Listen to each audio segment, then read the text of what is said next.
e nā mātāwaka, e nā kāranarana maha, e nā mauna whakahi, e nā awa, e nā erere atu nei rā kia koutou mai te manao atu. Tēnei rā, ko te rā tuarua o tēnei kaupapa o te manarahi, 2025, e te iwi mōrena rā. Tamari e kia koutou, o tira kia tātou.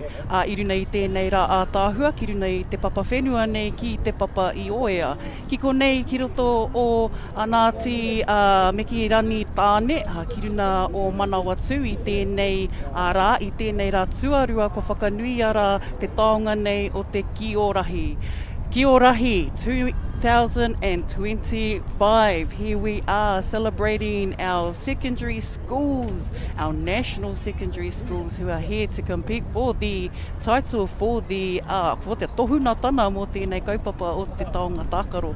We're back here for day 2 of our amazing tournament that we've been enduring here for the last day. We've been down here since yesterday, been able to capture some of the taona, some of the pakaritana, no hoki ko nā tohunatanga i runga i te papatākaro. Kua hau tēnei ko Shana Butler, tā koutou kaikawe kōrero, e whakapāho atu nei rā, kia koutou. O tira, tōna wā i tēnei rā, ka tau mai hoki wētahi o nā tohuna, nā tākaro ōmua, ki te whakapāho atu hoki kia koutou. Nā reira, e tohu ana i nā huarere a tāwhiri mātea i tēnei rā, he rā paki, e whiti ana hoki a tamanui i te rā, kei te rongo hoki i te hau, enari e hara i te hau makariri rawa, enari kei te rongo anō hoki i nā atua aro anō hoki ki nā reo karana anō hoki ko tēnei o nā tākaro nei, e whakanui ki runga ki wainga nui, o tira ki te ao whānui. O tira, kia mōhio mai rā koutou, this is our finals day. So yesterday we had a huge commitment, we had a huge participation from our 36 teams. Kia rono mai, i tika te kōrero, tori te kauma ono nā kapa, nā kura, kua tai mai ki tēnei whakataitai. He marina nui tēnei, he tohu nui tēnei mō te kaupapa, kua roa te Kī-ō-Rahi e tākaro hia atu ana ki te motu whānui. E hara i te mea no tērā rohe anake, enari te motu whānui, kua whakanuia kua tākaro hia rā tēnei taona. Nā reira e te iwi, kāre roa ka tīmata wa tātou tākaro tuatahi mō tēnei rā, ko ngā whirina toa tēnei. So we have had our configuration of our draw this morning, last night, and today you will see the finals. So you will see some of our bottom teams playing for their ranks, and then they will have the top teams playing out towards the afternoon. So mautonu mai rā koutou ki ēnei tākaro kei runa ia whakaata Māori i tēnei rā. O tira, just a little roll call of our teams that have arrived here to whakanui our taonga tākaro. Toru te kauma ono o rātou e tika ana, kei roto i nā puna e iwa. So 9 pools of 36 teams competing here today and yesterday for our manarahi 2025. So in our rangitāne pool, we have Tūranga Wahine, Tūranga Tāne, we had Te Aratai College, also te kura kaupapa Māori o te whakarewa i te reo ki tūwharetoa, anō hoki ko mana kāreti.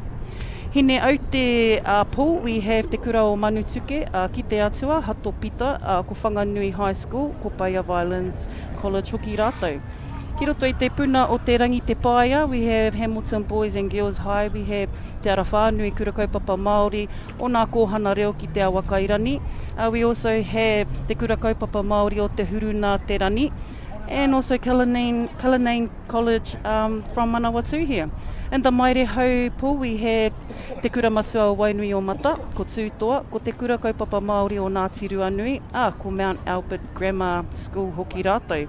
Ki roto i te puna ki Rangiaranaki, ko te Kuiti High School, ko te Koutu, ko te Rua Ātea, ko te kura kaupapa Māori o Porirua, Anō hoki ki te Kapuārangi, ko te Waiū, ko te Kaukauroa o Patetere, ko te Niverg High School, ko Tauranga Boys and Girls College. In the Manawa Tūpui, we had Westlake Boys and Girls High, we had Ako Manga, te whare tapere, te kura kaupapa Māori o Hawaii ki hou. In the Ruahine, we had Itana, Newlands College, Waihora Taniwha, and te whare kura o te Rauaroha. And in the Tararua pool, you had Rua Taniwha, and you also had Raukura, Rautawhiri, me nā kura o Kaikohe, me te kura kaupapa Māori o Ngāti Kahununu, ki here tauna, ko rongo mai tawhiti, rongo mai whiti aroha mai rātou.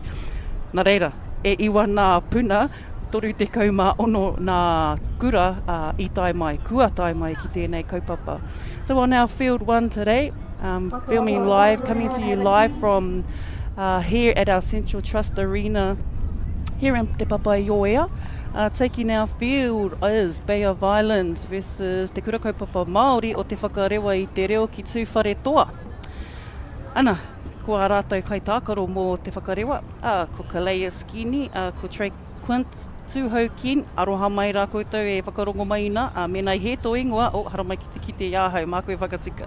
Ko te Kawau Rewita, ko te kaha o te Ora Peters Brown, ko Nai o Hamutana, ko Tōhea Rewita, ko Mana Ariki Dan, no hoki, ko te Taura Here ki te Rani Peters Brown, ko hine mai aia Piti Roi, aroha mai rā kori hiata Piti Roi, anō ko hine Rangi Mitchell, ko Tihei Bailey, ko Jordan Morehu Isaacs, ko te kura Ariki Paki, ko Cortez Kingi, ko Atana Hill. Ko rātou no te whakarewa I te reo ki tūwhare toa, ko te kura o Bay of Islands College, Bailey Nickerwell, ko te aria Rātima, ko Kuila Mangu Bickham, ko Waiorere Wiki, ko Des George, ko Manawarangi Cash, ko Navea Rifi Moihi, ko Roman Mackie, ko Blaze Hansi, ko Ashton Paraone Dayton, Reihana, Anthony Owen, ko Bruce Dole, ko Pera Bray. Rātou no te kura o Bay of Islands. So two teams here. Te whakarewa have our pink flags, ko ngā tī hai māwhero. O tira ko Bay of Islands, ko rātou hoki ngā tī hai kikorangi. Ko tā watatou kaiwawau anō hoki I runga I te papa, I tēnei rā, ko ngā matua anō hoki kei te huri I ngā papa. And mihi tū our kaiwawau, obviously they have an important role throughout, not as important as their kaitiaki in the pāwero. Heoi anō, he tino he māngai anō te nā kaiwawau mō te tākaro nei. Nā reira kua o ia rātou, anō hoki, he tupu manawa anō. Nā te whakarewa I te reo ki tūwhare toa, he kura no te puku o te ika, me nā koutou ki te kāinga, me nā kei te mātakitaki mai rā koutou. Ana, kei konei a koutou tamariki mokopuna, I tēnei rā, e whakanui ana I tō tātai taonga. Back into the kaitiaki, and our kaitiaki will pass out to Kioma in te ao. Oh, he piro. Ko karanga rā, he piro ki a rātou. Taniwha possession. And kaitiaki for te whakarewa. Ko koe tērā. Ki te kaitiaki mō te whakarewa. Kua whai hoa anō hoki ia, ki roto I te pāwero. Ko whiu te kioma ki tana kaitiaki, kimi ai he kioma ki te ao. Engari ko karanga te kaiwawao, ka whakahe ia. 4 taniwha in te roto for Bay of Islands, number 19. Te matua. Nā reira, kei te huri te ki, kei te hiahia kia mau e te kaitiaki. 3 kaitiaki in the pāwero. So throughout our tournament, we have had the options of having up to 3.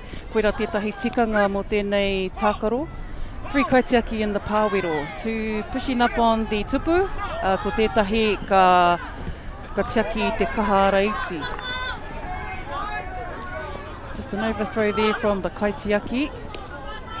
And the kioma. Kua huri haere ia. Anō, kei te kimi he Kī-ō-Ma. He Kī-ō-Ma anō hoki, kei te kimi tana tupu manawa. Ka whakai te kaiwawao. Toru. E toru nā tupu manawa. Kua riro anō te tupu manawa. Tupu manawa anō hoki kia whakarewa. And on their replay, going in for tupu manawa. Nice. Taniwha position, the key to 3 kaitiaki in the pāwero. 4 taniwha in te roto. Kei te heke te wā, our kaiwa wā will be shot clocking. Counting down, 5, 4, 3, 2. Back into the kaitiaki, kaitiaki looking for a Kī-ō-Ma, and she was free. Tupu manawa. Mō te whakarewa. Kua huri atu anō, and intercepted by Taniwha. Taniwha will take possession of the key. Look at trying to get a tupu wairua. And a tikana that our kaipāho mentioned yesterday. Nā tai tanirua, me kira he tikanga kia hoki atu koe mena he taniwha koe, and ka I mea o waiwai ki te pāwero, me rānei I reti atu koe ki te pāwero, me hoki atu koe mātou ara. Ne, he entrance, exit on your entry on exit, momo kōrero. Nā reira koina te whakatau. Nā tikanga mō tērā āhua. And it's something that's been monitored closely too as we develop and as our referees develop and start to notice a lot of that āhua. Ko tangi anō hoki te pūtātara ki runga I te papatākaro nei. Ki konei kona ko te hauwhā tuatahi. Ka huri rātou nai nei, ka re roa ka tini, ka whakarireke, ka whakahuri anō rātou, he paku kōrero ki te kaiwa wao. Engari he paku hene he kona noiho te wā ki a rātou. Nā reira, enei kura e rua, me ki, they have been in the pool rounds. They've obviously had placings there and had to collect their points, and then now they are playing it for game 1 here this morning. We might not have covered them on our live stream I Nanahi, hoi anō, tēnei rā. We get an opportunity to see how these two teams could ultimately affect their position and also their ranking throughout the tournament. Nā reira koutou ko te whakarewa I te reo ki tū wharetoa, tēnei te mihi. Bay of Islands as well, they are no strangers to Kī-ō-Rahi. We have seen them around mini kaupapa and also coming to the secondary school nationals. So they have been practicing quite a bit, and a nice big space out there. So no one was manning our kaitākaro ki te rātaha. And ara, I riro I a rātou tētahi tupu manawa. Kei te kimi te kaitiaki, I ana hoa, I tana kai, tana Kī-ō-Ma. Engari anō, kei te kimi tonu, kaitiaki, 1 kaitiaki in the pāwero. Passed out into te ao, and kua mau anō hoki aia I tētahi tupu manawa. Kei te kōrero hoki te kaiwa wao, heha rā te karanga ki konei. Just watching. Kua hotu he kōrero ki nā kaitākaro. Kia mau hoki ki nā kōrero a te kaiwa wao e nā kaitākaro. He ata ki te hoki I nā waiwai. Oh, nice jump shot there. And a nice block, 3 kaitiaki in. Rātou, kua tihai. Tihai ki a rātou, kei te omatonu. Kua omatonu atu. E rua wana tihai.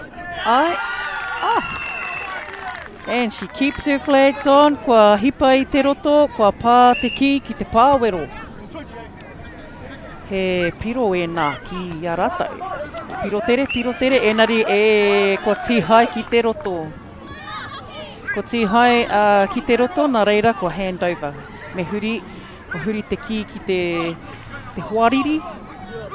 Nice jump shot there.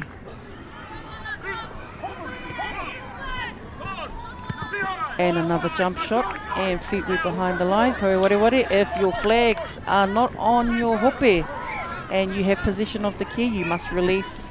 You cannot be in play if you only have one ripper. Te tahi ti hai rānei. Ko kimi anō te Kī-ō-Ma I ana hoa. Kei te puare, he puare. Maybe the opposition thought they could do a man-on-man. Heoi anō, te re rawa te Kī-ō-Ma. And a quick point there. Ooh, engari.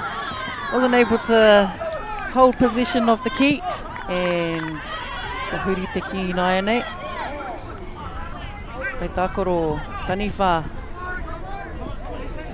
Anō kua mau e te kaiwawao.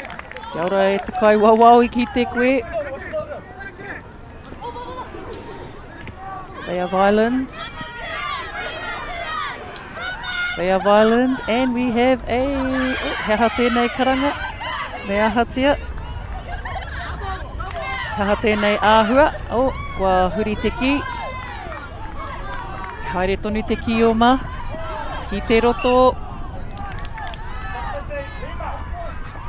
And an attempt at the tupu for taniwha kai tākaro. Kua puta ati te ki te tāpaparoa he kai whiu, te Kī-ō-Ma. Kia kimi anō hoki te Kī-ō-Ma I ana hoa. He anō, me whakahoki atu ki te tāpaparoa. Whakatikahi tō whiu. And a nice jump shot there from our taniwha. Te whakarewa. Kei te kimi koutou I tētahi Kī-ō-Ma. They are violence, looking to do a man-on-man. Trying to break down those nā kai tākaro tere. Ko etahi te he tino tere. So trying to shut down that defence. Sometimes the attackers will have to get back into defence real quick. Koina te tino tākaro meki, koina te tino take o te tākaro. And we are on a half-time break here. Ki Wainganui Bay of Islands rātou ko te whakarewa I te reo o tūwhare toa. Kia mau mahara hoki tātou no te puku o te ika tēnei kura. Anō no roto o tāmaki makaurau, no roto o anō hoki... tāmaki, no pē whairangi kē rātou. No runa rāno. Ki te rā pito o te taitokerau, ki te rā pito hoki ki te nōta, ko Bay of Islands hoki rātou. Nā reira, kei taku taha, ko tai mai tētahi o nā kai kōrero, o tira tētahi o nā kai wawao, nā teina, ko ia tētahi o nā kai wawao, nā teina ki roto o te upoko o te ika. Ko mātauranga junior te rauna tēnei, ko whakapiri mai ki taku taha, mōrena e tama. Mōrena. Ko tae mai tēnei tama anō ki te ata, ki te I te āhuatanga o tēnei mea te pāpāho o tira, ki te āta tiro ki ngā kura, kua tae mai ki te whakanui I tō tātou taonga. I nā nahi tama I pēhea tō mātakitaki I ngā kura. I pai ki a koe? Ai. Tino whakaai ia, ka whakaai ia nā te mea. Kei hea tō kura I tēnei wā, kei hea tō kura o te kura matua o Wainui o Mata? They're setting up their tent. Nā reira, kua tae mai hoki a Wainui o Mata I tēnei rā. Ko rātou hoki e tatari maina ki tō rātou puna, kia tākaro atu ai rātou I tēnei rā. So our whiringa toa, so we will have a lot of our bottom teams and our top teams playing off I tēnei rā. And we'll get to capture some of that on our Field 1 here, filming live from Te Papaioia. Bay of Islands in possession of the key. Me kira, ko rātou ngā māwhero, ngā tihai māwhero. Ko te whakarewa I te reo, ko rātou ngā tihai kikorangi. Me ki kei te āhua kare e tino kaha te kite I ngā tihai, nā te orite o ngā tai o ngā taraupoto. Heoi, Bay Violence, kei te kimi rātou I etahi kioma ki te ao. And again, those pau. Ina nahi mātou rana I ki te mātou I ngā pau, ne? Kei te taka etahi. I pakaru etahi, engari I tēnei rā. Akine pēr ka paiake, ka tū tonu, ki te whenua. Hioi anō, koenei te painga o tēnei tākaro, te Kī-ō-Rahi neha tama. Adapt, ne, kimi he rautaki, Bay of Islands, keeping tū kaitiaki in the pāwero. And that's something that sometimes we do see I runga I te papa. Pera, as kaitiaki, e rua o rātou ki roto I te pāwero, ko Kuila, ko koe tēnā, ki tēnā matikau mārua. E haere tonu atu ana nā kaitākaro, te kioma, pā ki te pau, engari kua riro I te taniwha. Whakarewa rātou, enari kāre eke tā rātou tupu wairua. Little overthrow, seeing some improved passes this morning. Ina nahi, me kira, there was a big adjustment, just making those, adjusting to the dimensions. Etahi o nā kura, me ki, etahi o nā kura, they might be practicing training on smaller or larger fields. And then when they get to the national tournament, kua huri anō. But it's all been about that adaptation, and that's one great thing that a lot of our tamariki, a lot of our tauira can do.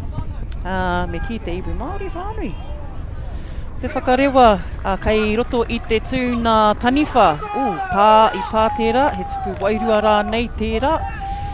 Whakaai ana rātou. Bay of Islands looking for options ki te ao. Ko Ashton tērā, e kimi atu ana. Looks like he's a key kaitākaro. But not able to get possession of that key. Ki te koe tērā mātauranga. Just a little, just missed it off his fingertips. That could have been a 3 points. And he karanga tērā kia riro he tupu wairua. E toru nā kaitiaki ki te pāwero. Two kaitiaki will push up on the tupu. Ko Raua, ko Kila, Raua, ko Pera. Pera rānei. Hoi anō. Ko mau I a Raua. So the key's gone back into te ao, ko tahi te pau. And he's got options. Ko mau e Pera. And looking for kaitiaki. Looking for a kioma ki te ao.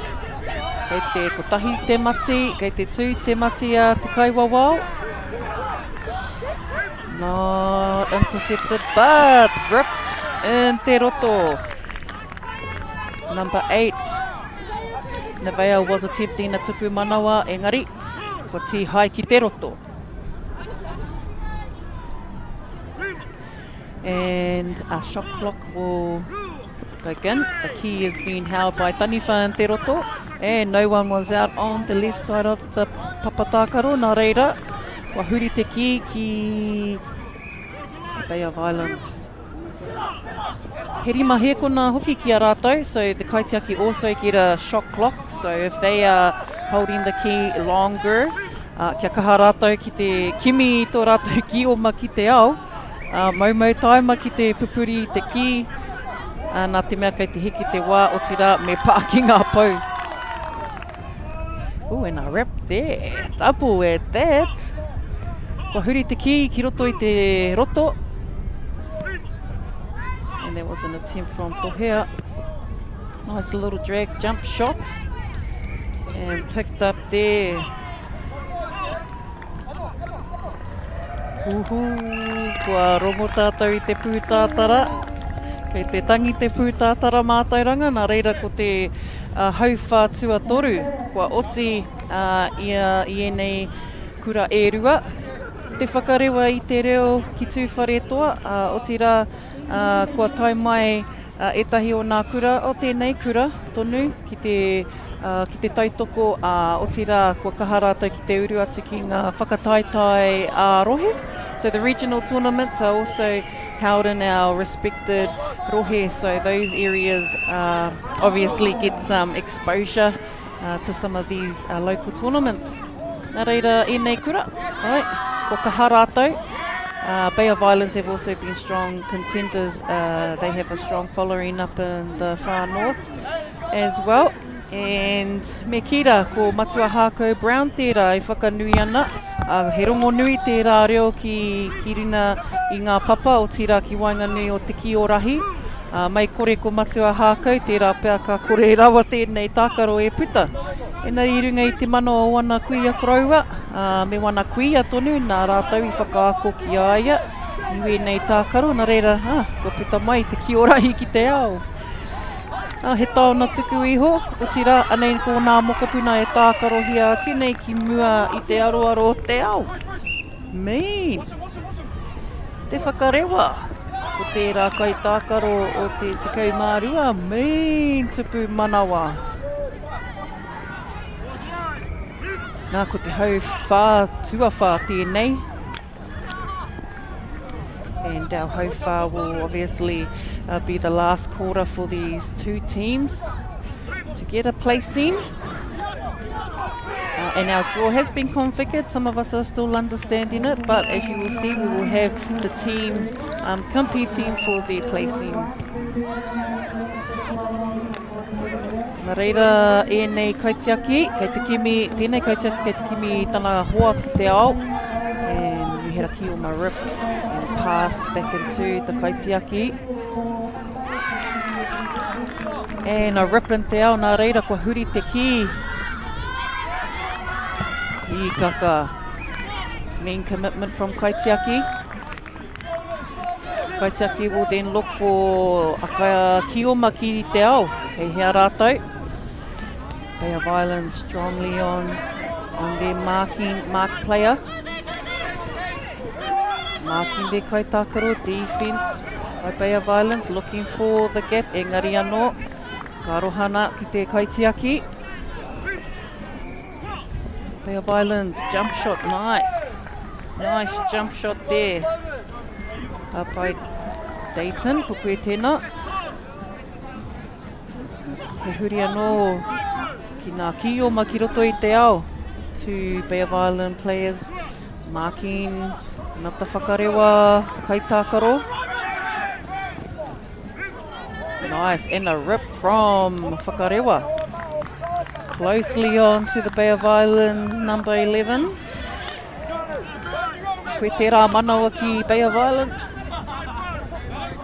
And number 13 looking for his option. And ripped in te roto. Ripped in te roto. So if Kī-ō-Rahi players ripped in te roto going to attempt a tupu manawa, he hand over tēnā. So they are in an offside, so a Kī-ō-Rahi will be in an offside when they are going through the roto. So an instant hand over if they are ripped while attempted. And look at that kaitākaro, just coming from the behind, from the side there. Ana ko tihai nā tā. And our kaitiaki goes back in defence. Bay of Islands now in position as Taniwha blocked by kaitiaki. Kamau te wehi.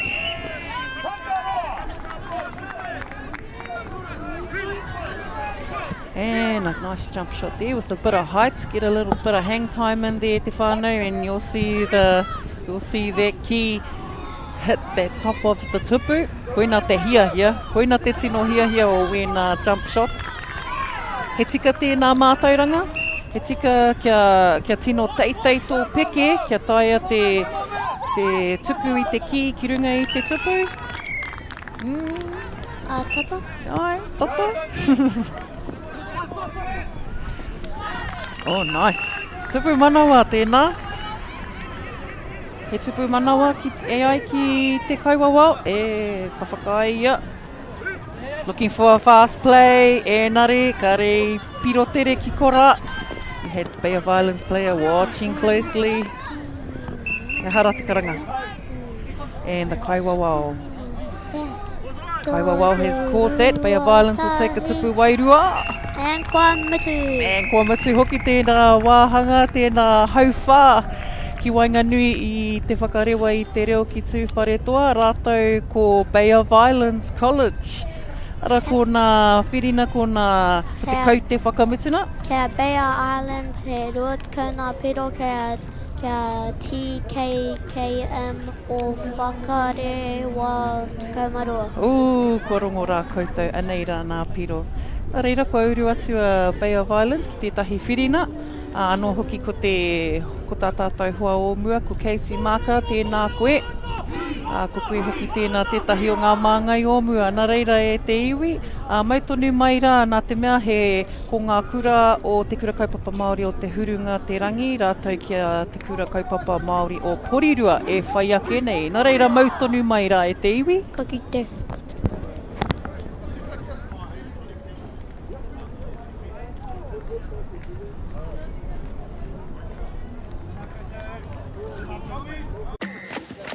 Sport is about more than just a game. It's about going from teammates to best mates. It's the high fives and helping hands. It's learning when to back yourself or back your buddies. It's actually being excited to get out of bed early on a Saturday. Sport is about more than just a game. That's why Caltex is proud to help fuel school sports. Funding is a real challenge. We know that a lot of schools face that ongoing, and the reality is if you go to a lower decile school in New Zealand, you are less likely to be able to afford to participate in sport. Obviously, having come through it myself with kids and being one of those kids myself who played sport, I know how much it defined who I was. And now being able to go, I can't fix it all, but we can help and try and give to those people who are going through really tough times. It's a real privilege, but you know, for us, we want to see others get involved in it. This is not a selfish thing for Apollo. This is about how can we get, whether it's construction or other businesses, to get involved in this. There's a lot of things that kids miss out on, and so to have businesses step up and want to be involved and to help is a game changer for schools. It really is.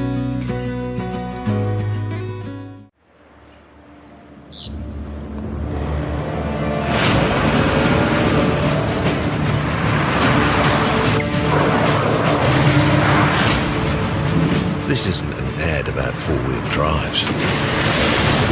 It's about knowing the place, as well as the locals. You found the place. That's a good start. Built by my great-grandfather 20 years ago. Want to catch a fuel bargain with Caltex and Supergold? Scan your Caltex app, Flybys or Airpoints for 6 cents off per litre with Pumped. You beauty! And show your Supergold card for an extra 2 cents off. Ah, feels good. Hoki mai rā e te iwi. Anei rā ko te kaupapa o Manarahi, rua mano rua te kaumārima. Kiko nei ko te rā Tuarua mō ngā whiringa toa o ngā kura Tuarua. Kua tai mai ki te whakanui o tira, ki te whakataitai atu mō te tohunatanga o tēnei kaupapa o te Kī-ō-Rahi mō ngā kura Tuarua. Kei ko nei mātou ki Central Energy Trust Arena, ki roto o te rohe o te papa i o ea. Anō hoki ki te haumarutana, ki raro i te haumarutana o nā pai mauna a Tararua a Ruahine. Kua hau ko Shana Butler tā koutou kai kaue kōrero, tētahi o nā kai pāpāho. O tira ko te tautoko hoki tēnei nā whakaata Māori, rātou ko Baileys, anō hoki ko Harcourt, ko Caltex, ko Apollo Projects, ko rātou katoa, nei e tautoko hia mai rā i te kaupapa. Nā reira, ko te kura kaupapa Māori o te huruna te rangi, rātou e tākaro atu ana ki te kura Māori o Porirua. Kia whakaiingoa hoki nā auri au tira nā kai tākaro mō te kura kaupapa Māori o te huruna te rani. Ko Michaela Merriman, ko Marama Merriman, ko Numi Merriman, ko Atawhai Mātoi, ko Elizabeth Puku, ko Hana Wikiriwhi, ko Aki Hodge, ko Rererangi, ko Nana Karaka, ko Autumn Rose, Hare Pirika, ko Benji Holst, ko Hamuera Hodge, ko Daniel Waru, ko Iraya Pirika, ko Paiwhenua Tamiana, ko Josiah Rohe, ko Tame Pāma.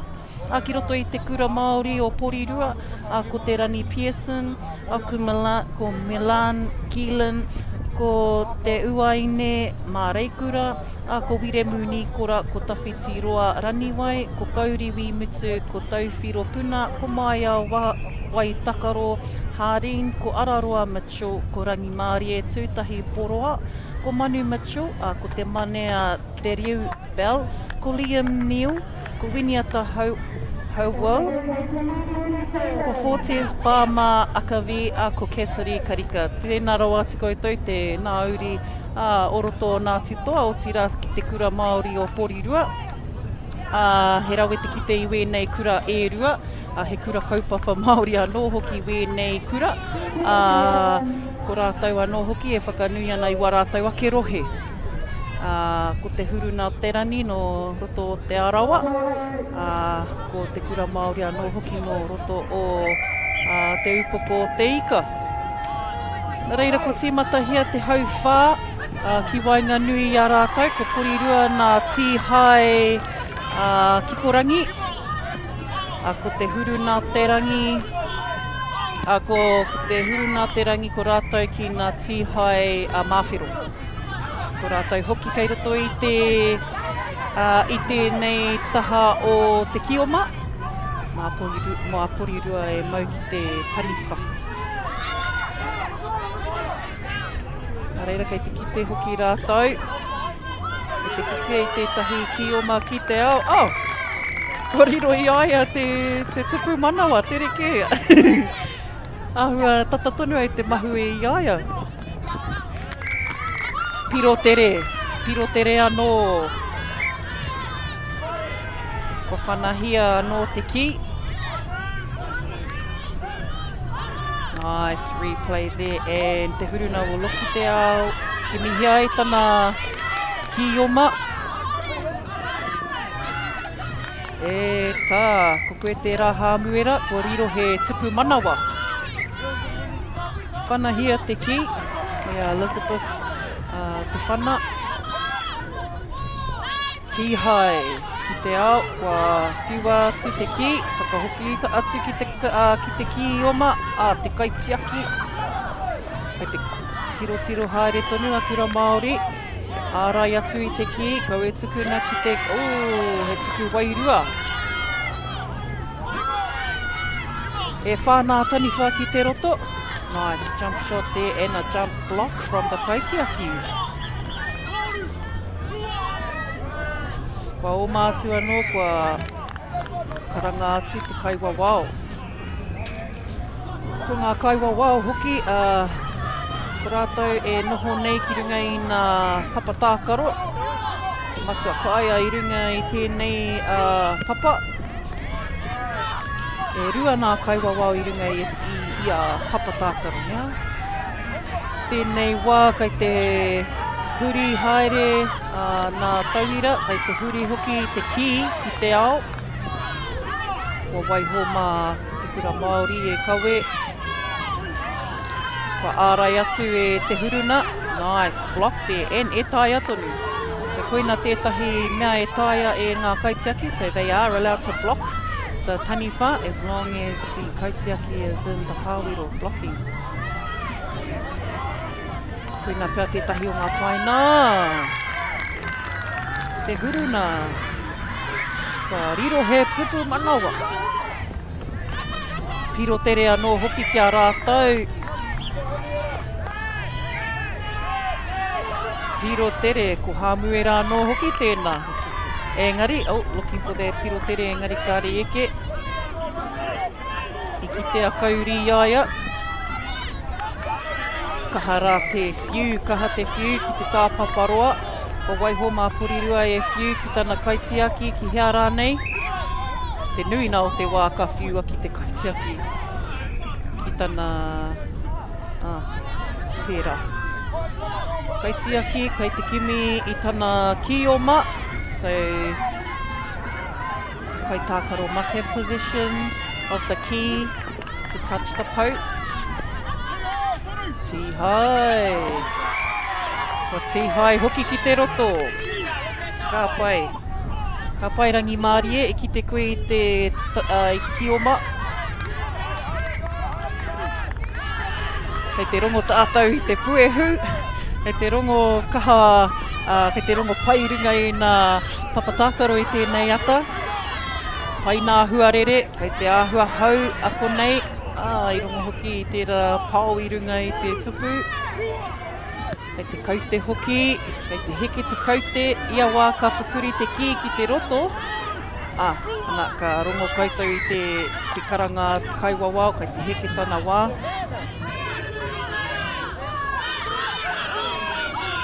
Ko te huruna i nā ianei, me tā rātou ki, kei te kimi hāmuera i wana hoa ki te ao. Te ahua nei, ko ia tētahi o nā pau. Kura Māori, tata tonu tō rātou tupu wairua. And some of that ability to be able to, nice block there from the kaitiaki. Ki te hoki au i tana māhuna, i hoki whakamuri ia. Heoi kua tangi te pūtātara mo te hauwhā tuatahi. He tere te whakarereke i nā tīma, he tere tō rātou huri. O tira, ka kore e mau, e whakapau wā. Ki konei, kei te haere te wā, koira ka kaue whakapau i te wā. Huri, rongo ana i te pūtātara, ka tīmata, ko kore e tatari ki etahi. Ana, Kura Māori, kei te mau i nā tīhai kikorangi. And Kura Māori just offside there, and ripper gone. Nā te huruna e whiu. Te huruna now in taniwha. And Kura Māori, kei a rātou te Kī-ō-Mā. Kesari tā rātou kaitiaki no Kura Māori. Ko tahi te tupu manawa. Mā kauri e whana i te ki tana kaitiaki. Ko tahi te tihai. Ko tahi te pou. Mā tawhitiroa e whai i te tana ka hoa ki te ao, enari ko tihai ia. Ka huri te ki taniwha. Ka ārai atu e te Kura Māori. Cassidy was in there blocking. Blocking e tupu. Nā ka huri anō hoki ia. Cassidy raiwa ko kauri e mana ki te tupu. Ko tau whiro tēnei me tana whiu ki tana hoa. Kei te kimi anō hoki he tupu manawa. Enari ko taka mai tana tīhai ki te roto, nā reira ka rakauhe ko kore he riro i te tupu manawa. Kura Māori back in te ao. Te kimi anō hoki a huruna i wana tīhai. Ko tahi mai ho te tīhai i makere mai. Engari e rua nā pau, kei te tū nā ringa te kaiwawao. E rua. Ko nā waiwai karei eke nā te mea, i runga te waiwai i te kaharaiti ki te pāwero rānei. Koira tētahi tohe, ko kitea rānei e te kaiwawao. Cassidy, kimi anō hoki i wana Kī-ō-Mā.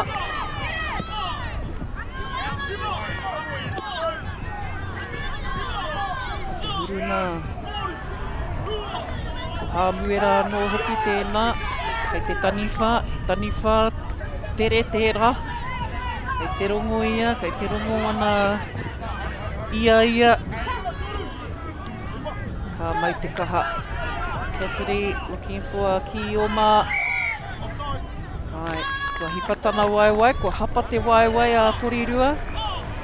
Kua huri nai anei ki te huruna. Te huruna tonu te ki. Amuera, kei te kimi i tana hoa. Kia Benji, mā Benji pia e kaha te whiu, kia riro he tupu wairua.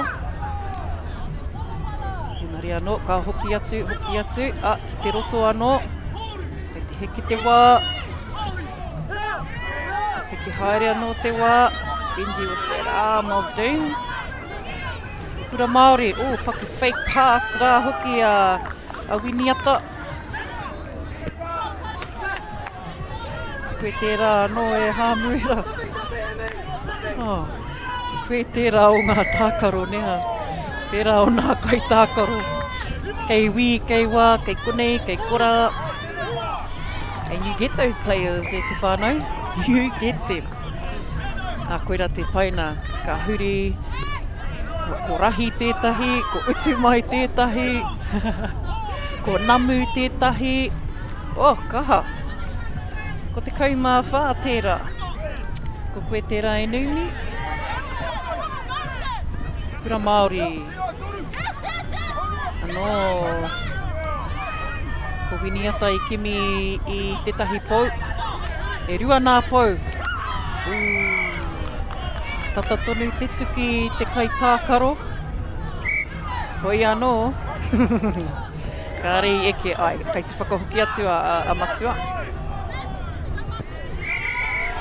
Piro tere. Ko karanga, ko whakaai. Nā wiremu hoki i riro he piro tere kia rātau. Anō, e te kakama kua kā nā rama a te kura Māori o Porirua. Engari, i mau e te kaiwa wao i te waiwai a te kaitiaki ki runga i te kahara iti. He offside tērā mo te kaitiaki. He hapa tērā mo te kaitiaki. E reira i kitea matua kaia. Ko tangi te pū tātara kia tātou ki runga i tēnei papa, kua haurua te wā, kua huri hoki rātou, hei kōrero ki Wainganui a rātou, o tira kua tini anō hoki wā rātou tūna. Ko e nei kura e rua, he kura kaupapa Māori, ko e nei kura e kua roa hoki e tākaro ana i te Kī-ō-Rahi, ki roto i tō rātou, i wō rātou ake rohe, anō ko kite i te pakaritana o e nei kura. He rawe hoki te kite i ngā kura kaupapa Māori, kua tai mai ki konei, o tira ki ngā kaupapa katoa, e harako ngā whakataetai mō tēnei, mō te Kī-ō-Rahi mo ngā kura Tuarua, ko te wiki hā tērā, ko ngā kaupapa Kī-ō-Rahi katoa, ara ko te Kī-ō-Rahi taumata, ko te Tuarua neha, the opens, i tērā tau i tū ai tērā kaupapa anō, enari i tērā tau i whakauru mai ko ngā tau te kaumā toru and te kaumā ono. So again, another advantage and to see the kaupapa grow and by involving the year 13s up to 16 ki te uru mai, even better. There isn't quite yet a kaupapa that does look at all the age groups, so ko te Tuarua pea tētahi ara pakari mo tēnei kaupapa o te Kī-ō-Rahi. So we're nearly over our half-time mark. Hoi anō kai te whakarite tonu nā kura e rua, ko te kura Māori o Porirua tēnei. E tākaro atu ana ki te kura kaupapa Māori o te huruna te rani. Ko whanahia te ki, ko whana e hāmuera ki tana kaitiaki. Kia makeila, māna makaila, aroha mai. Māna e kimi i ana Kī-ō-Maki te ao, engari kua riro i a kura Māori. Tere te maua te huruna te rani. Anō kai te kimi a makaila i ana Kī-ō-Maki te ao. That pau would not have been counted, nā tēnā te tahitana tīhai. Ka haere tonu, hāmuera anō ki tēnā rea. Oia tētahi o nā, tētahi toki pea. Selectors, tirohia wēnei tangata, tirohia wēnei tauira, nā selectors. Enari kia kakama, koutou katoa kai runa i ngā papatākaro. Travelling, some movements there, nā reira mā kura Māori e kohi. And kei te heke haere te wā. Kia mārama hoki te whakahua, te whakaputa i ngā kōrero neha. Kia mārama pai ai wā tātou kai tākaro. Back into Makaila. and intercepted by Kura Māori closely. Ko kauri tērā. Ko kauri anō tēnā marima. Kei te ārai atu hoki a Makaila me tana kaitia ki Tuarua. Hamuera in position. Kua tihai e rua. Ko marama tērā. Aroha mai. Kua tapu ki nā tihai. Hamuera anō me tētahi tupu manawa. Kei te kite anō rā tātou I tana hikaka. Hey, hiakai. Ara, atu anō. Kua tupu wairua me te piro tere, neha. Kite ana I tērā momo. Ko tino mōhio rā. Kaue mai wā. Nice replays there for those piro tere. Piro tere are when kaitiaki, well, the Kī-ō-Rahi can kick the key to the kaitiaki. Kaitiaki needs to catch it on the full, pass it back out to te ao, and without touching a pau, that Kī-ō-Rahi can run in straight, touchdown and pāwiro. He piro tere ena. And those can only occur at the beginning of a kick-off. Mai te marama, ki te kaitiaki, ki te pāwiro. Muera! He ahika!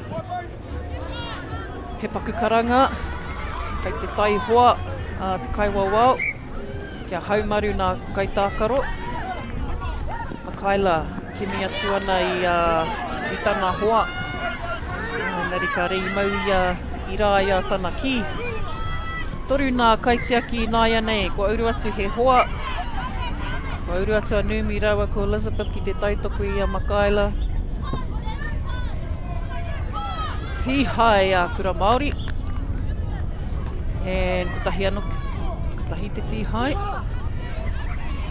Makaila looking for her ki kai tākaro.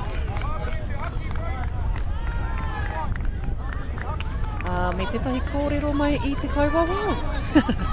Ko kōrero mai hoki ia, mo tana haki tana tihai rānei. Ko tahi te tupu mana wairua ki porirua. Ki te hoki ai tēnā. Te huruna. Me tō rātau ki. E te tūteringa matakaya. E rua nā mati. Ko ahatia tēnā. Ko ahatia, ko whakaai kia he tupu manawa kia I rāia. Ka pai e tama. Kei te kānā rama, kei te kānā raiti. E ko whana no te ki. He piro tere. Ko Benji tēnā me tana piro tere. Kaila, kimi he atu anō. Piro tere anō hoki. E tāma. Kua tani anō hoki tō tātou pūtātara mō tēnei wāhanga. Kia huri atu anō I mua o te hauwha whakamutunga. Ki wainga nui o te kura Māori o Porirua, rātou ko te kura Māori, kaupapa Māori o te huruna te rangi. Rua te kaumātoru ki te kura kaupapa Māori o te huruna te rangi. Toko ono ki te kura kaupapa, ki te kura Māori o Porirua. Tautoko maira e nā whānau, mā takitaki maira I tēnei tākaro ki Wainganui I te kura Māori o Porirua rātou ko te kura kaupapa Māori o te huruna te rangi. Kaha nei we nei kai tākaro. Ko whakauru mai hoki rātou ki tēnei puna. I ina nahi kare I tino kaha te kite, I runa ina I tēnei papa, enari I tēnei rā e te iwi, kua tau mai hoki rātou. Ki ko nei pakanga atu ai. Whai namu ai. Kei te whakaaro, kei te kōrero hoki te kaua wau, kia whakatika wā rātou whiu, kia whakatika no hoki wā rātou tarina. Nā, ko Benji tēnā, me tana whiu kaha, nice jump shot there, Benji. Kura Māori, tupu manawa ki a rātou. ahakoa, ne. Coming back now, Kura Māori now having an opportunity to reach in, to get some piro. Ai, ko rātou hoki ko tuaine, heha aranga mai, ko te uaine. Ko te uaine, ko tai ki runga i te papa, ko huri anō nā kaitiaki. Nice follow there from te huru nā o te rangi. Kei te mautonu wana tihai. Kia kaha tonu. Mea hatia.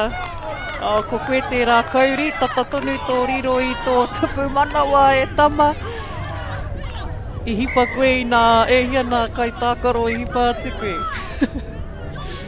Tere kēnei rā te o ma. Tere hoki tō rātou kapo i te ki. Engari anō i whai tō tika atu te huruna o te rani.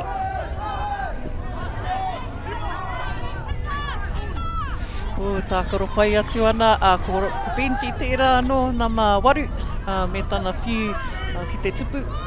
Karei eke rei tana tupu wairua. Heoi he tiro haere tonu, he mā taki tana hoariri.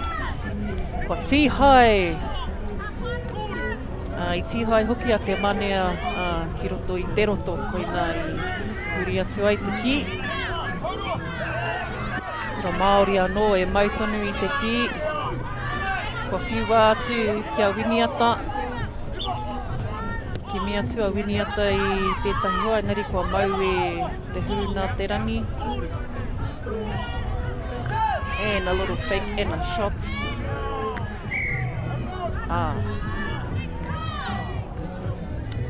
Kuna kaila I tana whiu atu ki a Numi. Tata tonu te mau a Kura Māori I te ki. Ka te heke te wā. Ka te heke tonu te wā. Tīmata ana te kaute. Whakarongo. Tauwhiro me tētahi tupu manawa mo Kura Māori o Porirua. Anō, ko piro hoki anō ki te Kura Māori o Porirua. Ko ngā piro tere, ne, ko karana atu he piro tere. Winiata me te whai ētahi pau, e te kimi kei te kimi, e hia hoki nā ringaringa. Engari kapo atu e te huruna te rani. Ai, me hoki atu. Karanga pai tērā matua kāia. Offside neha, retreat. Ko tauwhiro tēnei. Tauwhiro ki mi haere tonu, kua tihai tō tā. Hoki atu ki tō kaitiaki. Nice. Nice pass there, mai Cassidy. Good looking out, Cassidy ki o hoa. Haere tonu a flow from Winiata. Tautoko hia. Tautoko tonu. E te kite anō. Hope. And the key was gone. And game position mai te huruna o te rani. Kaiwawao. He tohu I te kapa. Taniwha.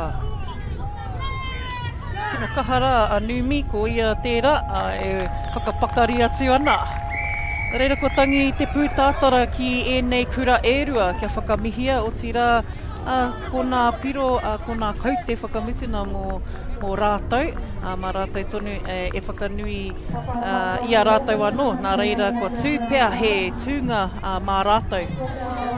Mā te wā e kitea. Nā reira rua te kau mā toru ki te kau mā rua. Ko te huru nā te rangi rātou. Kua eke, kua whai wā pea rātou ki roto I nā tūna. Nā reira e te ui, kia mautonu mai, e whai ake nei ko nā kura o te whare kura o te rau aroha rātou ko Hawaii ki hou. Nā reira hoki mai rā e te iwi, ka whai tonu mai rā ko nā tākaro o te Kī-ō-Rahi.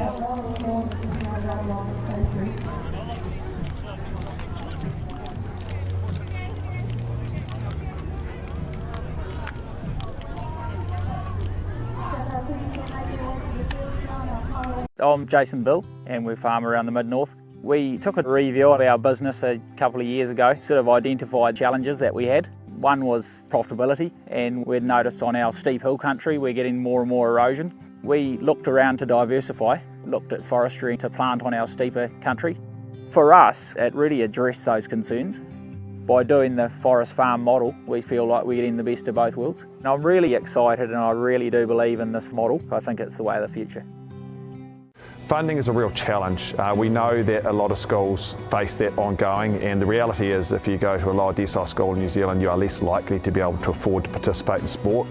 Obviously, having come through it myself with kids and being one of those kids myself who played sport, I know how much it defined who I was. And now being able to go, I can't fix it all, but we can help and try and give to those people who are going through tough times.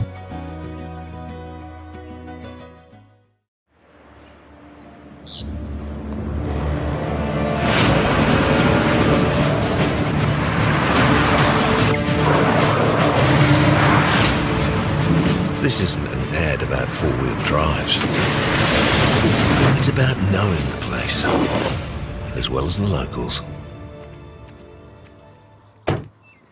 You found the place. That's a good start. Built by my great-grandfather 20 years ago. Global warming is incredibly serious. We need to cut emissions, but we need to also absorb carbon out of the atmosphere. Growing trees is the only tool we have in the toolbox for taking carbon out of the atmosphere that we can do at scale. Pinus radiata takes carbon out of the atmosphere at about 5 to 10 times the rate of native planting. And so what New Zealand Carbon Farming are doing is planting the Pinus radiata to absorb the carbon, and then they're transitioning that for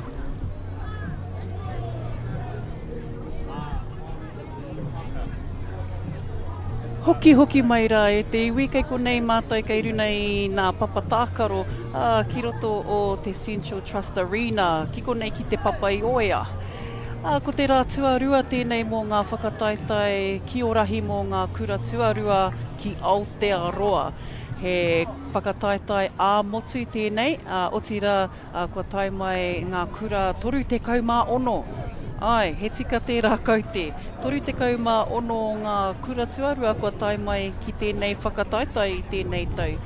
I runga I tēnei whira, me tēnei papatākaro, ko ngā kura o te wharekura o te rau aroha, rātou ko te kura kaupapa Māori o Hawaii ki hou. Me ki ko ngā kapa me ngā kaitākaro o roto o te wharekura o te rau aroha, ko Kainoa Puru, ko Tiare Pānapa Prior, ko Wiri Pōai Puru, aroa mai e Wiri, ko Henny Graham, ko Tūtaua Whauwhau, ko Ngākau Whauwhau, ko Ngā Huia Mark, ko Ani Pene, ko Te Ruhi Tamihana, ko Tiroa Gillett, ko Rākapa Rāpana, ko Tūrongo Rāpana, ko Pareana Prior, ko Whina Manihera, ko te Mana Marsh, ko Tai Hauraki. Ki roto I te kura o te kura kaupapa Māori o Hawaii ki hou, ko tū whakaea Kere Kere Puke, ko Hi Maiwi Rewharewa, ko Ricky Joe Thompson, ko Tāne Ora Pihema Brown, ko Elijah Cameron, ko Pae ko Kemp, ko Shannon Barbridge, ko Tai Marie Matahiki, ko Tai Ao Matahiki, ko Te Huinga Karauria, ko Kai Aio Te Kani Wilson, ko Aniwa Manuel, ko Amara Cameron, ko Hine Mai Te Tai. Nā reira ko e nei ngā kura ki runga I tō tātou papa I tēnei ata.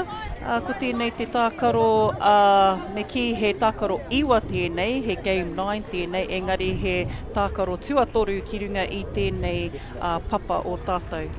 Nā reira, ko e nei kura e rua kei te tatu, he tatu tēnei ki runga I te ara, ka whakarārangi hia ngā kai wawao I a rātou, ka tatu rātou he momo mihi, he momo whakawhanauna I mua o tō rātou tākaro. Ne? So, kua riro hoki I te rau aroha, ngā tīhai kikorangi, mā Hawaii ki hou, ngā tīhai māwhero. Mā Hawaii ki hou e kawe I te kioma tuatahi, mā te rau aroha te taniwha, mō tēnei hauwha tuatahi. Whai a pene, tā rātou kaiwa wao mō tēnei papa. Ko tī matahia anō tēnei tākaro. Nā reira Hawaii ki hou me tā rātou kimi I wā rātou hoa ki te ao. Tangi ana te pūtātara. Tautoko ana hoki nā kai tākaro. Heoi anō, mā rātou tonu, mā rātou anō hoki e kite ko wai o tira ka ahatia wā rātou kai tākaro. Aroha mai kai te āhua he tō rātou tātou whakaata I tēnei wā. Heoi anō, kai te haere tonu te wā, kai te haere tonu nā tākaro I runga I te papa tākaro. Ahakoa te kore kite. Kai te hoki mai tonu wā tātou kāmera. Kia mai tonu mai rā tonu tātou. Hua hapa nei tō tātou pauwaka whakaata. Heoi, te tākaro pai atu tonu ko te rauaroha.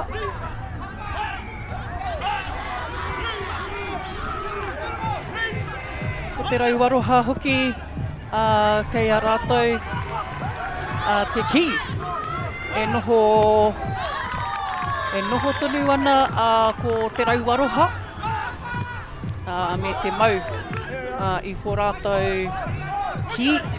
He mau hoki I te ki mō tō rātou kapa. Ka hoki mai tonu mātou. Ka te whakaata, te raru hoki tētahi whakaata eneri. Mā Hawaii ki hou tonu tātou e riro ai wā rātou piro mō te tupu manawa. Ko te rau o te aroha, me tō rātou cheeky ones. He cheeky hoki tēnā whiu. And a nice jump shot there mai a kanoa. Hawaii ki hou, tū whakaea me te tupu manawa. Tai Mārie me te whana mai te marama I Maui. Tētahi o nā mokopuna. O whai a keri ana. Ausen, tētahi o nā mokopuna Tuarua.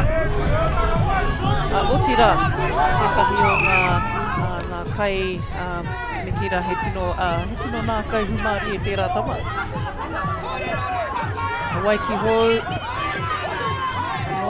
Ko tētahi o nā tama I runa ko Shannon Barbridge.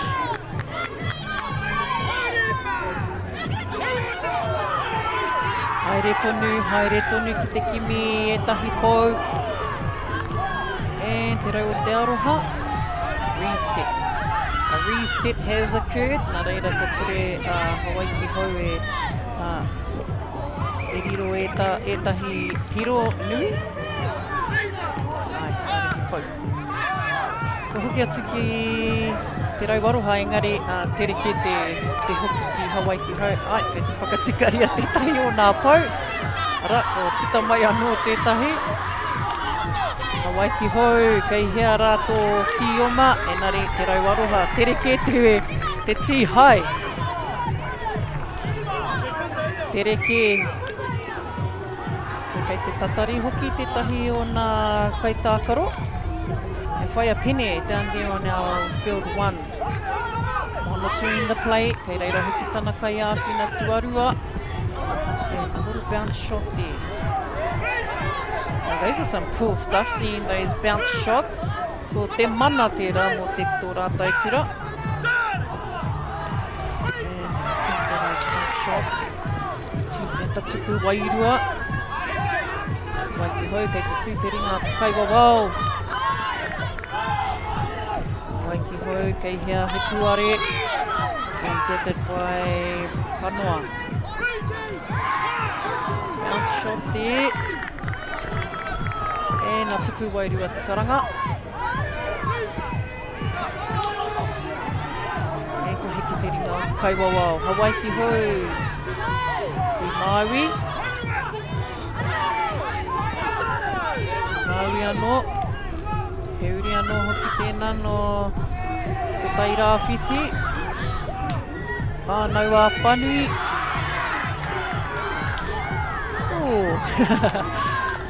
He kōrero pia te mahi, he kōrero te mahi. Ko whiua atu e te rauaroha.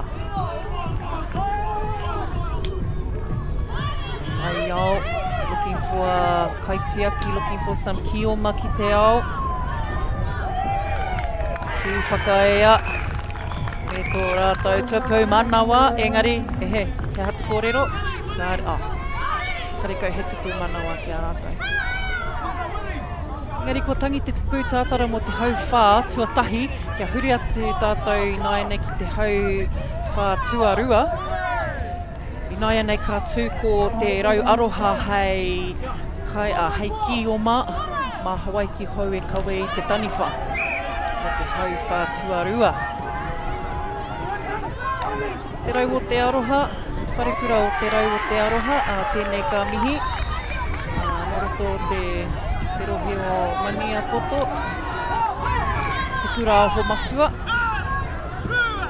Tēnei kura ka whakanuia i te wikiha, nā kaupapa Māori. Te koro nei hana me era momo whakaritenga Māori. Kei reira rātou. Hawaii ki hoi ko hi Māui, rewha tēnā.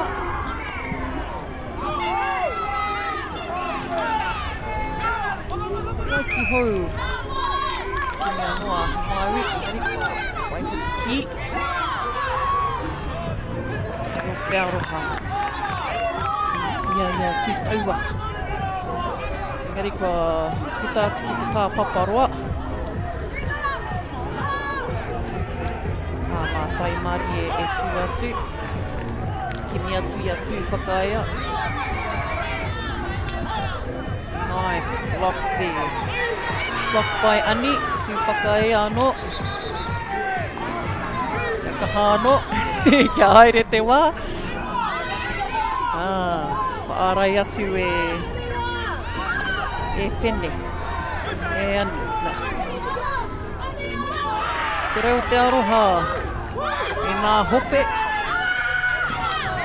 Making Hawaii, making them move around. Reira, e te kai tākaro a Tīroa, tēnā koe, koriro i a koe, he tuku manawa. Tīhai! Tīhai ki te au i tēnā, i muri iaia. Nice, te whare, te rau o te aroha. E hoki atu ana. Kia hoki atu.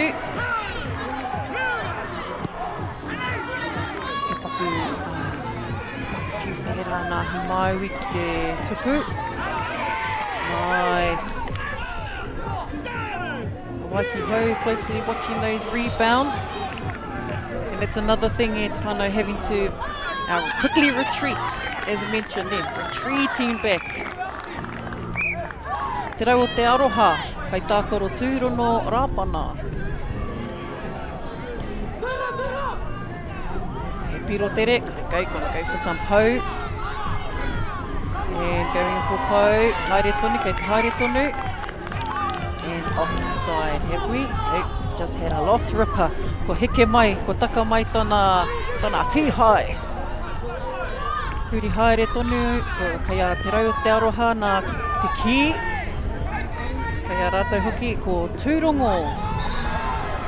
Papai e tūrongo, ani, kei te kimi ana kioma ki te ao. Ki atu kia ani. Just a little overthrow there. And some of that's what we can see around here, whānau. So when you are in flight or when you are on the move, he ahua ki te whakakore, he ahua ki te heke, anō hoki ki te ātahaere. It becomes a bit of a mission trying to slow it down. Ietahi wā, some overrun, overthrow, overstep. E rā momo, ka bau. You do start to see them and you do pick them up real quick. Step. Mauri ora. Tai haura ki tērā me wana wai parahuti.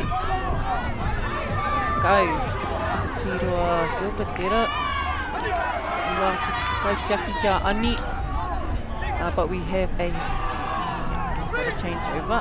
It's been intercepted in the roto, therefore Hawaii Ki-Ho will take possession. Ani throws it back out into te ao. Ooh, me te tere hoki o te whiu, te whakahoki ki aia.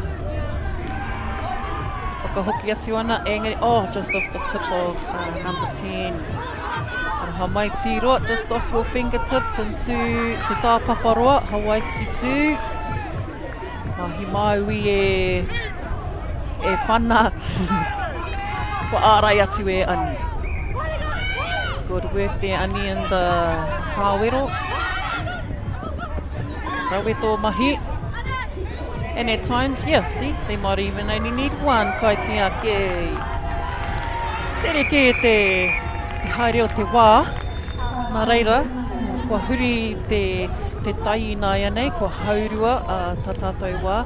Ko nā piro ko te whitu ki te wharekura o te rauaroha, ko te rima ki te kura Māori o Hawaii Ki-Ho. Nā reira, hara i te mea kei te tino kaha nā piro, nā te mea kei te tino kite i te kaha o te oma i runga i te papawhira. Koira pia tētahi o nā tino pukenga mō nā kapa ērua. Kia taia hoki te karo, kia taia hoki ki te wete i nā rautaki o rātou hoariri. So half-time down here at our papatākaro down here at Central Trust Arena. Ki te papa i oia ki raro i te haumarutanga o te manawatu. Ko rangitāne o manawatu hoki rātou i kawe i tēnei kaupapa i tēnei tau, nā rātou te tono. Nā Aotearoa Kī-ō-Rahi te kai tautoko. Kiko nei e tūwai ko ngā e manaakiti ai nā kapa, nā kura, toru te kahuma ono. So great venue to be able to host our 36 teams out on 6 fields, 9 pools, and having up to 12 referees refereeing all day. Kei whea mai rā te painga o tēnei. Kua kounga tonu atu e nei tua huatana. Ko Hawaii Ki-Ho tēnei mo te haurua, mo te hauwhā tuatoru. Third quarter and Hawaii Ki-Ho will have the kick-off. Tū whakaia will have the kick-off for this quarter. Te matahi ai. And back out. Ko tai au tēnā mō Hawaii Ki-Ho. Ko ia tā rātou kaitiaki. And a nice offload. Engari, kua tihai ki te roto. So, that is no score. Karakau he tuku manawa, ko huri ki te rau o te aroha. Te rau o te aroha, huri haere te ki. E toru nā kaitiaki mō Hawaii Ki-Ho ki te pāwero. One kaitiaki ara. And that's why we need that third kaitiaki around the kaharaiti. Hawaii Ki-2, kei te kimi I etahi pou. Ko Shannon hoki tēnei mua. Just out onto that right side of the field. And we had a tupu manawa. We just had a tupu manawa there from Kai ao te kani. Te rau o te aroha will take the key. Kai noa will pass that out.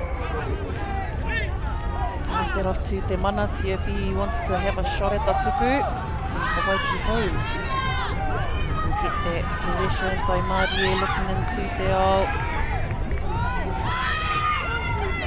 Tai ao, kei te kimi, ana hoa ki te ao. And we had a rip just in te ao, but the player ran through te roto. Koira pia te karanga a te kaiwa wau. And te rauaroha with an attempt at a jump shot. Oh, nice block there from Hawaii Ki-Ho. Ko tai ao tana ingoa. Kaha nei rā kōrua, tai ao kōrua koto hoa. Kura ko Tai Mārie. e taki te tupu. Hope, hope. Ka tū whakae anō tēnā. Tua atu ki tō hoa. Mā Ricky Joe pēr e kimi.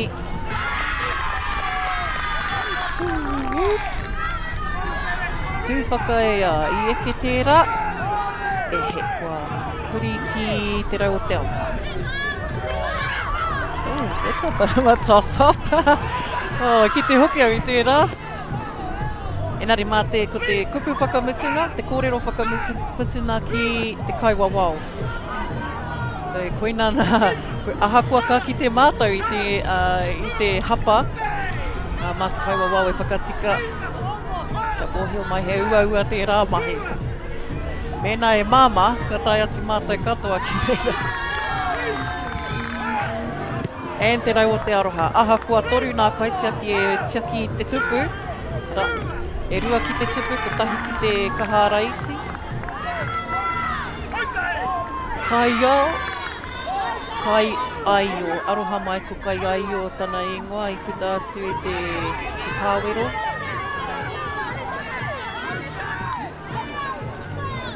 Shannon me tana kimi tētahi hoa. Just an early entry into te roto. Me mau ia I te ki.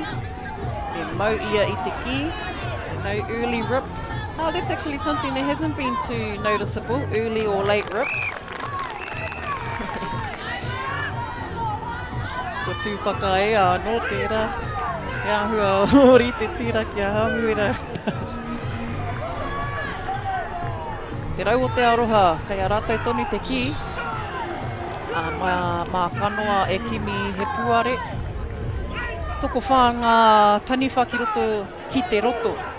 So those taniwha are allowed to have up to 4 taniwha.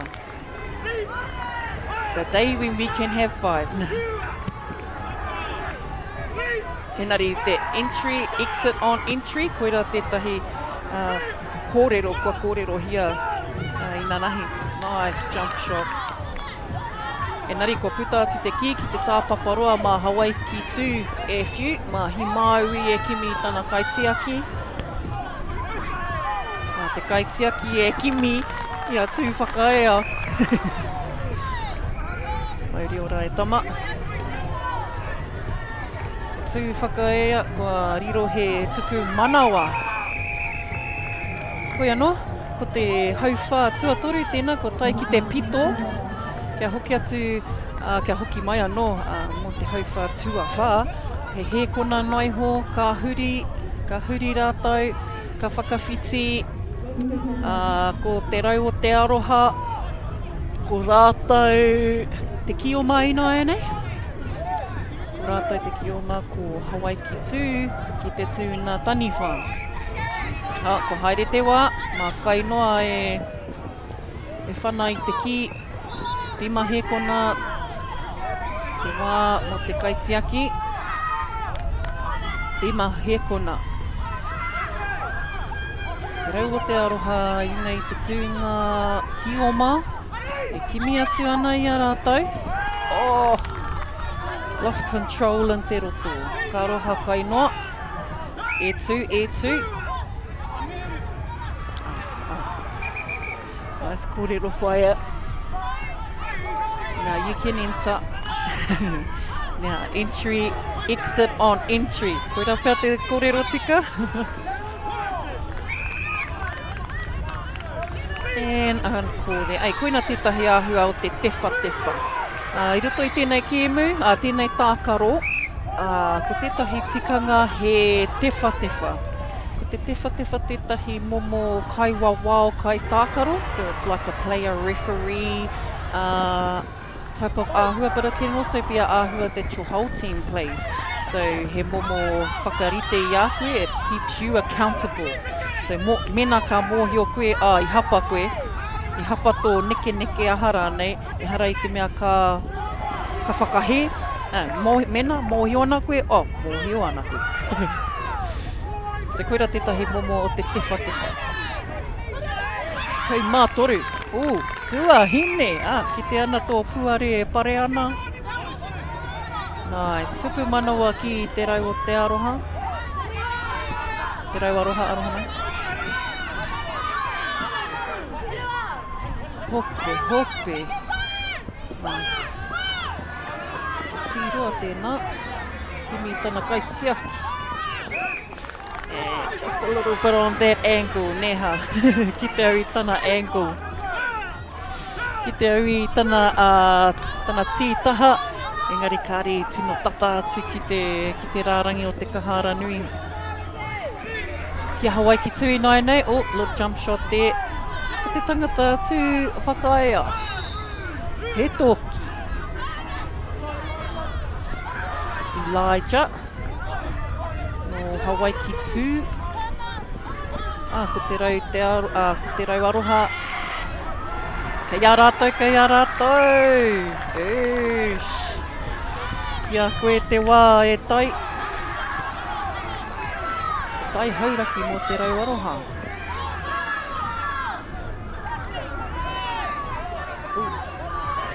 Tī hai wana. O heke hoki te tī hai. And a nice block there from number 8. Kia Ani. Kei te ārai atu hoki ia I wana. Kei te ārai atu I nā ki, I nā whiua nā taniwha. Hawaii ki tū anō. Te tiro, ko tahi noi ho tā rātou taniwha. Ko tahi te taniwha I roto I te roto. Ko tahi enari e hoki mai anō. Ko hoki mai anō a Hawaii ki tū. Karo atu I te ki. Heke ana. Enari ko mau I a rātou te rau o te aroha. Enari, te rau aroha, kei te haere tonu te wā. Ahua I whakaro au I tū.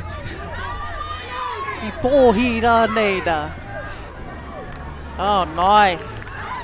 I kite au I tēnā. So Ani, on to it, girl. Hey, threw it out there and that player should be there.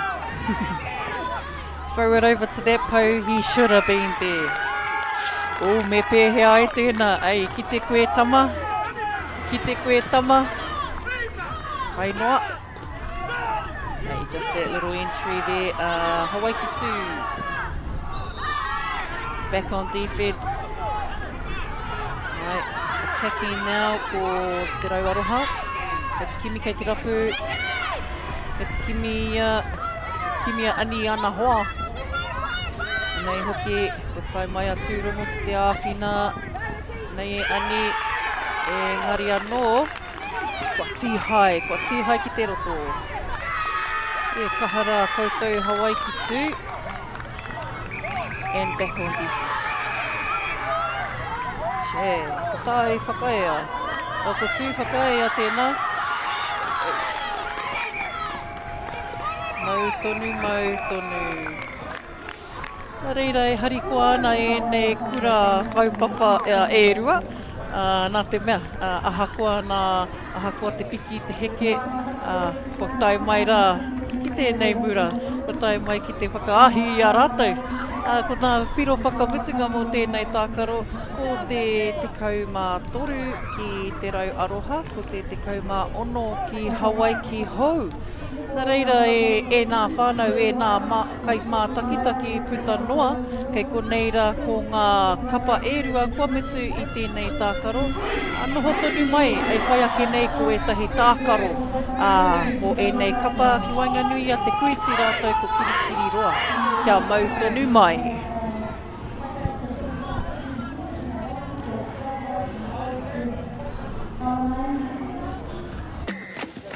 Sport is about more than just the game.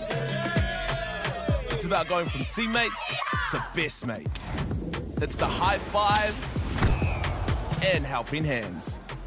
It's learning when to back yourself or back your buddies. It's actually being excited to get out of bed early on a Saturday. Sport is about more than just the game. That's why Caltex is proud to help fuel school sports. The forest should never have been taken off this steep hill country that's eroding, and it makes absolute sense to afforest those hills. What we're doing here is using the exotics to help that process get established. We're looking at a managed transition process where those pines are progressively thinned as the native understory establishes. We're trying to do several things here. Soak up carbon, establish native forest, and we're trying to improve biodiversity. You're achieving an awful lot with one program of activity.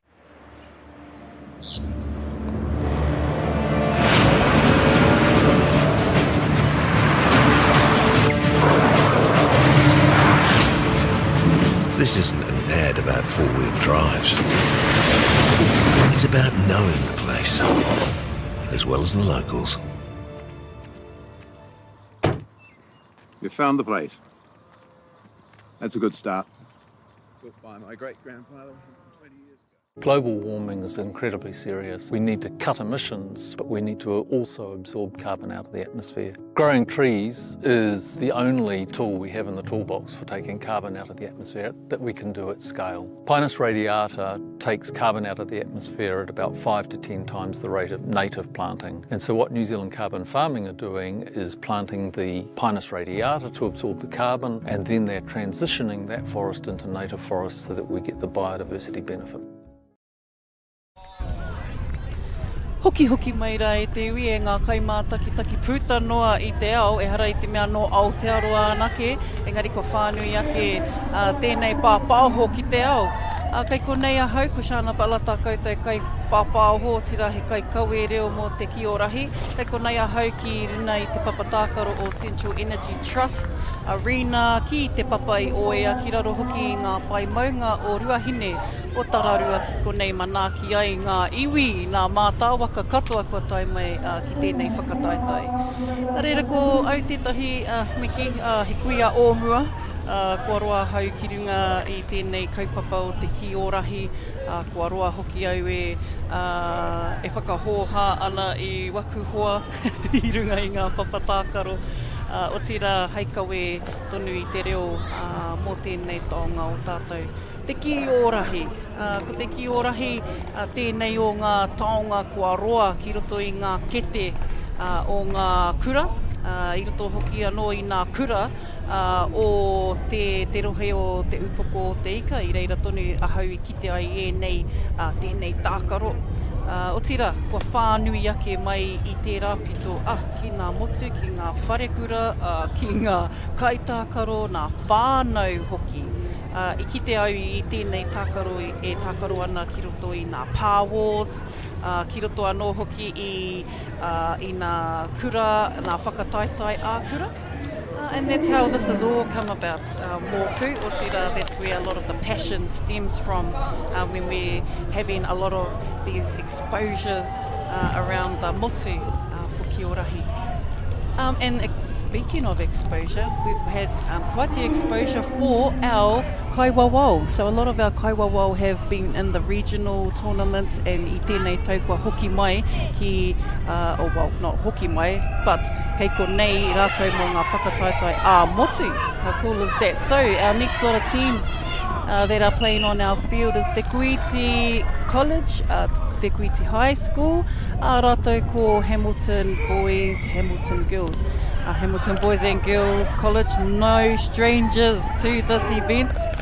I ngā tau ki muri, ko rongo tātou, I eke rātou ki tētahi o ngā taumata, I eke hoki rātou ki roto I ngā whiringa. I toa hoki rātou. Te Kuiti High School, also showing being a dominant kura in their area. I've heard about Te Kuiti probably 10, not even 10 years. About 10 years ago, tika tēnā. I roto I ngā kaupapa koro nei hana. I reira I taua wāko e tahi whānau nākau nui ana ki te Kī-ō-Rahi, and ko tētahi whānau ko wareware ki te ingoa, engari ia kaupapa Kī-ō-Rahi, I reira rātou tēnei whānau no Te Kuiti. So I hope that whānau are still around and supporting all of these kaupapa Kī-ō-Rahi that have been in the area. Te Kuiti High School taking the kick from Te Marama, and they did try and attempt for a Kī-ō tere, and that he quickly closed down by Hamilton Boys Girls. Hamilton Boys Girls, again another kura that have combined pērā kia Rotorua Boys Girls, pērā no hoki kia Tauranga Boys Girls. So those kura, those two kuras, so I guess that makes up, does that make up the 36? No. Kareko, he kōrero, he puta noi ho tērā kōrero. Hei te kōrero toni rātou, kōrero rātou kia rātou. Our kaitiaki mō Te Kuiti High School, looking for their kioma in te ao. The man-on-man, the zone defense, two types of styles. They can be mimicked and they can be duplicated. They can be actually simultaneously run doing those styles at the same time. Who can do that? These guys can. Kaha nei wēnei tākaro no roto o Hamilton Boys and Girls. Hātiki wēnei kaitākaro. But kaua hoki e āwangawanga. Don't even underestimate some of these smaller kuras from the smaller areas. E tino hikaka no wēnei kaitākaro. Hamilton Boys and Girls in taniwha position. Jump shot there from kaitākaro I roto I te roto. Kī-ō-Rahi with a tupu manawa mō Te Kuiti High School. Koutou nā kai āwhina to all of our supporters that have been part of each team.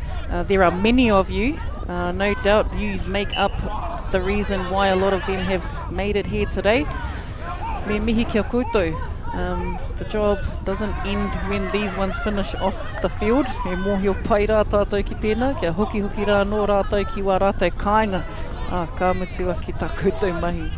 E nā kai āwhina. So all of our supporters have been quite a huge, important part of this kaupapa, because we know we need more of them around our tamariki, more positive influences, more mātua pakeke support.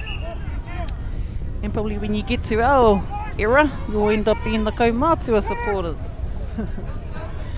Ina rea Te Kuiti High School e whaiwhai tonu atu I wā rātou kioma ki roto I te ao. And Te Kuiti High School looking to convert those 3 pou touches, hei tupu manawa kia rātou. Kī-ō-Rahi will take that kick off, and she was going to attempt for a piro tere, try and get the key. Engari mā Hamilton Boys Girls, kiri roa mā rātou. E kohi e kawe I te ki. Nice hang time, little air time there for Hamilton Boys Girls. And one poke, tupu manawa. Ko ni kura te rā me te tupu manawa mo Te Kuiti. Quick changeover ko mutu te hau whā tuatahi. Ki Wainganui I a kiri roa rātou ko Te Kuiti High School. Hamilton Boys and Girls combined. Ia tau, ia kaupapa ka whakakotahi rāua nei nā kura. Cool that they have this opportunity to bring their team through. So they must have done well in their region. Te Kuiti High School will take their taniwha. Nice little jump shot there. And kua riro he tupu wairua mō rātou. Lawson me tana jump shot. Taniora. Nice little hang time there, Lawson. Now, mean too, when some of these players don't even have to run up, and they can just get air time, just lift their waiwai and metre and a half in the air. And blocked by Hamilton girls, boys. And Hamilton boys, girls will attempt and double movements. Ka re tērā e taia ne, so if a Kī-ō-Rahi's touched the po and going to convert it, runs through te roto, doesn't quite make it and tries to do another move to get the key over to the pāwero, ka re tērā e taia. Kua whakahe, kua whakahe rātou kia koua double movements, Miki. So it must either come slide, you must have to slide in, or you've just got to run in touchdown. And it just stops all those trying to rip the player while they're rolling around through going into te roto. Etahi niki niki ne, nā te tere o te tākaro e pērā ai. Ko tā niko akuhata no Hamilton boys, girls, tētahi o nā ira mutu. 3 kaitiaki and 2 will drop out and look for an opposition. See. Etahi o rātou. Ko kite etahi, ko tohunia ki roto i nā rōpū, nā kāhui mo te taumata Kī-ō-Rahi. So you might see some representatives from the secondary school team, the area school, and also the Māoris, the Kī-ō-Rahi Māoris team. Let's hope there are selectors out here today. No doubt there will be. Who they are, we cannot tell you. Heoi, you will no doubt know who they are, as in the team once they get selected. And if there are a few selected today, mānawa nui nei. And all the best to all of our kura out there. Many of you have come for the first time. Well, not many, some of you have, but many of you have repeats. So you are no stranger to this whakataitai. Hamilton boys, girls still in possession of Kī-ō-Rahi. Back into the pāwero, the kaitiaki needs to talking out to their Kī-ō-Rahi and te ao. Talking, and caught in te ao. Ai, kua oma pai. No ripper has been ripped. Kua riro he tupu manawa tēnā. Communication is key. I know there wasn't a setup, but communication, he mea nui te kōrero. Oh, and a double. Nice. Haven't seen too many doubles throughout this tākaro, but if there are, no doubt there are a lot of that occurring on all these other fields. Double, tērā pia he ua. Maybe those rippers are a little bit hard, why there's not a lot of double ripping. But Hamilton boys, girls, well, they'll still attempt. And kere ana, and the ripper gone in te roto. Hand over to Te Kuiti High School. And blocked by Hamilton girls. Nice. Moves from Kiriroa. And Kiriroa moving around, although ripped out in te ao. And Tanifaki. Nice jump shot and a tupu wairua, e rua. 2 tupu wairua for Te Kuiti High School. That looked like. Okay, ka pai, kua hoki atu te ki te wā I hapa. So if there has been a call made, the referee will make sure that they return back to where that offence was made. Ko e haere tonu, no play on until he says. Tērā. And Hamilton girls, boys, kei te kimi o rātou kai tākaro. And the player just to our right may have been pulled up. Tata tonu te whakamaui aia. He tā. Ko tai ki te hauwha, te pito o te hauwha Tuarua. End of our half time of our second quarter, aroha mai. Te kaumā whā ki te whā. Ko Te Kuiti High School, rātou o te kura, Tuarua o Te Kuiti. Kaha rātou, no roto o Waikato anō hoki Maniapoto, kei reira hoki rātou te King Country, mā rātou tonu e kōrero wā rātou kōrero, kuz kua roa rātou I roto I nā kaupapa Kī-ō-Rahi.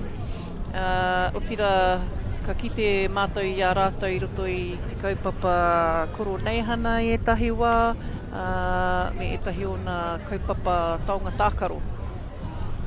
And if this kaupapa wasn't here, then we would have the backups of Wikiha, we would have the backups of the likes of our iwi, pā wars, and those all contribute to the experience of Kī-ō-Rahi, both as at a whānau level, but also within their peers, within their puna, and within their age groups.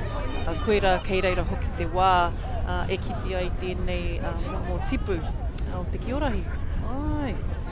A muri o te wā o te haurua, just after our half time, we will then swap over and have te kuiti as Kioma, and Hamilton boys, girls will take taniwha.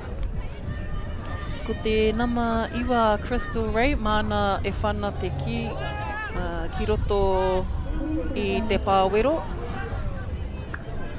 Mary e hopu kina ki a mau. E taia hoki te whakamihi wā tātou kura katoa kua tai mai. 36 of you. 36 teams that made it through ki tēnei whakataitai.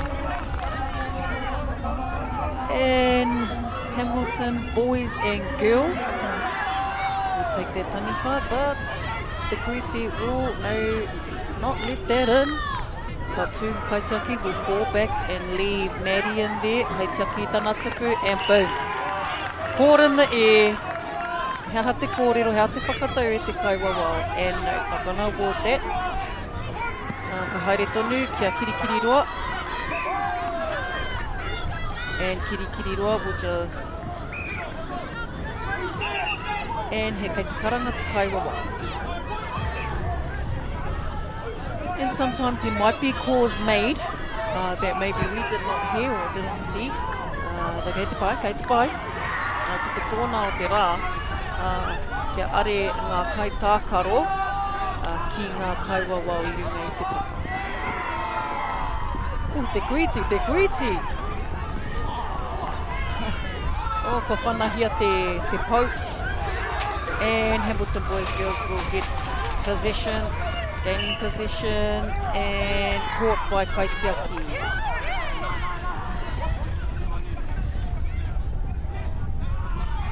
And the Kuiti still in position.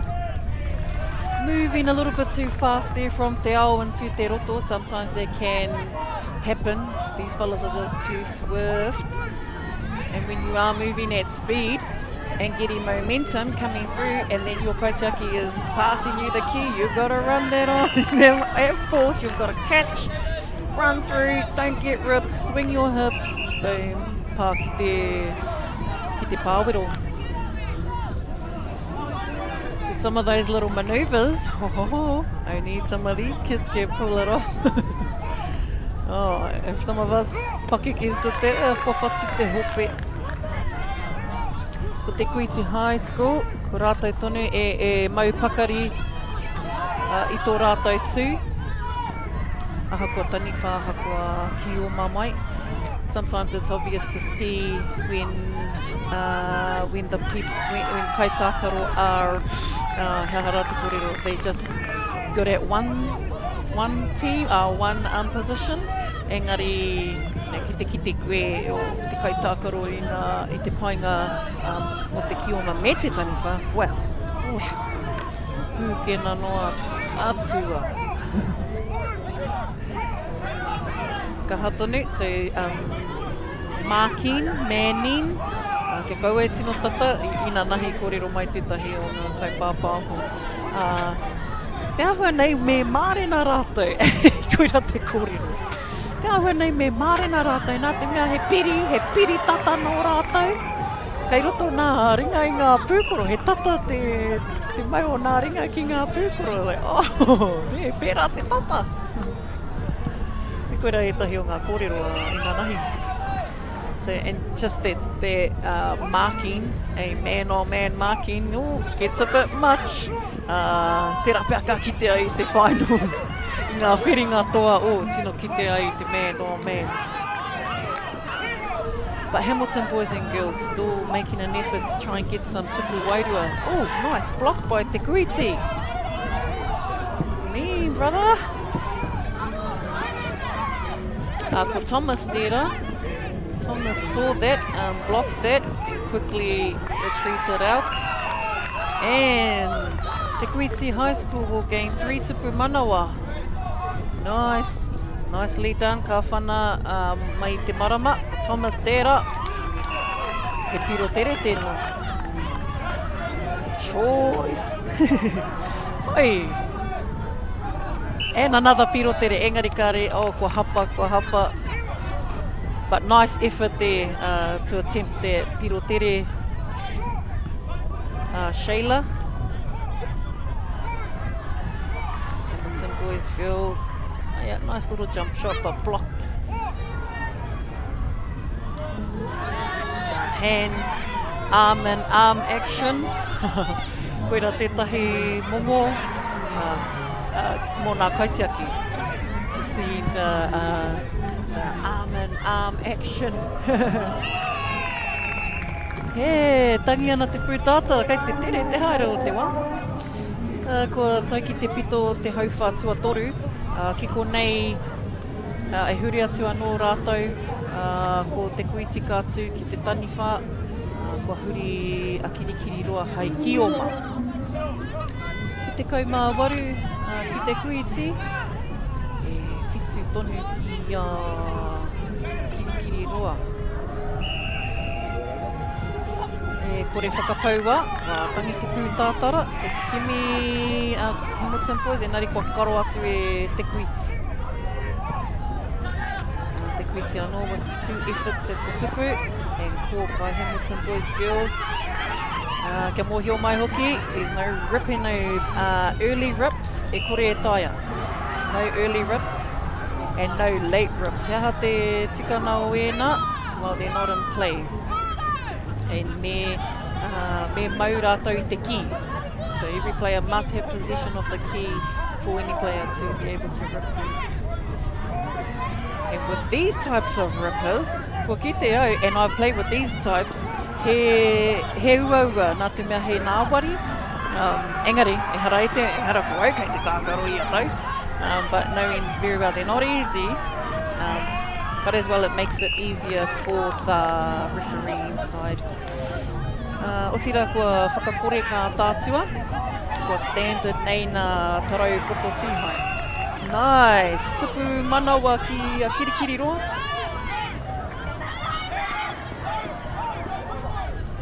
Ko kau tera, ko kau tera no te nama te kau no kirikiri roa. Ki te au I tō tupu manawa e tama. Thomas with an attempt at the tupu wairua. E kua hoki atu te kaitiaki. Kaitiaki kei te kimi tana Kī-ō-Ma ki te ao. Kei te ārai atu e te kuiti, defending. Tāni ko aku hata, kei te kimi anō ia. Ai, whai ai tētahi o ngā kaitākaro. Nice, me tētahi tupu manawa kia rata.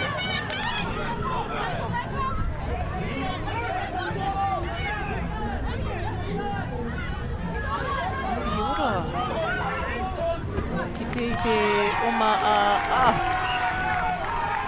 Taha tērā karanga e te kaiwawau. Tēnā koe tama no kirikiri roa. Kare ia I whakahe, I mohio ia, hoki atu. Tērā momo o te tewha. Tērā kitenga hoki. Kia mōhio mai hoki ngā kaimā takitaki e hara I te mea me tākaro no aiho. He tikanga reo, he tikanga Māori hoki kei roto I te tākaro. So kia kaha rātou ngā kaitākaro ki te kōrero Māori. Kia whai whakaro hoki ki ngā tikanga, te manaaki I te tangata, te whakawhanauna, koira ka whakatū nā rōpū, nā tūma ki runa I te ara, te tsotahi, kia whakarite, kia tatū.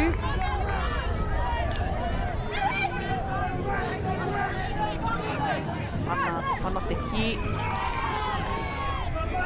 Ka mau e te kuiti. Nice jump shot there. And that was Jesse. Oh no, that wasn't. That was Chance Arohamai. Chance there I roto i te kuiti. As 25. And Kirikiriroa. And Kirikiriroa just offside there. Had no possession of the key. Trying to run through te roto. Trying to set up that tupu manawa. 3 kaitiaki ki te pāwero. Chance looking for another taniwha in te roto. Kirikiriroa. Kirikiriroa tonu kai a rātou te ki. Looking into te ao. Nei nā wīra, ko tai mai he wīra.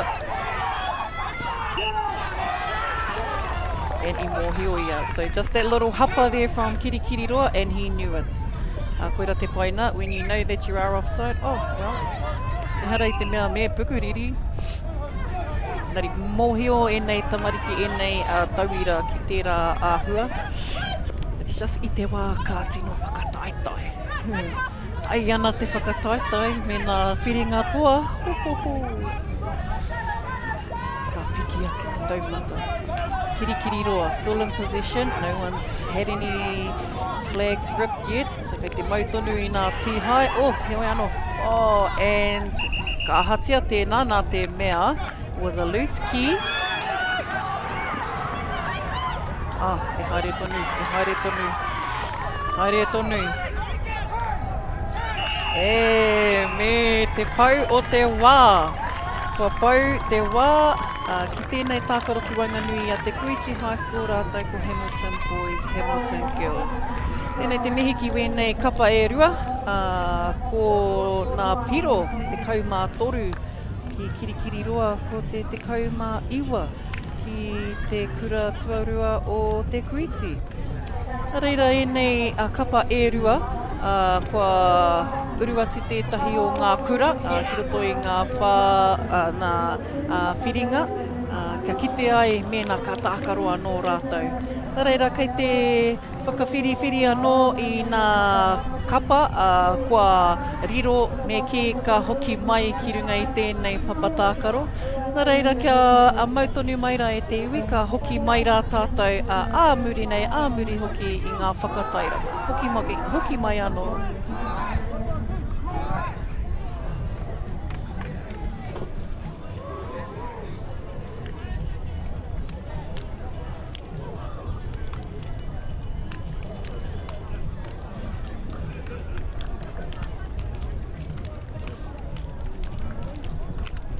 Funding is a real challenge. We know that a lot of schools face that ongoing, and the reality is if you go to a lower decile school in New Zealand, you are less likely to be able to afford to participate in sport.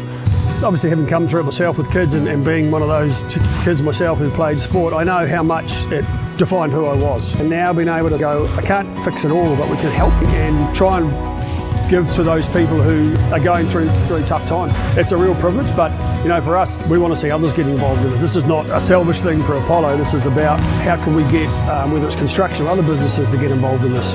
There's a lot of things that kids miss out on, and so to have businesses step up and want to be involved and to help is a game changer for schools. It really is. The forest should never have been taken off this steep hill country that's eroding, and it makes absolute sense to afforest those hills. What we're doing here is using the exotics to help that process get established. We're looking at a managed transition process where those pines are progressively thinned as the native understory establishes. We're trying to do several things here. Soak up carbon, establish native forest, and we're trying to improve biodiversity. You're achieving an awful lot with one program of activity.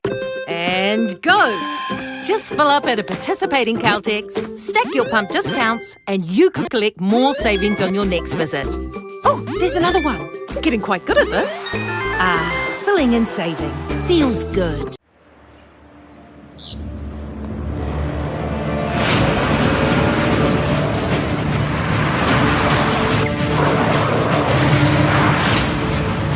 This isn't an ad about four-wheel drives. It's about knowing the place, as well as the locals. You found the place. That's a good start. Built by my great-grandfather 20 years ago. E mihi ana kia tātou e ngā kai mātakitaki, e nā kai tautoko mō tēnei kaupapa mō te whakataitai Kī-ō-Rahi mō ngā kura Tuarua o Aotearoa. Kaupapa he whakataitai motu hoki tēnei. Kua karangahia ki ngā pito katoa kia tau mai ki tēnei kaupapa. Kua tūna kaupapa ki roto i ngā rohe, i tēnei rā. Kua mihi mai rā ki ngā kapa kua tau mai ki runga i te whakataitai. Ko Shana Butler tēnei, tā koutou kai kawe, tā koutou kai pāpao ho mō te kaupapa o te Kī-ō-Rahi. Anō hoki e whakanui ana i te manarahi mō tēnei tau 2025. Ko nā kapa e tākaro atu ana i tēnei pito, ko nā whiringa mō nā tūna tekauma pitu me te tūna rua tekauma whā. Nā te mea, tori tekauma ono nā kura kua tai mai. So ko te kaukau roa o pate tere rātou, ko raukura ko rua tawhiri, ko Rotorua Girls and Rotorua Boys High. He kura anō hoki tēnei me ki no he kura tamatāne, he kura kōhine, ko whakakotahi rāua hei whakakanohi i tō rātou nā kura. So te kōrero nei me nā rarangi ingoa mō te wharekura o te kaukau roa o Patetere. Ko te aorani Ashby McDonald, ko Lucian, August Feki, ko Boston Cooper, Tamihana Kiengi, Kaimani Matchett, ko Sione Otuwhanga Valu, ko Charm Taylor, ko Purotu Wharewaka, Dwayne James August Feki, ko Ania Hemes, ko Waihua Macaulay Karauna, ko Stevie Lee Perry, ko Oralee Te Wake, ko Rawarawa Uerata Williams, ko Annika Wallace, ko Sadie Wharewaka.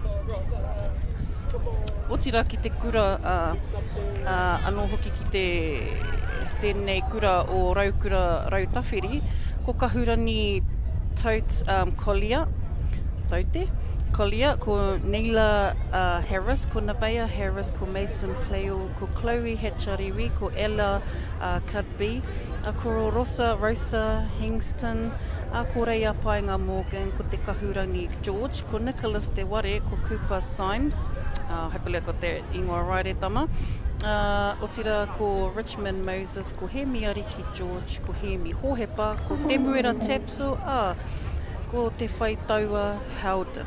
Ko rātou te kapa mō raukura rau tāwhiri. Ko e nei kapa kei runga i tō tātou whira tēnei papatākaro tuatahi mō tēnei wāhanga kia tātou.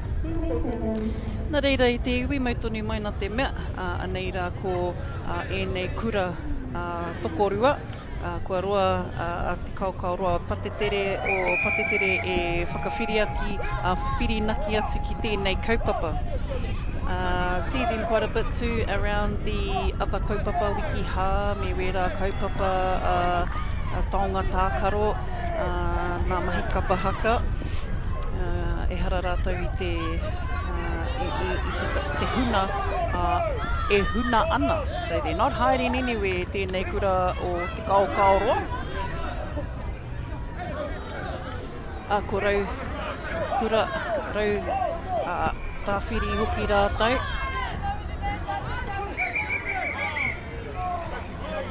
And ko te kaua wau, tērā, kei te whakamārama atu. Ko raukura tāwhiri ki te kioma. Ko te kaukau roa ki Taniwha. And block there, e ruanga kaitiaki ki te pāwero.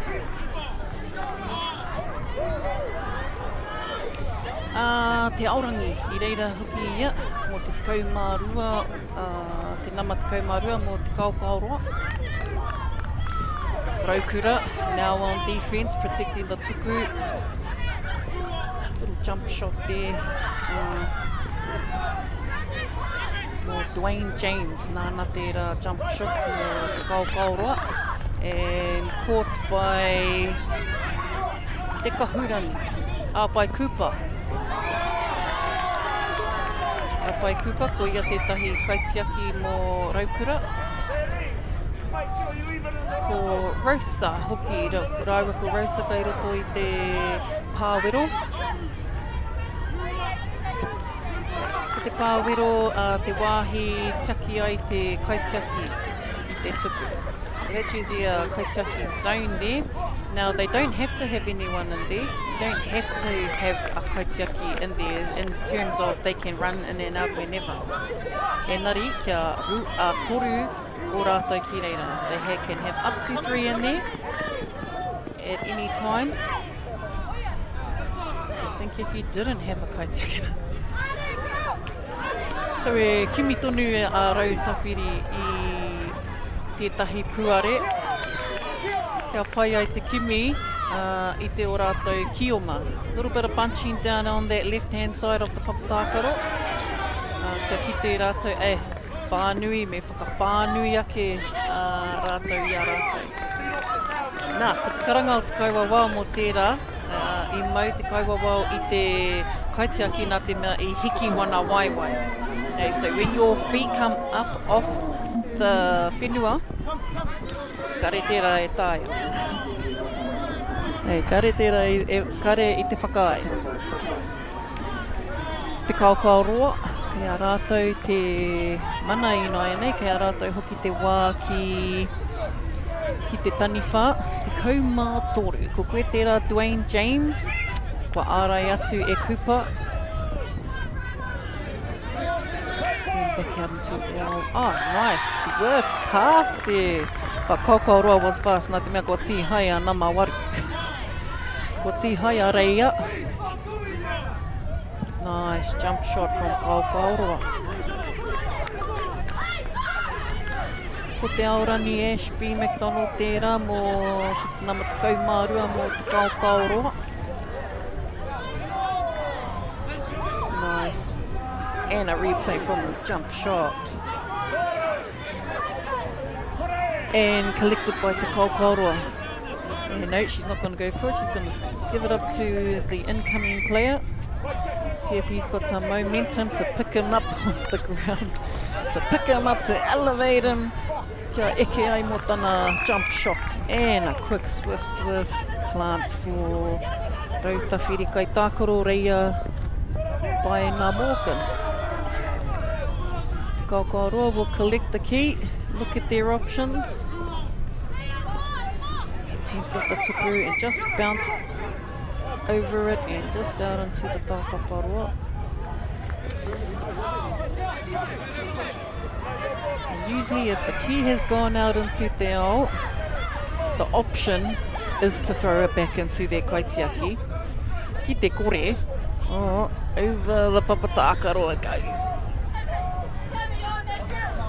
He's just reached the tāpaparoa again, looking for the Kī-ō-Rahi. Kupa no, quick offload out into te ao. Engari, nā runga I te pūtātara, kua kore eke tēnā. Ooh! And looks like we've got good defense and attack here, both from te Kī-ō-Rahi. A rātou ko Raukura, ko Rautawhiri.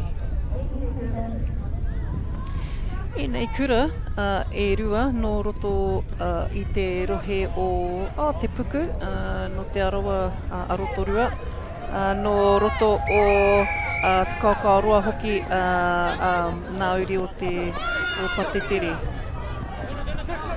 He kura kaupapa Māori hoki rātou, ko tīmata haere au ki te kite I te pakaritana o tēnei kura. And Raukura Rautawhiri will take taniwha. Me te Kī-ō-Rahi rātou piri, kia piri āringa rātou. Another school opting for hand in hand, locking arms around the tupu.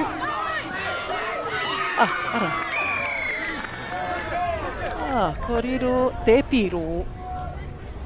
Ko te aorani, tērā mō te Kī-ō-Rahi o patetere. Toko toru nā kaitiaki ki roto I te pāwero I tēnei wā. E rua e taki ana I te tupu, ko tahi kai te noho atu ki te kahara iti. Flag's just been gone. Flag's has fallen off the shorts of the Number 8. Ko ngā pau anō, etahi wā ka taka ngā pau, ka pōrea rea, ka tū anō te mea oraro te pau. And those white things are sticking out of the bottom. There ka he karetera I te haumaru. Anō, rautawhiri, raukura, looking to move around those kaitiaki, locking arms. 3 kaitiaki in to kāwero. And te Kī-ō-Rahi are going to go for some pau touches. Haha e rā, ko wareware ki te ingoa o nā pau touches.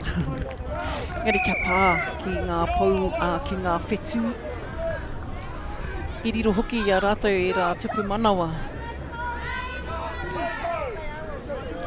E te Kī-ō-Rahi o patetere kei te kimi o rātou kai tākaro ki ona ki te ao.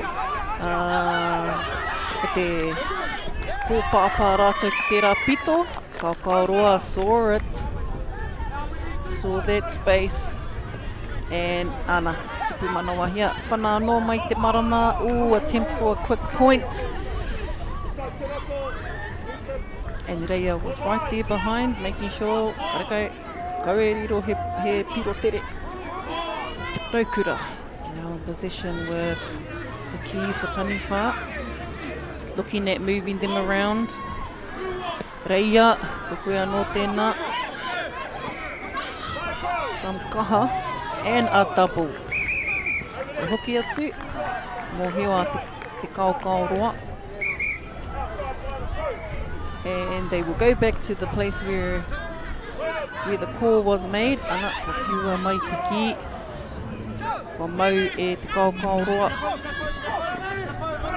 Ko mau anō I aia. Boston. Ko riro I aia te tupu manawa. Nice. Ooh, anō, piro tere. Kia kaha tonu te Kī-ō-Rahi. Those offloads. And anō, Kī-ō-Rahi. Kai mani, ia, kai, maini harai te rā ingoa. And tupu manawa, ko Dwayne James. Ko riro he piro mō te Kī-ō-Rahi. Nice. And on that replay, tupu manawa. Whana anō te ki. Kei te haere tonu te wā, kei te haere tonu nā piro o te Kī-ō-Rahi. Ooh, and just a little off the fingertips there for the kaitiaki. Locking arms seems to be a strategy there for some of our kaitiaki. And the strategy to lock arms means that it gives less effect and gives less opportunities for their ki to get through. And sometimes these Taniwha shooters can be tricky as they look like they're going to do a mean jump shot in narika ka nā wari ake te tupu I te ki.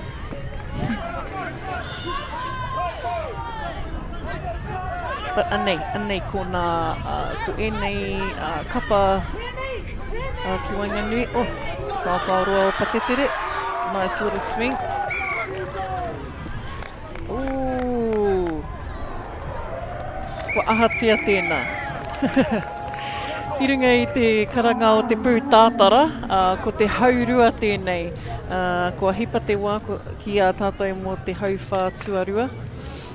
Ko te haurua I nai anei ki Wainganui a raukura rautawhiri, rātou ko te wharekura o te Kī-ō-Rahi o patetere. Ara ko nā piro, he waru ki te tahi, aha kua haurua te wā, he wā tonu ki a rātou, kia piki tonu nā piro, kia piki tonu nā tipu manawa, he tipu wairua nō hoki mā rātou. Ki ngā tahataha, me ki kei te prakitihi, kei te whakamahana tonu etahi atu o nā kapa, etahi atu o nā kura. Ki reira nō hoki ki runga I ngā papatākaro katoa, ko ki ngā papa, ko ki te kaiwawao o tira, kei konei hoki nā kai āwhina, nā kai tautoko.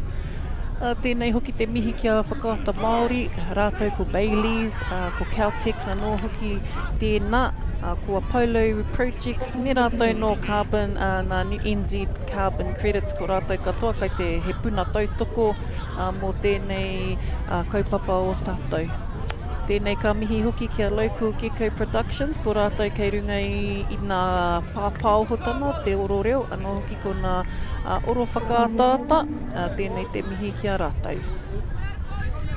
Ko tata pau te wā mō te wā haurua, ki Wainganui i Rotorua Boys and Girls, ara ko Raukura Rau Tawhiri, e whakataetai atu ana ki te whare kura o te kaukauroa o Patetere.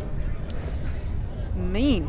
And the kēmu, kei te kite, kēmu, ko te tākoro nei, kei te kite i tēnā, i te āhuatanga, he pakari.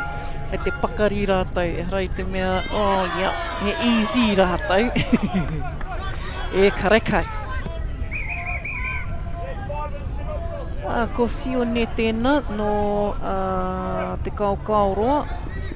Ko te kaukauroa ka tū rātou ki roto ki te taniwha. Ko Raukura Rau Tawhiri ki Kī-ō. Now some actually like the strategy of having taniwha first, Kioma, taniwha, Kioma. So like they would like to have Kioma last. So if you're onto it and if you win that pepa kuti toka, ki runga i te ara, ko tō hia kia mutu i runga i te etahi, he pai kia mutu i runga i te taniwha, etahi ko te Kioma. And Raukura, in te ao, Raukura looking for their Kioma. Ki te tātou kei te āhua ko pāpā ki tēnei pito o te papatakaro.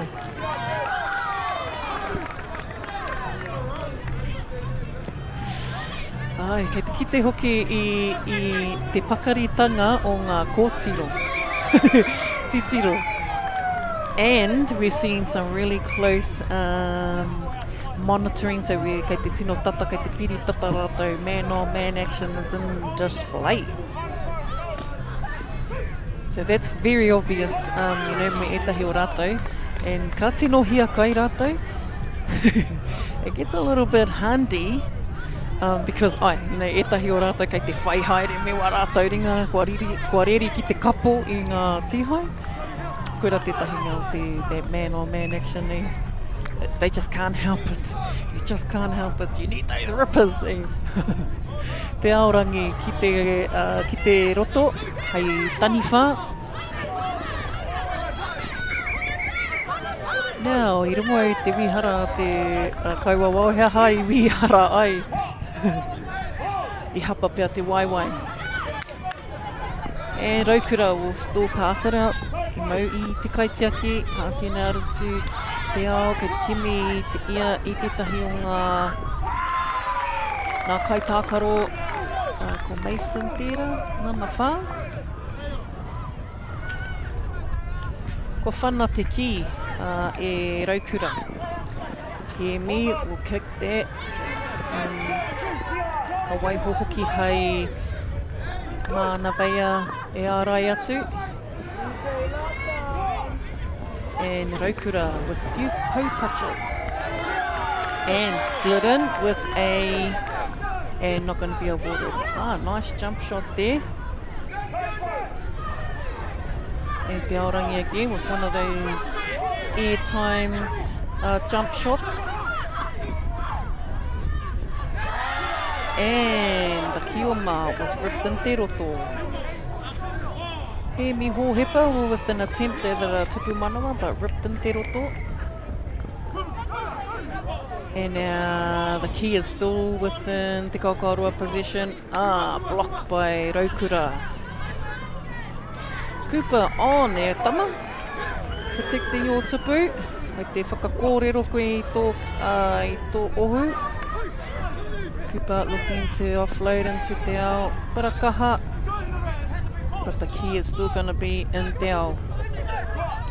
recollected by Raukura, but a ripper has gone. And Raukura still has the key and going to convert that pou touch ki te tupu manawa. Nice conversion. Nicholas with the kick from te ao. Cooper offload. And he pirotere tēnā. Ka hotu kia reia reia anō. Nā, ko pāki ngā pou, hia ngā pou. And kua hatia tēnā. Kua riro he toru. He toru nā tupu manawa ki Araukura. Whana ana te ki. Hoki atu. And he tupu manawa tēnā. Pirotere.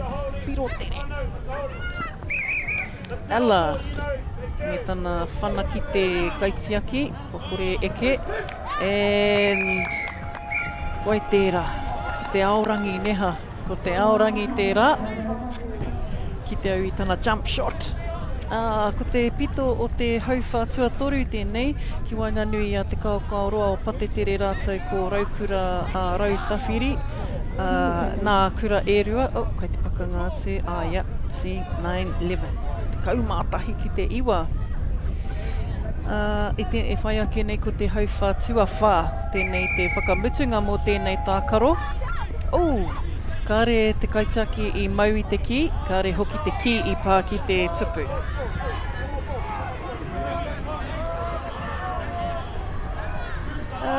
Tekau mā whā. Ko hemi, ko raua. E rua nā hemi ki roto I te kura o Raukura. Ko te namatakau mā toru me te namatakau mā tā. And ka roha nei, ko tana waiwai, ai. Reira, he offside, ko hapa te waiwai o te kaitākaro o Raukura Rautawhiri. I tū tana waiwai ki te pāwero. Ko te kaukauroa o patetere. Kia rātou te ki I nāia nei. Kai māni. Tō rātou kaitiaki anō.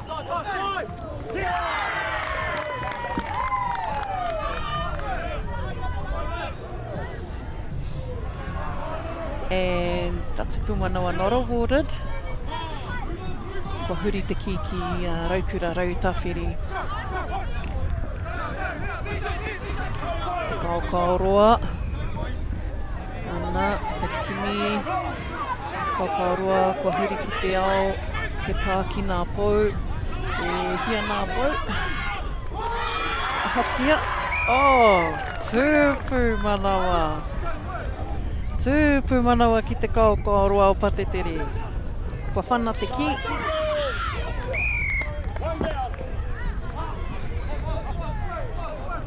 Kua whana te ki. Ko orally.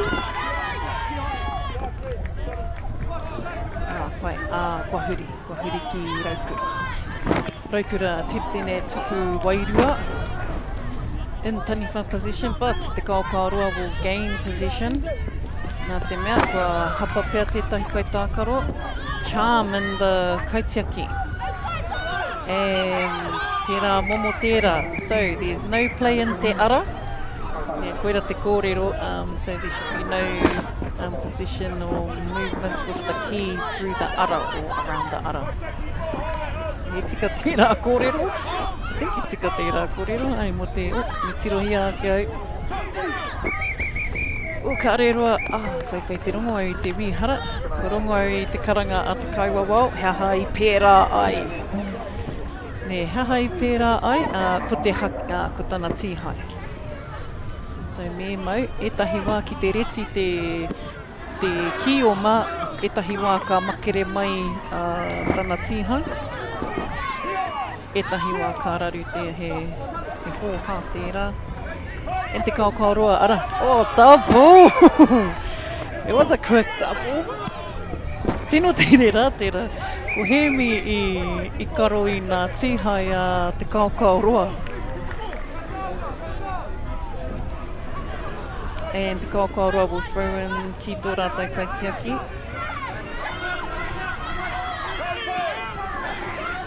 And Charm is waiting for calling out Kī-ō-Rahi and straight into the Raukura arms. Nicholas attempting at a jump shot, Tupu Wairua. Nice.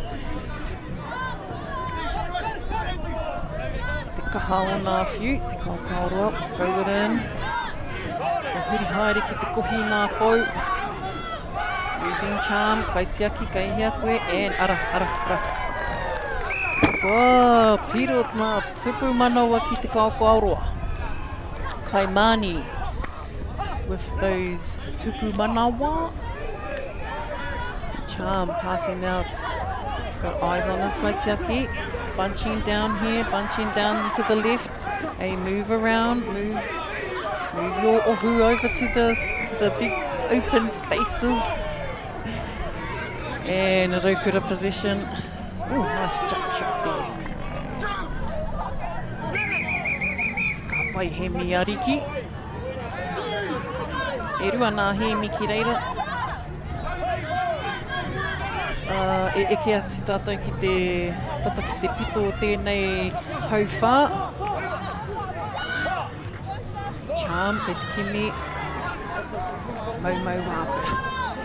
Raukura, kei a rātou te wā i nai nei, kei te haere te wā, kei te whakaarohia, kei te pau te wā. E tika, nā kua pau te wā kia tātou ki runga i tēnei papatākaro. O tira, ki wainga nui i te kaukauroa o Patetere, e tākaro atu ana ki Raukura, i a Rau Tawhiri. Ko nā piro ko te 16 ki te 12. Hoho, tino tata nei tēnei tākaro. Engari e mihi ana ki nā kura tokorua. Ako ake nei e hoki mai anō rā tātou ki. Anei, ki te kaupapa ko karanahia rā tātou mō tēnei rā ērua. So, ko te kaukauroa, ka whiri atu rātou, kua tū nā hoki pēr rātou. Ko Rau Tawhiri, ko Raukura, kua tūna no hoki rātou mō nā tūna 24 me te 14. Nā reira e te iwi, ka re tātou e roa, ka hoki mai anō tātou mō nā tākaro ki wainga nui i Hawaii ki hou rātou ko Dannyburg High School. Kia hoki mai rā tonu tātou ko ake nei.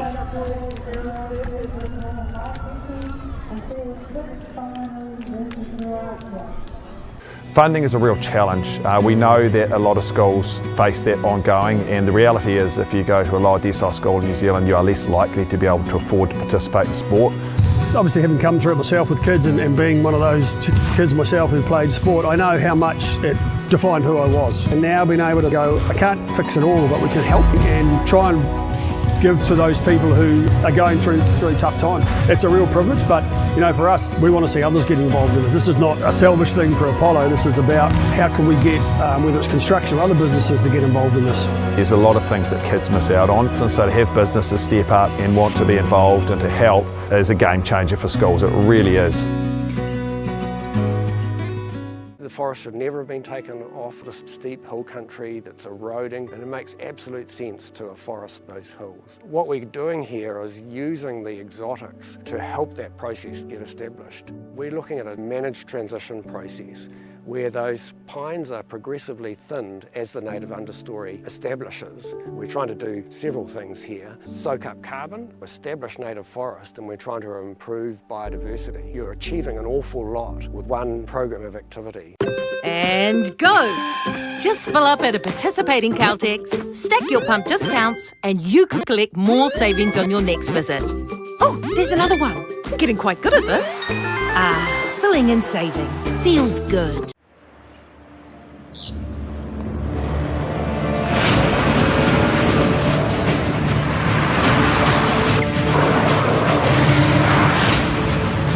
This isn't an ad about four-wheel drives. It's about knowing the place, as well as the locals. You found the place. That's a good start. Built by my great-grandfather 20 years ago.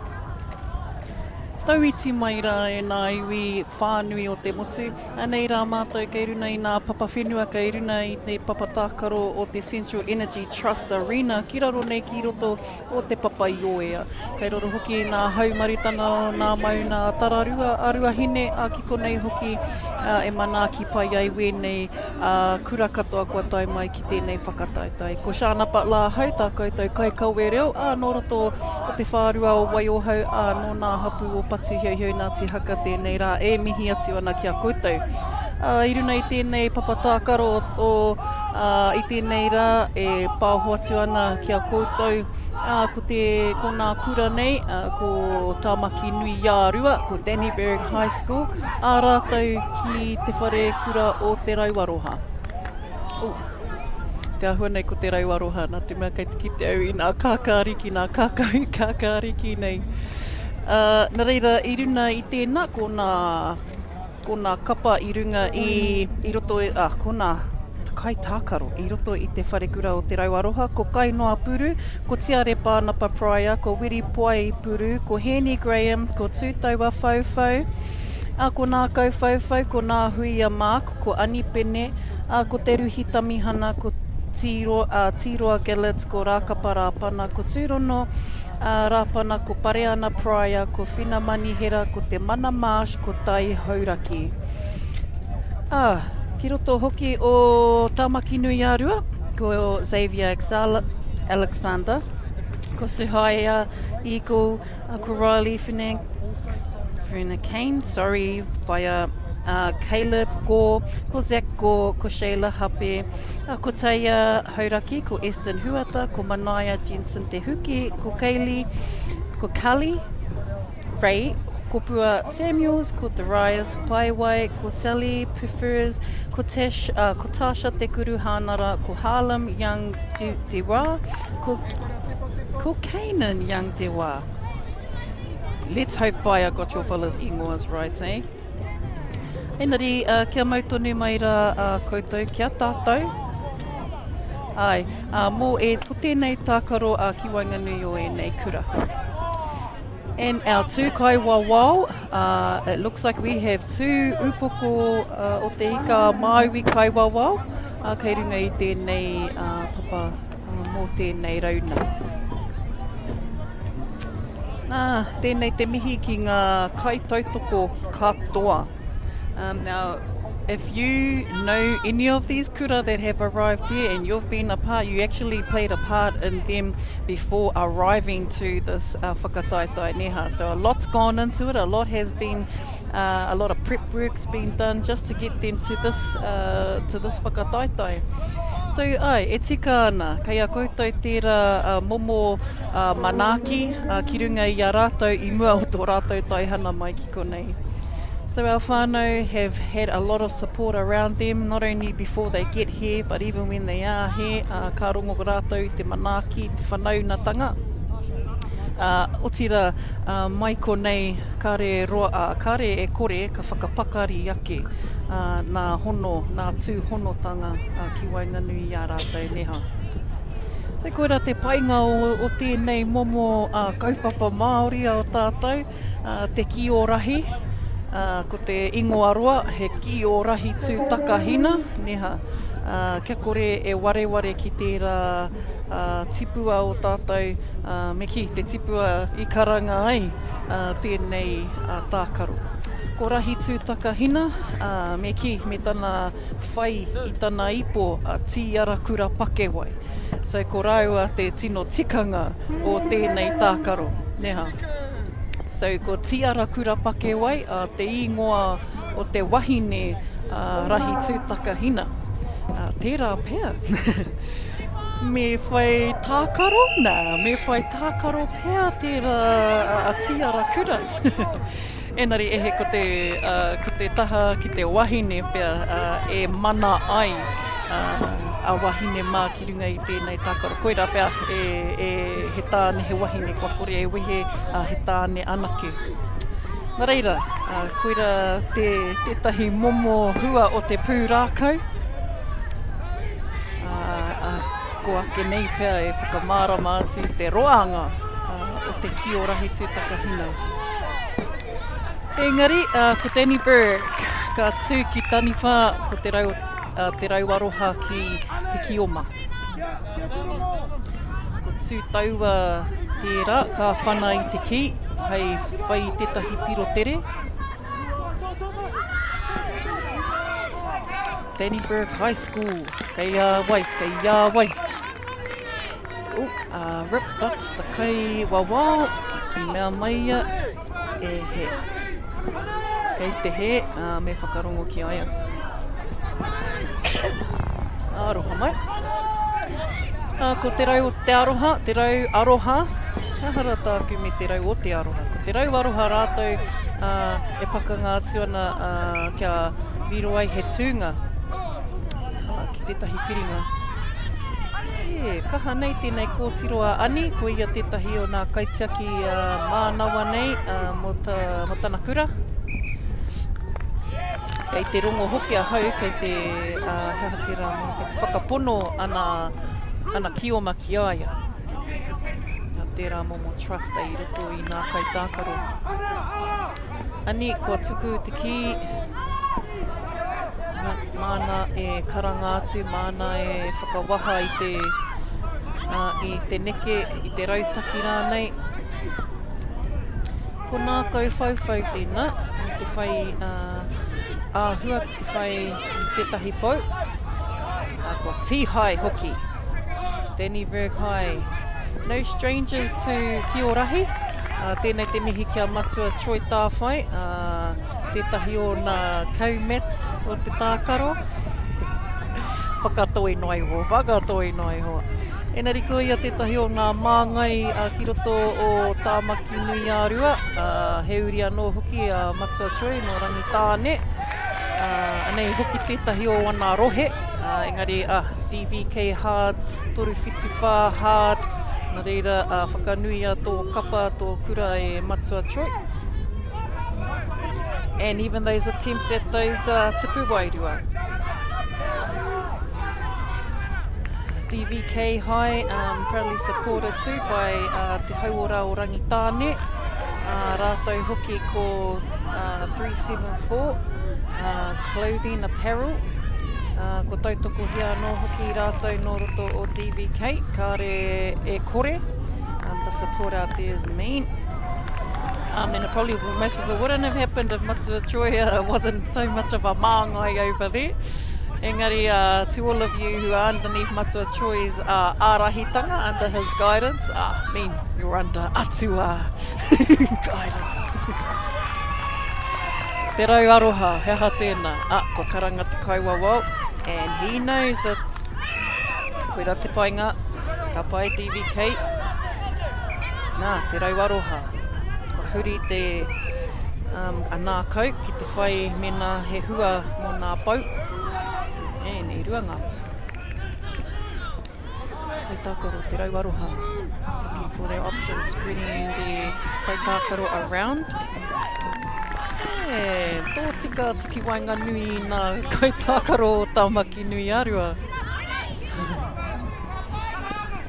Nice. E haere tonu ana a nā kau. Mohe ko nā kau whauwhau tēnā. Tēnā ma ono mo te rau aroha. Works. DVK with some little sneaky jump shot and a little release to the side. And I guess that's what some of the, as you get around the Kī-ō-Rahi field a lot more, you do start to pick up some of the little gritty stuff.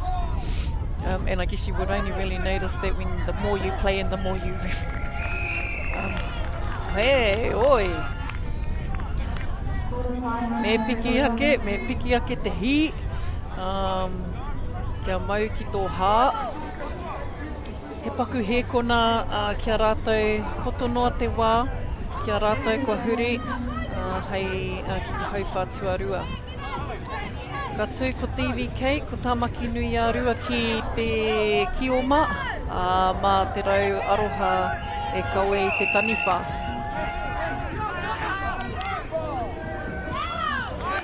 Sally with the kick-off. And DVK just hoku haumarutanga. And moves like that, whānau, can get it all heated. And at times just too handy. Yeah, he hia kai no rātou. He hia kai, he hi kaka, wera momo hi haas. And sometimes just that can just overtake and override this whole āhua. Nice jump shot like what? So I'm talking about those sort of jump shots. Whānau, let's hope there's a lens out there capturing number 5. Kia tū taua whau. Ooh, arms. And ki te rere, ki te kite I te rere o te ki ki te pito o te tawhiti rānei o te papatākaro ko mōhio pai arms. Kei aia, tētahi tino ringa, e ringa kaha rānei. Te rauaroha, me tētahi tuku I tētahi tuku wairua. Nice. Ko kainoa tēnā no te rauaroha. And gathered by Tamaki Nui Arua. Ko karanga te kaiwa wau, kia whakahoki atu ki te rauaroha. Ko rātou hoki tētahi ana ko tātātou kai tākaro atu taua tēnā. Let's hope someone's out there getting them jump shots. Mā taki mai rā kia tū taua I te whānau. Locking arms for kaitiaki on the around the tapu, 2 kaitakis around the tapu, and one will push up on that kaharaiti. Te rauaroha, I'm watching the waiwai I runa I te kaharaiti. Ki te kite te kaiwawa I wana waiwai, ki te hapa, ki te hipara nei te waiwai, ka mau e te kaiwawau. Tērā pia ki te mōhio koe, kai te hapa tō waiwai, ana, e hoki. Toru nā kaitiaki mo Tāmaki Nui Arua, kia tere te puta mai, kia rua, puta mai tētahi rānei. Tāmaki Nui Arua, kai a rātou tonu te ki, kai te tūteringa te kaiwawau, he hara nei. Ko karanga, ko hoki atu, ko hapa, ko hoki atu ki taua wāhi, mā Tāmaki Nui Arua e kawe. E tā whea DVK. Ko tahi te piro ki a rātou, ko whana te ki. E ka pai Sally, hoi ko riro ki a te rauaroha. Kanoa. Ko auru atu e toru nā kaitiaki mo Tāmaki Nui Arua. Rātou anō, jump shot. Someone give him that jump shot special. Koi atu anō. Fire's waiting for these jump shots of doom. Te rauaroha I nāia nei, tani whā atu, tani whā mai. Retreating, kei te hoki atu ki tana, I uru atu ia ki reira, me hoki atu ia ki reira. So exiting on your entry, te rā momo. Tāmaki Nui Arua, hope, toko rima nā tupu manawa. Toko rima nā pou, ana kua huri hei rima nā tupu manawa. Kei te tūteringa, kia kaha mai rā Tāmaki Nui Arua. Nice replay there. Watching that 5 and slide, boom. Rawe, haere tonu Tāmaki Nui Arua. E te haere tonu te wā. And ko whiu atu. Offload, still got chalk flags on Tāmaki Nui Arua. And still got flags. Actually that pink looks good with that blue. Hey, very noticeable, you can see all his flags. Okay. Toko whā nā pou, kua huri ki te tupu manawa. Nice. Te reke tō rātou kapo I te ki, and ko tahi te pou.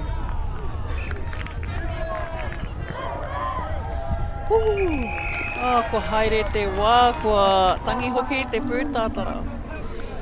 Nā reira e haurua te wā ki Wainganui i te wharekura o te rauaroha rātou ko Dannyburg High School, ko te kura Tuarua o Tāmaki Nui a Rua. Kiko nei raua whakataitai atu mo tētahi tūna ki ngā wheringa. Hoi anō, ēnei kapa e rua, ēnei kura e rua, e hara i te tau hou ki ngā whakataitai nei. But beautiful. Awesome to see those, the effort and also the kōrero. So some of the tinanas might be getting a little bit wee now. Kua roa tō rātou tākaro i ngā rangi e rua. And no doubt, still vibing. Ka rea hoki au te kite i ngā mamai, so not many are strapped up yet. So not a lot of strapping tape going on the field. Not a lot of hops going on either, so te āhua nei, kei te pai haere te tinana, or they must have enough subs to roll them around. Hey, when those ones start getting those sore knees and sore ankles, ko whakataha rātou. Engari, ko whirite mai tēnei kapa e rua. Ka riro mā tai hauraki e whana i te ki, mai te marama, ko te rauaroha ka tū ki te kioma. So every time you see whatever team is going to be kicking off at the marama, they will be in kioma. Ka pai, so te rauaroha will be on the scout, making sure they can land all those passes. So the kaitiaki is important. Hey, e hia te wā, e hia nā wā ka kōrero a whaia mo te tohunatanga o te kaitiaki. And a quick point there for te rauaroha. Just like that, tū taua me te whana. And those moves, neha. So the kaitiaki just passed out. Aha kua kāre I reira tētahi kai tākaro. Tū taua, handing it back to the kaitiaki, letting them know, here's you, I'm heading out. And the communication is happening quite a bit, like within the keen 3 kaitiaki, so there will probably be about 3-4 of them that might rotate. And having them 3 rotating around, it just leaves a bit of space. One who's confident to take the tupu by themselves, pērā kia ani. Hey, wow, he momo tērā. Sometimes one will run out, some will just leave the pāwero there and leave it unattended, leave the tupu unattended, just to have that extra player loose. Now feet, I mua no atu I ngā nahi hoki ki te mātou I ngā waiwai. Ko ngā waiwai I hapa, and it's just stepping over those, the kaharaiti, the line between the pāwero and the roto. And that can be sometimes, like what we've been mentioning over the time, and when they're in speed or in flight, e tahi wā hei ua, kite. But our kaiwawao here is opting to stand in the ara. E tahi o ngā kaiwawao he pai ki a rātou kia neke ki te taha, kei pōreare a rātou ki te ara. But if you know how some of these referees ref, then you could actually use that to your advantage. Don't tell anyone. No. Koera hoki tētahi kōrero a nātai tangirua I ngā nahi. Te rauaroha, otira ko ani pene tērā te kaitiaki mo te rauaroha. Tāmaki nui a rua attempting to move the key into te roto. Tata tonu te...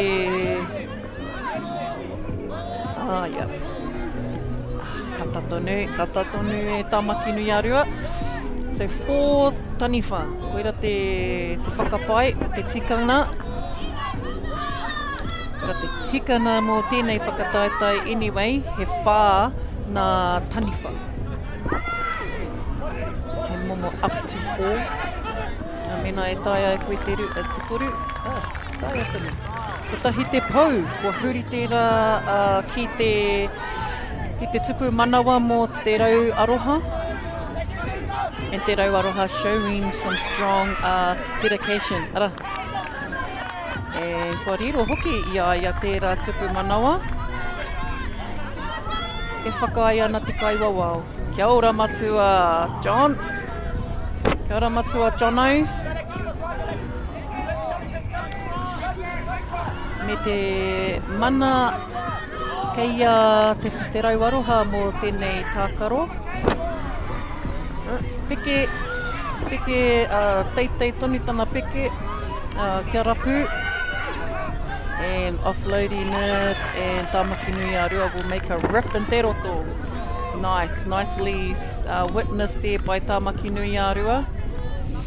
And even as a taniwha, even if the taniwha make an attempt, they can also be offside. If the taniwha feet come off the whenua, it's actually an offside.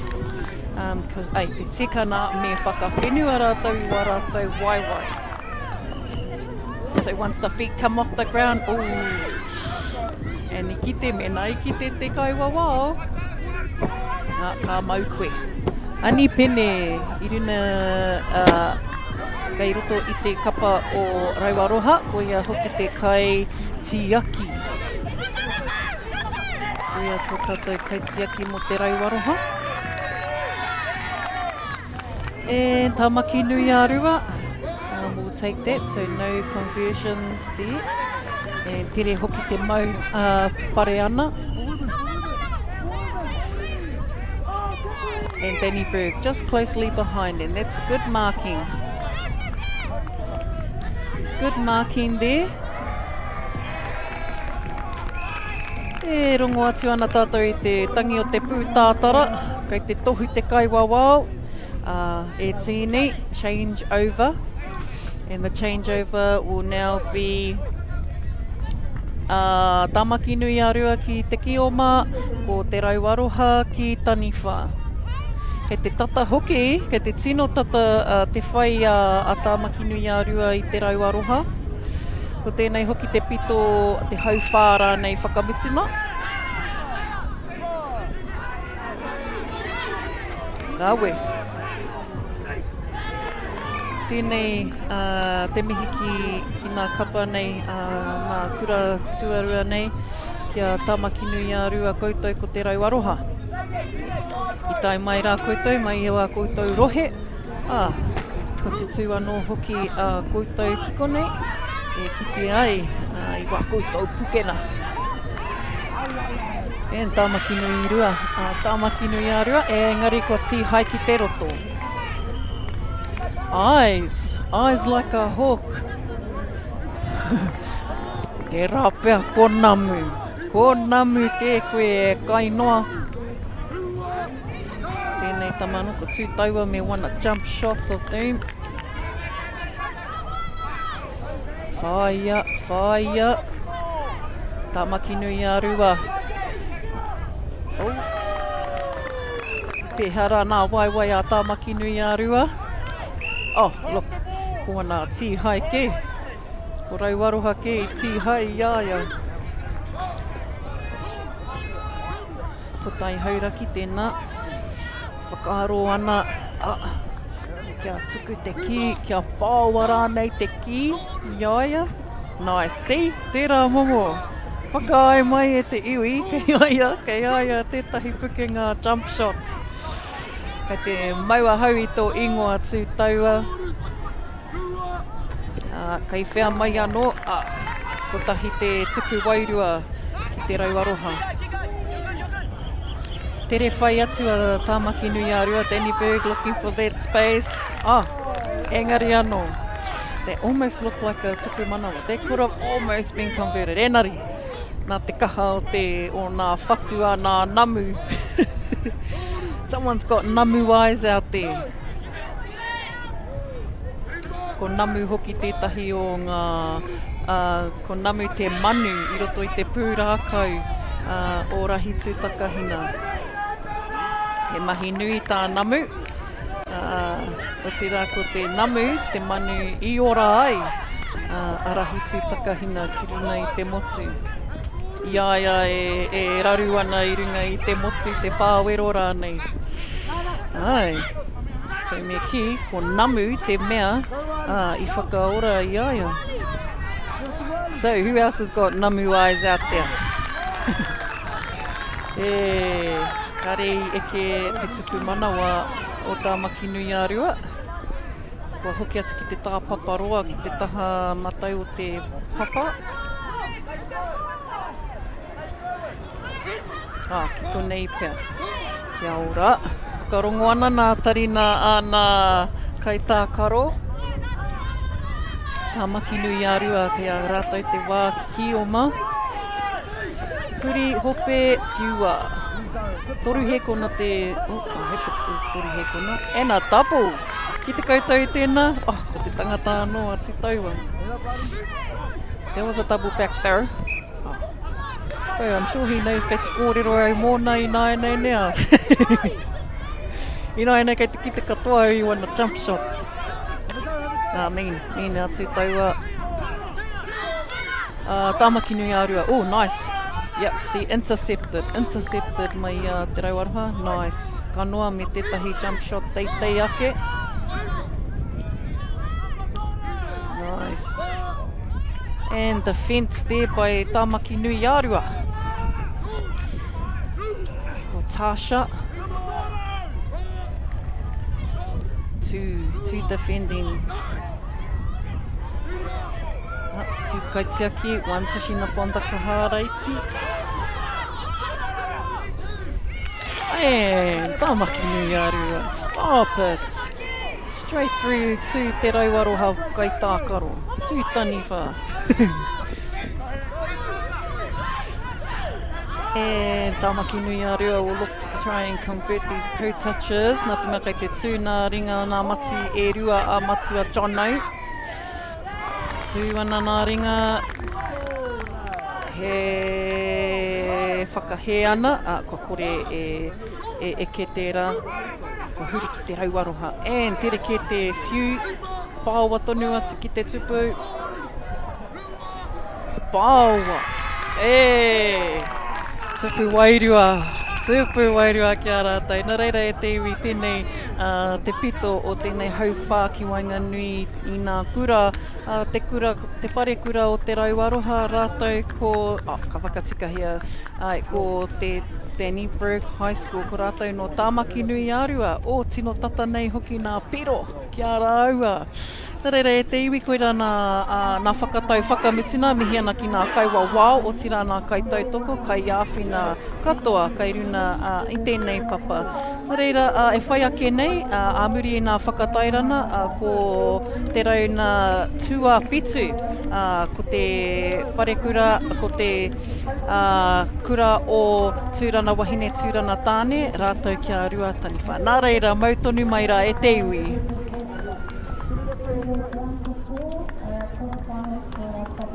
The forest should never have been taken off this steep hill country that's eroding, and it makes absolute sense to afforest those hills. What we're doing here is using the exotics to help that process get established. We're looking at a managed transition process where those pines are progressively thinned as the native understory establishes. We're trying to do several things here. Soak up carbon, establish native forest, and we're trying to improve biodiversity. You're achieving an awful lot with one program of activity.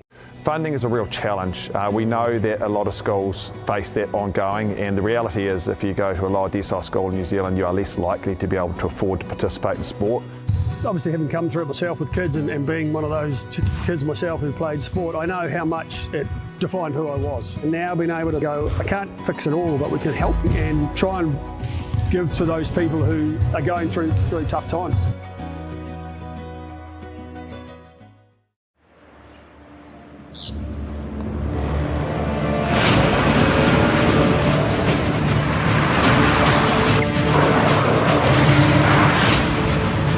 This isn't an ad about four-wheel drives. It's about knowing the place, as well as the locals. You found the place. That's a good start. Built by my great-grandfather 20 years ago. Global warming is incredibly serious. We need to cut emissions, but we need to also absorb carbon out of the atmosphere. Growing trees is the only tool we have in the toolbox for taking carbon out of the atmosphere that we can do at scale. Pinus radiata takes carbon out of the atmosphere at about 5 to 10 times the rate of native planting. And so what New Zealand Carbon Farming are doing is planting the Pinus radiata to absorb the carbon, and then they're transitioning that forest into native forests so that we get the biodiversity benefit. Want to catch a fuel bargain with Caltex and Supergold? Scan your Caltex at Flybuys or Airpoints for 6 cents off per litre with Pumped. And show your Supergold card for an extra 2 cents off. Ah, feels good. E hoki mai anō rā e te iwi ki tēnei kaupapa whakamiharo mō te manarahi 2025. Kei konei ahau, ko Shana Butler, tako te kai whakapauho, me kiruna i te kaupapa o nā whakataitai Kī-ō-Rahi mō nā kura Tuarua a motu.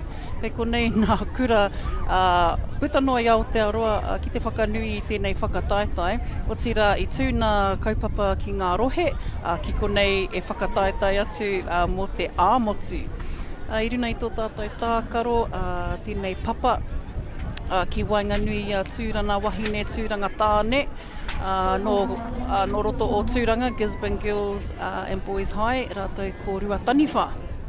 Ko nā kaitākaro i roto i tūranga wahine tūranga tāne, ko Darius Kiwara, ko Fraser Wainohu, ko Cruz Hoepo Casey, ko Mahara Kururani, ko Kahurangi Leach Waihi, ko Falcon Spring, ko Manawanui Stewart, ko Kai Symes, ko Bailey Garrett Kora, ko Karakorau, ko Mere Mangu, ko Andy Nikora, ko Shelley Ranihuna, ko Keira Swan Ferris, ko Peyton Thomas Brown, ko Paipa Wainohu. Nō roto te kapa te kura rānei o Rua Taniwha, ko Elton Piluden, aroha mai Elton, kia Tiare Doverin, ko Jonah Scarmichael, look auntie, Dante Renata Smith, ko Manaro Deverin, ko Murdoch Beckett, ko Richie Nehemia, ko Taipono Nepe Apatu Borrow, ko Zakaya J. Renata Smith, ko Talia Te Atua Pere, ko Melia Nelson, ko Leila Heremaya, ko Kai Mai Hoki Ana Pene, ko Pirini Tete Maraki Pene, ko Jade Haenga, ko Bella Purdy. Ko rātou te kura o Rua Taniwha. Kia mau hoki rā koutou, e hara tēnei kura i te tauhou hoki. So our whānau from Gisborne Boys Girls, no strangers. They've also been here before, so they know what a Nationals is all about, and they also have represented tūranga mō te wāroa. Ko tūranga wahine tūranga tāne, a rātou ko Ritana, etahi kura nō mua ke, me ki ko enei kura, he kura tuatahi ki roto i ngā whakataitai. Nā reira, koina tētahi o ngā painga mō tēnei kaupapa. Nā reira, e nā kaimātakitaki i roto i te ao, atira ki roto i te motu whānui o Aotearoa. Tēnā, whakapiri mai, whakatata mai ki ngā whakataitai nei o te Kī-ō-Rahi. Mātakitaki mai rai tēnei taonga tuku iho o tātou. Kei runga i te Kī-ō-Ma, ko tūranga wahine, tūranga tāne, ko Rua Taniwha rātou ki te Taniwha. Hiro tere, kia ora. Hiro, nina akazi, so mātaki mai rā e te iwi. Hara mea i te mea he pakanga kei te haere engari, ka puta mai rā teihi o nā kaupoi o te tai rāwhiti. Ara, tērā ki tērā. Ko toru ke nā pau, ko toru hoki nā tupu manawa. Ko tahi anō ki te tupu manawa, ki tūrana wahine, tūranga tāne.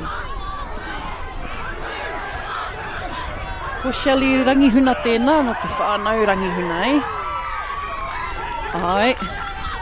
Ko ki te anō, e hia ke nei toko whāna na tuku manawa. Ko cruise tēnā, ai, ko ki te au ia koe i mua e cruise. Ahakoa tāne ko tiro mai ra, mā taki tonu. Ko Bailey tērā iriro i te tahi tuku manawa mo tāna kura. E kāre. Na tata tonu. Me tō rātou kaha. I kaha hoki tēnei kapa, tēnei kura o Turanga tāne wahine, Turanga wahine Turanga tāne. And kai tākaro will still move around, we'll move around the papatākaro. Matua kaiwawa, still got his ringa and the air. Kaha te rā. Nice, kōtiro. Ko whana anō te ki.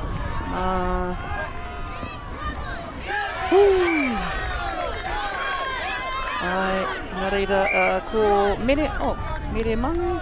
Ne, ko koe a mere mangu nā mā whitu. Ko cruise rānei. Ko cruise hoki tērā i roto i te nā mā whitu, mō Turanga wahine, Turanga tāne. Te kaumātoru, ko kahurangi hoki tēnā i whana i te ki.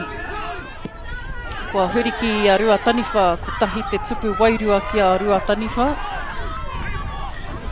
Nice. Rua taniwha. Oh, atu anō. Kaumārua, a bit of an attempt from Monaro. Wonder if someone's called a Monaro, eh? Sorry, hopefully there wasn't going to be me today, Monaro. Ko huri tonu ki ngā taniwha o te roto. Oh, I mean, Monaro, there could have been a mean landed tupu wairua. And protected there by Turanga wahine. And straight to the face. E nari anō. Hoi anō, kōtiro manawa nui rā koe. Ko manawa nui tērā nama waru mo Turanga wahine, Turanga tāne. Ko mere mangu tērā mo nama whitu mo Turanga wahine, Turanga tāne. Nice, collected there by those Turanga lot. Tēnei hoki te mihi atu kia matua rapi ata. Ko ia anō hoki tētahi o nā pau ki roto Turanga. Ki waingani o te kaupapa Kī-ō-Rahi. Me kira he kaumātua anō hoki tērā. Heoi, ko te mea nui, ko he kanohi kitea ki runga i ngā papatākaro o te Kī-ō-Rahi. Mihi atu kia koe matua. Koutou ko tō ko ōringa āwhina.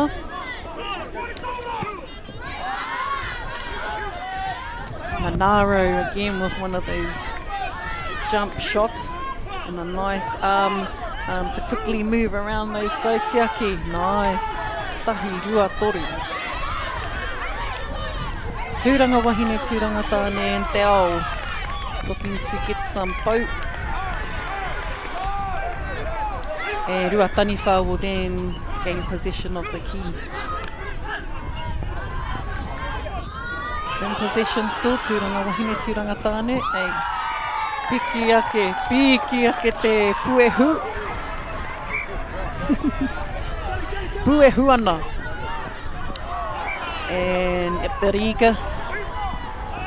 Man, on that replay, te tiro mai kia Indi. Turanga wahine, Turanga tāne, kaua e kōrero, mātaki mai. Piki ake nā piro ki runga i te papa. Kua tangi hoki tau tātou pūtātara mo te pito o te hauwhā Tuarua. Whai muri, tuatahi aroha mai, whai muri ko te hauwhā Tuarua. Quick changeover, few seconds changeover, and katimata anō tātou. Tangi ana.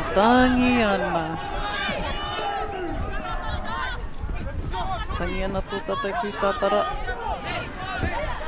Katimata, te hauwha, Tuarua ki Wanganui, tūranga wahine, tūranga tāne.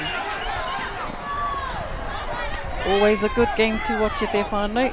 Tau mai ana nā kaupoi o te tai rāwhiti, worth the watch. Harai te mea, no te tai rāwhiti a hau, karakai. Engari, ko kite aku ka mo, ko kite o enei kanohi, enei whatu, i tērā huna no te tai rāwhiti. Whakanui ana i a rātou, and if any of you are on the Insta, on that paia hua, make sure you give Ngāti Porou Kī-ō-Rahi a bit of a follow. They got the mean page going on, like someone's on camper.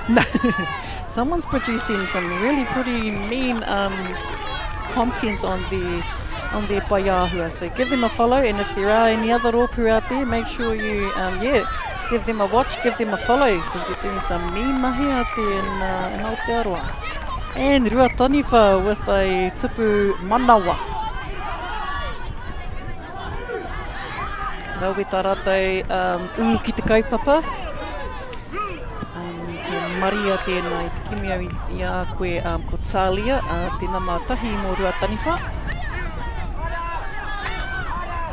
And Ruataniwha will keep looking, keep moving around, keep trying to break that tūranga wahine, tūranga tāne attack. And again, the kaitiaki, the kaiwawao, Matua Kaya is opting to be on the field for as kaiwawao. As mentioned, some might be standing off the field, and etahi ka tū ki ringa i te kapa. So koe nā etahi painga mō tēnei, o tēnei tākaro reha. Kore ke e paina. Too much paina. Ruataniwha throw right across the field, and there's still space out there. So holding players, ka re te rai hei, ka re te rai whakai. No holding players, no early rips, no late rips, wera momo. Ka kitea, engari, nā te kaha me te tere o te tākaro, etahi wā ka hipa, ka kore e kitea nā kaiwawao. Nā te mea kei a rātou te mana whakamutina.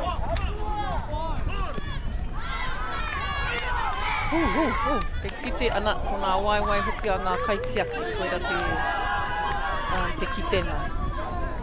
E whakakite rātou i nā waiwai, because even the kaitiaki can be offside, Even though kei rato te kaitiaki i te pāwero i te nuinga o te wā.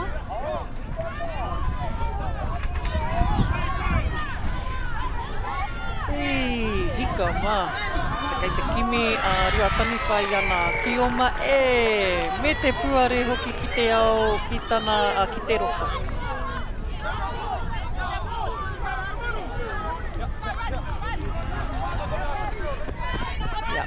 So if the Kioma are kicking off and Taniwha does defend that kick, e taia, as long as they are on the side of the ara. Se pera ki tērā kai tākaro. And kai tākaro a double. Hia kai hoki a rātou ki nā doubles. Ko tūranga tētahi o nā kura e tāia te nā doubles i ngā wā katoa. Engari kia mau tonu i te rongo mau. Koera tētahi āhuatana o te Kī-ō-Rahi.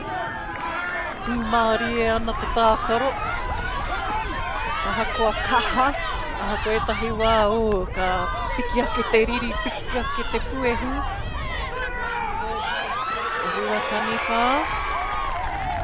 Ruataniwha ki konei, ki roto i te roto. Me hoki atu, puta atu i te roto, whana mai te marama. Ko kai, ko Tālia i whana i te ki. Hey, te pānui, and bit of a sneaky jump shot there. Falcon tērā, ko rongo i tō ingoa i mua. Tūranga will give it a pass and intercepted by Ruataniwha. Ripped by Tūranga. Me te tangi o te pūtātara, mō tēnei wāhanga o tātou ki te haurua mō ngā kapa me ngā tīma o tūranga wahine tūranga tāne e tākaro atu ana ki a rua taniwha. He rua miniti te wā ki a rātou, heke paku atu iti ake I te rua miniti rānei, kia wānana rātou, o tira kia pai ai te whakahua, whakamārama, he aha e tahi neke hou, he aha e tahi kupu āwhina mā rātou. Ana ko matua rapiata tēnā me tana kāhui, kua roa hoki a matua e ārahi ana I wana kapa, I tana kura ki tēnei whakataitai. Ki te kore koia, ka tau mai anō tētahi o nā māngai o te tai rāwhiti. Nā reira, ko huri tātou ināia nei, mā tūranga tonu e tīmatahia tēnei haurua, mā te Kī-ō-Ma. Ko kahurangi e whana I te ki, ki te pāwero. Whakarite atu ai, mā rua taniwha, e noho ki te roto. Hei taniwha. Tēnei hoki ka mihi ki ngā kaiwawa o puta noa I te whakataitai nei, I tai mai rātou mai ngā pito e whā. E hara I te mea no tētahi rohe anake. Nā reira, neira te mihi kia koutou te pai kaiwawao. O tira nā kai hāpai I te kaupapa o Tuarua Kī-ō-Rahi, me te kaupapa whānui o Kī-ō-Rahi o Tuarua, tēnei e mānawa atu nei, mo tēnei kaupapa e pāho atu nei ki te ao whānui. Ko tīmatahia te hauwhātu atoru. Whakaai ana te kaiwawao, kua piro tere aturanga wahine. Tūrana tāne. Piro tere anō. Ai, whai hua, o hio rātou. Ka hurani tēnā, and quickly gathered by rua taniwha. Ready to move around. Oh, nice. And collected, intercepted there by our kai tākaro no tūranga. Some of that commitment too has always been strong on the coast. Aha ko te hea tākaro ne. But definitely no whewhe, no fear. For many of these coasty teams, aha kua kōtiro mai hoki. Some of these girls play like the tānes. Pakoina, that's how they play up there anyways. Namawaru. Mana wanui kei roto tonu I te pāwero, e taki mai nā I te tupuna. Karanga atu tētahi o nā kai tākaro. E mahara there with a tupu manawa.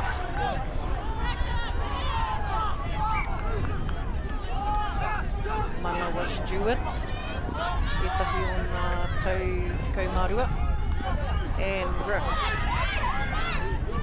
So Darius there just had a rip after passing.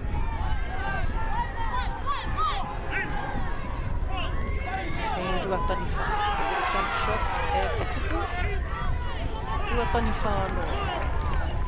Jump shot, ka tupu wairua anō ki a rua taniwha. And on the rebounds in te ao will be, so if there's four taniwha in te roto, there's likely to be 4 other kai tākaro in te ao. Te tikana. And even if you're in te ao, you need to be watching their ki. Kia mau tonu mai. Ai. Tūrana, ope. Hua kahara te whiu. Nui kaha nā ringa a rātou. Rua taniwha I eke ki tētahi tupu wairua.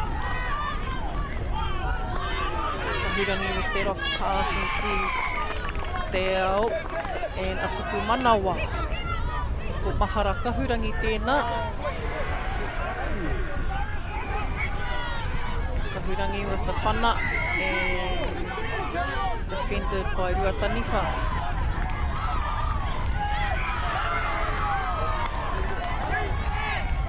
And Ruataniwha will have possession of the key. The Kaiwawao has caught. Justin te ao. Manaro anō. And Manawanui will find the Kioma and te ao. One ripper tama. So tihai ana tētahi tā. Once the one ripper is gone, you got a few seconds to pass their key. Ki te ruanga tihai double, hand over. And that's usually the tūranga flavour. double. Etahi, e pērā hoki a rā kaumanga, doubles. Nari me whai pukena. Train them up to do doubles e ngā kaiako. Ruataniwha with an attempt at the tupu. And Manawanui will catch that, throw it out, find a po. Ko Cruise. Tēnā koe Cruise. That was a mean little cheeky plant. Ruataniwha nō rātou. Ka pai ko tiro, ko kitea hoki ahu ia koe Talia. E kaha nei koe, ahakoa, whai tata tonu o hoariri ia koe. Nice hip movement mai ia Mahara. Cruise will whana the key. Looking for some quick points. Oh, straight through nā wai o Ruataniwha. Ko muti tēnei hauwha tuatoru ki Wainganui a Ruataniwha rātou ko tūranga wahine, tūranga tāne. Kei te kite rā tātou, a mean little flow on that tūranga got going on. Enari koe nei tā rātou tākaro ia wā. Ahakoa kōwai, ahakoa te hea puna. E Ruataniwha, mean.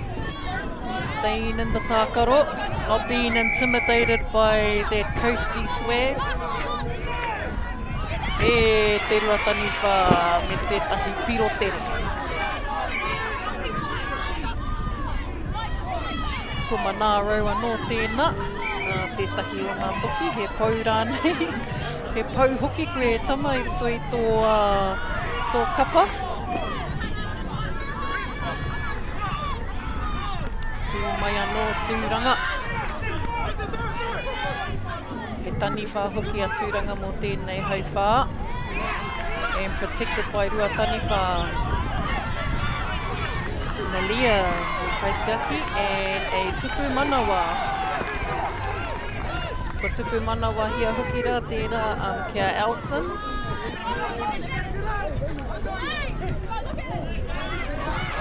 Elton anō hoki kei te kōrero ati ki tāna Kaitiaki. Kei konei ahau. Koe anō tērā nea Manaro, me wō wīra. Talia, just a little off the fingers there. And closely chased by tūranga wahine, tūranga tāne. And ripper in te roto, heoi anō, kua riro e Ruataniwha tērā tupu manawa. Manaro anō tēnā. And ripped by tūranga Kaitākaro. And a rip in te roto from Tūranga. Tūranga there, Bia in te roto for Taniwha. Attempting them high as the jump shots. Ruataniwha looking into Dell. Kua Kimi ia Murdoch. Murdoch passing back into Nalia. Nalia kei te whai hoki tētahi Kaitākaro, looking if Elton can handles. Ka huri ki awai.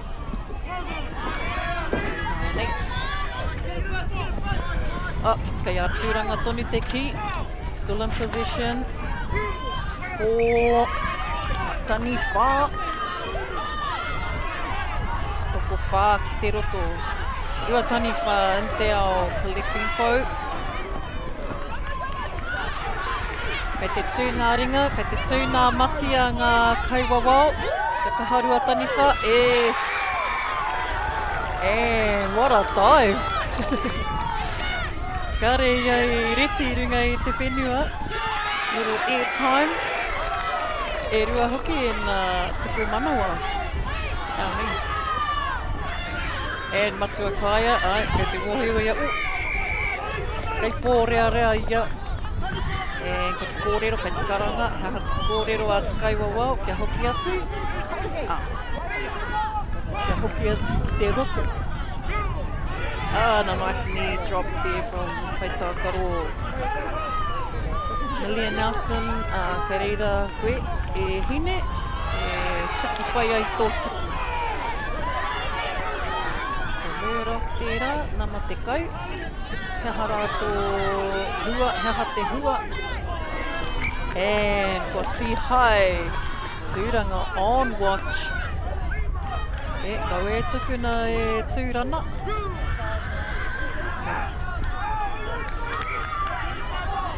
Kua hipa atu te ki, kua puta atu ki te tāpaparoa. Whiua atu e rua taniwha ki te ao, hoki atu ki a Malia.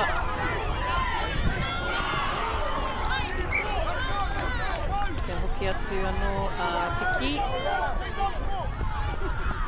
Mā tūranga wahine, tūranga tāne e whiu.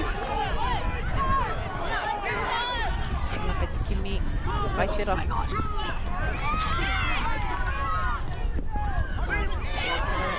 Enari anō ko nā waiwai ana kaitiaki ki te pāwero.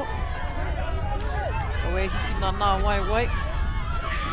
Te tahi te pau ki a rua taniwha, kei te tū te ringa te kaiwawao. Kei te tū tonu, whiua atu ki te kaitiaki. Whiua atu. Ki miha he puare ana. Ki te kautau I tēnā. Eish. Me tapu mai a kahurani.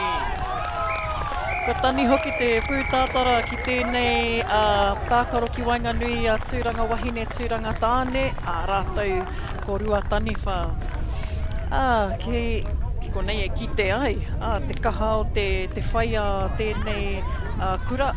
O tūranga wahine, tūranga tāne, anō hoki ki te kaha o te oma, o tira te karo I nā kaitākaro rua taniwha. Ko nā piro whakamutina mo tēnei tākaro, ko te rua te kau mā ono, ki te kau mā iwa. Ana e piki tonu mai nā kapa, kai te haere tonu mai wētahi. O tira e whai ake tonu nei ko etahi o nā kura. Nā reira e te iwi mau tonu mai, e hoki mai rā, a muri o nā whakatairana.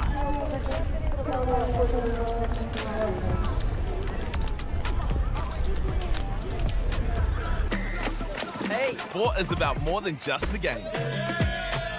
It's about going from teammates to best mates. It's the high fives and helping hands. It's learning when to back yourself or back your buddies. It's actually being excited to get out of bed early on a Saturday. Sport is about more than just the game. That's why Caltex is proud to help fuel school sports. Funding is a real challenge. We know that a lot of schools face that ongoing, and the reality is if you go to a lower decile school in New Zealand, you are less likely to be able to afford to participate in sport. Obviously, having come through it myself with kids and being one of those kids myself who played sport, I know how much it defined who I was. And now being able to go, I can't fix it all, but we can help and try and give to those people who are going through tough times. It's a real privilege, but you know, for us, we want to see others get involved in it. This is not a selfish thing for Apollo. This is about how can we get, whether it's construction or other businesses, to get involved in this. There's a lot of things that kids miss out on, and so to have businesses step up and want to be involved and to help is a game changer for schools. It really is. No time to fluff around today? No worries. Just swing into Caltex and pay for fuel with Pay and App to speed on through. Ooh, yeah. Feels good. Use it at your local participating Caltex.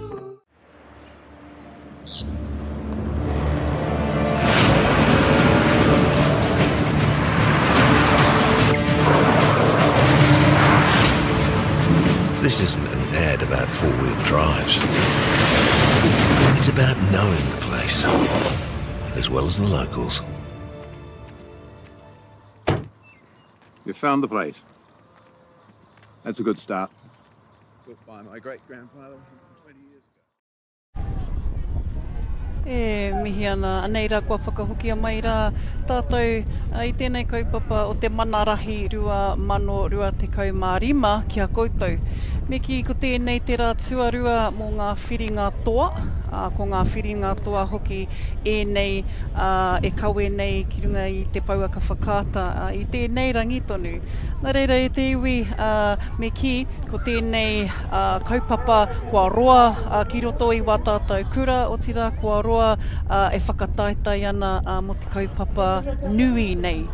Nā reira e te iwi kia mau ki e nei kōrero kua whakapāohotia atu rā kia koutou, nā te mea e mōhio pai ana tātou. Ne, he kaupapa kua tipu pai, he kaupapa kua roa e whanake ana, kua roa hoki tātou e tākaro ana i etahi tākaro Māori.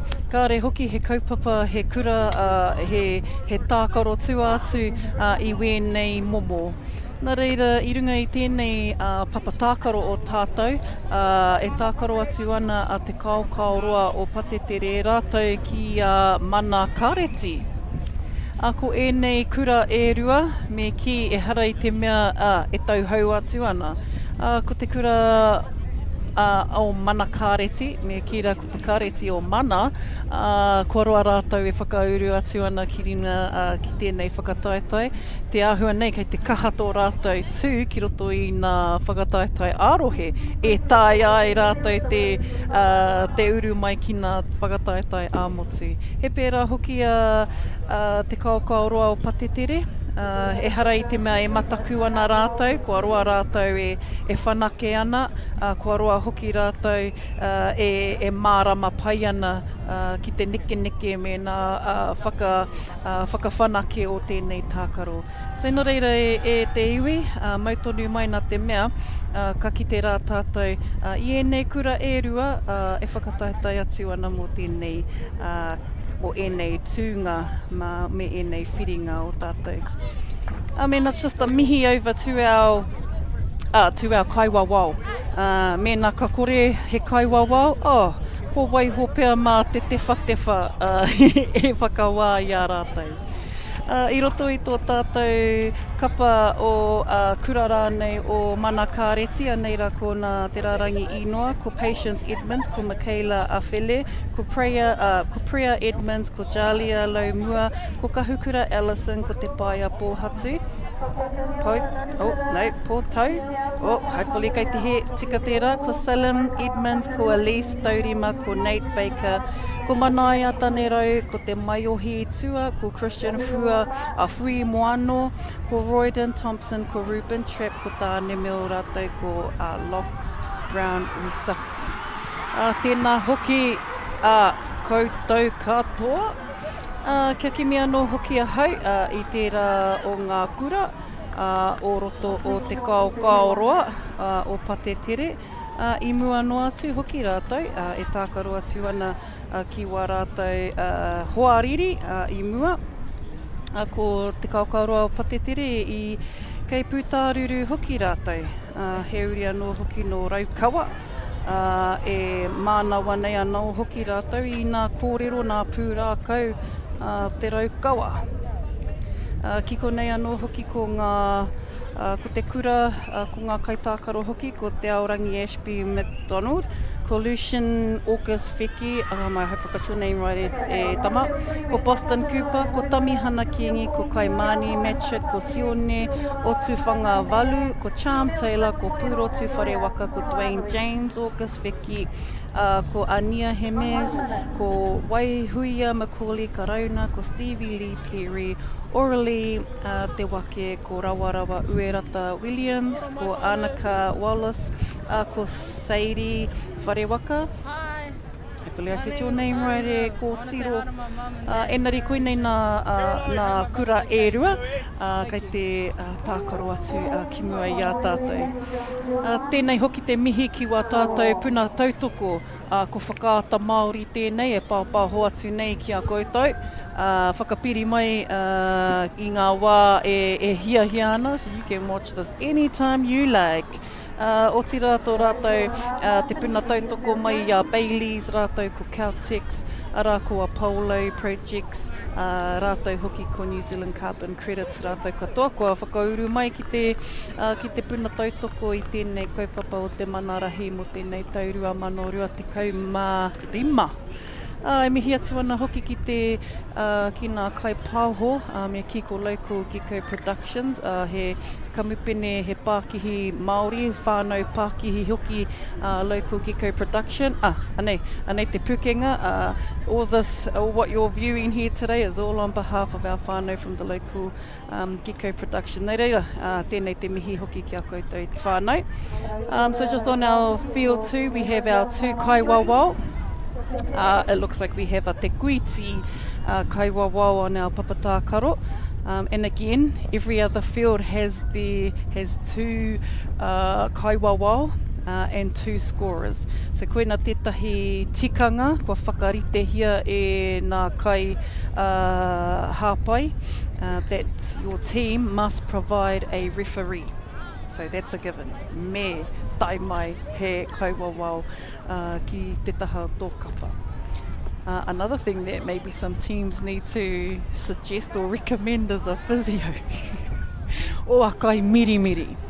Maybe we need to train up some kai rongoa and some kai mirimiri, so that when you come to these whakataita, you've got a physio backup in the background. Hopefully they play Kī-ō-Rahi at the same time. Hoi anō, kei te rongo tātou i te pū tātara, ko te tākaro ki wainga nui i Kī-ō-Rahi o Patetere rātou ki Manakareti. Manakareti have been no strangers, as mentioned at the beginning in the intro. And just want to acknowledge the whānau down at Manakareti, ko whaia awhi tērā me ki tētahi o ngā pau. I tēnei wā tonu, kua whakauru mai, kua tū mai tana tama, Ricky Loves, ko ia hoki tētahi o ngā pau o te kāreti, o tira ko ia kei te ārahi tana kapa. Mai iaia e tamariki ana, a Ricky, me ki te mātou iaia i ki wainganui o te kaupapa. He aha kua tana baseball background, kua nākau mānawa nui na a Ricky ki te Kī-ō-Rahi. And this is one of his hua, is to be able to bring future mana kāreti students as a part of the Kī-ō-Rahi kaupapa. And supporting Ricky is also one of the pau at Manakareti, ko Tiringa Ikiu Mere Mere, ko ia tētahi o nā kaiako hoki I raro I te manaakitanga o whaia awhi. So that's succession already in action, and no doubt it's a bit of a duplicate āhua and succession that's been happening across all of our papatākaro and across all of our teams, So great to see that ahakoa kai te pakeke tonu etahi o kua pakeke ake rātou, kua kore tai mai ki ngā whakataitai kura Tuarua, ka whakauru mai rātou hei kaiako. So some more advantages around the Kī-ō-Rahi. Most previous players are now coaches.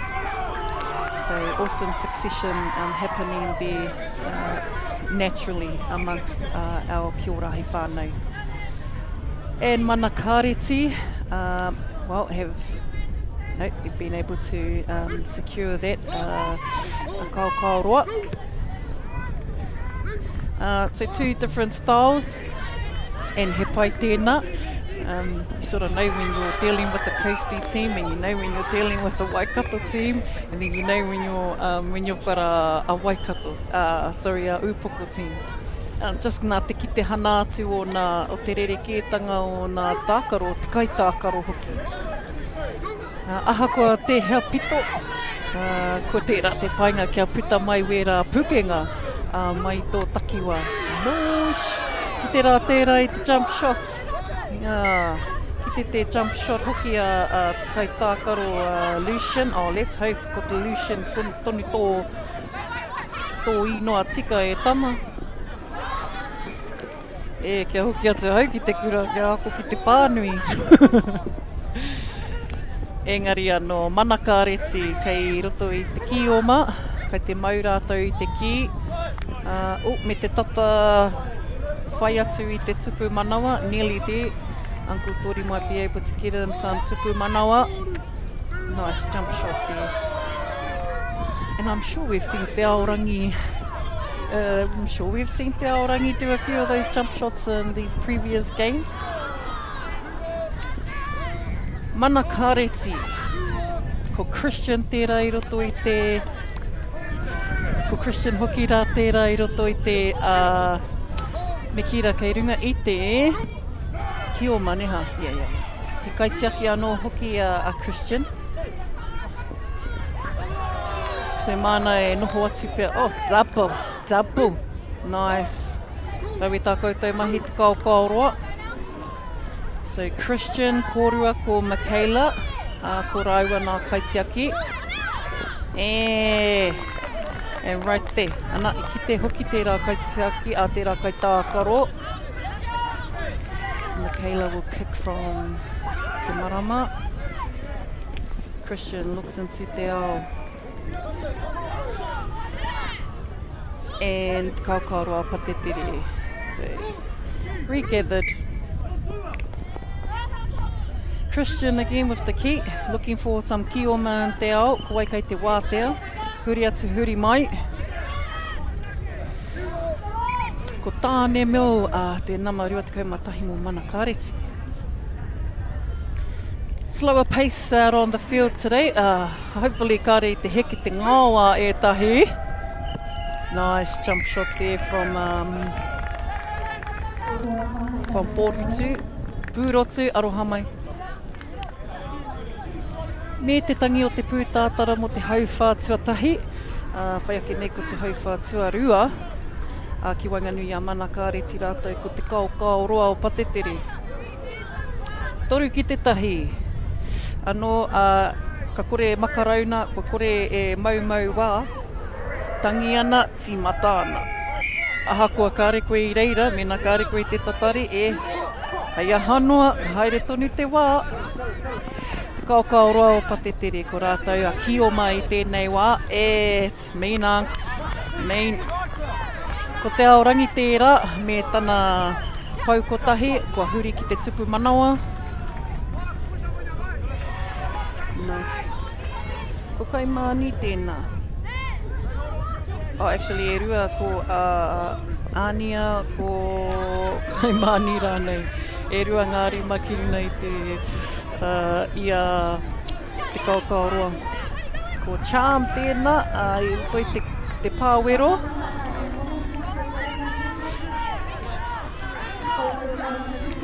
Riro ana. Te Kī-ō-Rahi o patetere, kei te kimi rātou I tētahi kaitākaro, tētahi Kī-ō-Ma e wātea ana. Ko ānaka hoki te nama ono mo te Kī-ō-Rahi o patetere. Mana kāreti in possession. Ko te paia pōhutu tēnā. Mo mana kāreti. Oh, nice mirrors. Collected by Charm. No te Kī-ō-Rahi. And now in possession, looking for pou touches. Pou, kua pāki te pou. E hia nā ringa. Kei te tū nā ringa tokorua. And gathered by mana kāreti.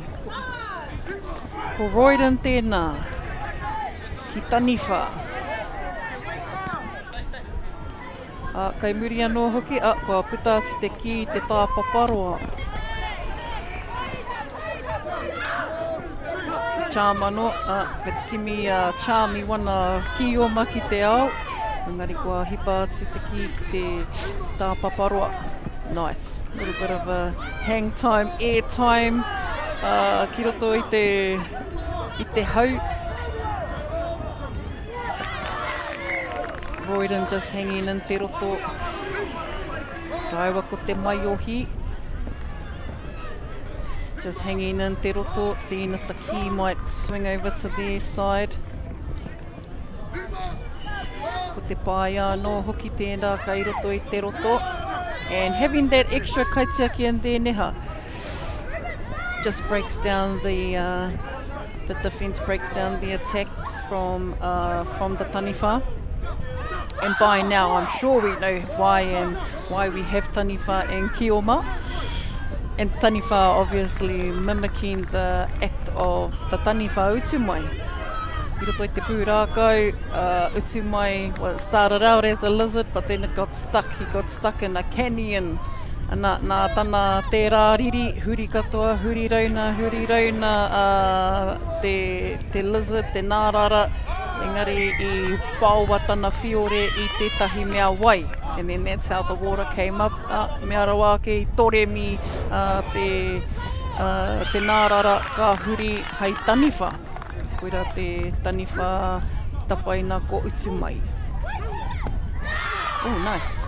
Tupu wairua ki mana kāreti, ko te paia pōhuti tērā I pāua te tupu. Charm me te kimi I tētai, engari kei ko karangahia kei te he tēnā whatsukia taniwha. Ko te paia pōhatu tēnā, mo mana kāreti. Raiwa ko Royden. Nice. Te ahua nei he softballers, he baseballers anō hoki rātou. How do I know that now?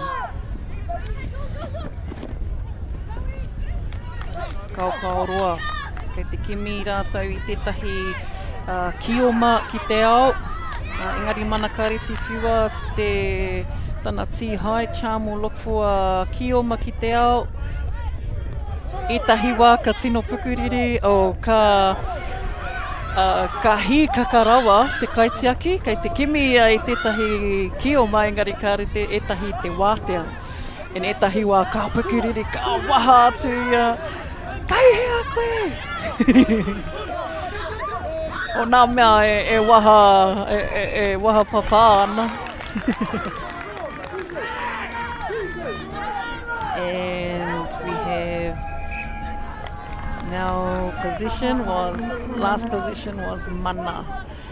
Nā reira ko rongo tātou I te tangi o te pūtātara. He wāhi tēnei kua haurua tēnei wāhanga kia tātou. He wā kia whakarite, he wā hei whanake me te kōrero anā. Kai ako, ka kōrero hia rā rātou. O tira me whakarautaki I wā rātou neke mō te hauwha tuatoru.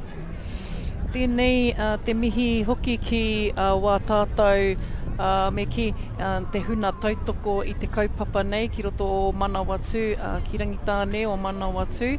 Ki konei ai I tū, I tono ai rātou I te kaupapa nei, I tērā tau ki roto o tūranga, ki reira te kaupapa I tērā atu tau. Tēnei tau I nāia nei, I tai mai ki roto o rangitāne o Manawatu.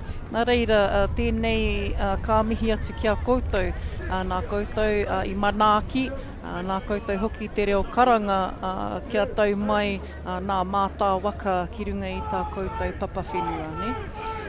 O tira tēnei e mānawa atu nei hoki ki ngā kaiako katoa, neha. He roa nei wiki, mōhio pai tātou, he wiki whakamutu nā no hoki mo te kura. Kua te mea kai te hia ai haerere I nei wiki. Enari kua whakaai mai rā nā kaiako o tira te hunga tautoko o ngā kura kia tai mai ki konei. And I'm pretty sure if there were other kura on board, there would have been more kuras involved. We'd probably have to stretch it out to a 3-dayer. Engari nā te mea o ngā wā, our times, our dates and our sporting calendar can sometimes conflict. Engari te nuina o ngā kura, those who know about tēnei tākaro te Kī-ō-Rahi, they make the big effort to be here. So tēnei ka mihi kia koutou katoa nā kaiako, nā kaiāwhina, nā mātua katoa o ngā kura tuarua. Ko hoki mai rā tātou ki te hauwha tuatoru ki runga i te papatākaro nei, ki Wainganui mana kāreti rātou ko te kura kaupapa Māori, te whare kura aroha mai o te kaukauroa o Patetere. Mean, and mana kāreti with tupu manawa. 2. E rua hoki ngā tupu manawa kia mana kāreti. And mana kāreti, hey, have not been strangers. Like I mentioned before, there's a lot of no strangers around here. Engari, tēnei kura, we've seen them time and time again making that effort to ensure that Kī-ō-Rahi remains as one of the hākinakina. And when you have support like those similar to Whaia Awhi, then you will be here. They will make sure you're here. And that's the type of level and support that we really do have around this tākaro e te iwi. And te kaukauroa o Patetere in taniwha position, looking at getting them some points, rake up the tupu wairua. Kei te puta te ihu a te kaukauroa i tēnei wā. Ai te whakaaro tonu a mana kāreti ki hea rā rātou e whai piro ai. Ana, ka kōrero mai a whaia, i rongo rātou. Nice work there and footwork there, ahakoa, and just moving fast around these fields. Koira whea tētahi whanake, just really having to motor up. So there's, what's that agility? Oh, kia kaha whaia, ke mihi a okapu. So the agility of many of these players, yeah, you'll have to see it. Nā te mea, kei te tū, kei te tere, whakatere i a rātou, tōia mai, whakatere ake, tōia mai, o taihoa, o pēhi. And mean that these tamariki, these tauira have grown up around this tākaro to become so dynamic. Many have compared Kī-ō-Rahi to a lot of the other codes of hākinakina. Pa kia mōhio mai rā tātou, he Kī-ō-Rahi, te Kī-ō-Rahi. Ki te whakamārama atu o me pēhea te tākaro, whakamohio atu te pūrākau. Many times I've heard, it's just touch, flag, all in one. Engari koina te whakahua. Engari kia kaha tātou ki te whakahua i te pūrākau. Nā te mea, there's no other tākaro like this, and no other tākaro that has a pūrākau attached. Well, if there is, then kōrero mai. And mana coming at us with more tupu manawa. And Christian will still hold. Nice replay there. Christian will hold the kaitiakitana. And Iro he piro. Nate Baker will make that kick-off. And no, that piro tere will not be counted. And a nice jump shot from the Kō-Rahi. Kua huri atu anō, kei a te Kō-Rahi tonu, and blocked by Christian. Nice airtime. Ko te aorangi hoki te namatakau mārua. Pai. Toko whānā taniwha. So ensuring that 4 taniwha are in, they can be any 4 from their team. Double, yeah, Dwayne. Kia kaha tonu a mana kāreti. Bit of groundwork still being done. Mana kāreti opting to bring their 2 kaitiaki out, leave Christian in there. Kei te kōrero atu hoki a Christian, kia rātou. Ana, whakarite ia koe ki te rātaha. Whakarite. Whānui, whakawhānui. Kura tētahi kōrero i ngā wā katoa a ngā kaitiaki. Whakawhānui. Engari, ko te kupu Pākehā, spread out there. Spread out. Ia wā, ka tākaro ai koe te Kī-ō-Rahi. Yeah, you start to pick up all those little mouths. Tangi ana tō tātou pūtātara mō tēnei hau whātua toru ki Wainganui a te Kī-ō-Rahi o Patetere. Ako puta ana te ihu a te Kī-ō-Rahi kai te whai haere tonu a mana kāreti, tino tata nei te whai mana kāreti. 2 men, all right. Even our teams are sorting themselves out in terms of providing some benches. Ko mōhi o pai rātou neha. Mōhi o pai rātou me mauria mai nā tūru ki ngā taha o te whira, nā side boxes, nā team boxes mō rātou. Mana kāreti, e rua ngā tupu wairua. Kia mana kāreti.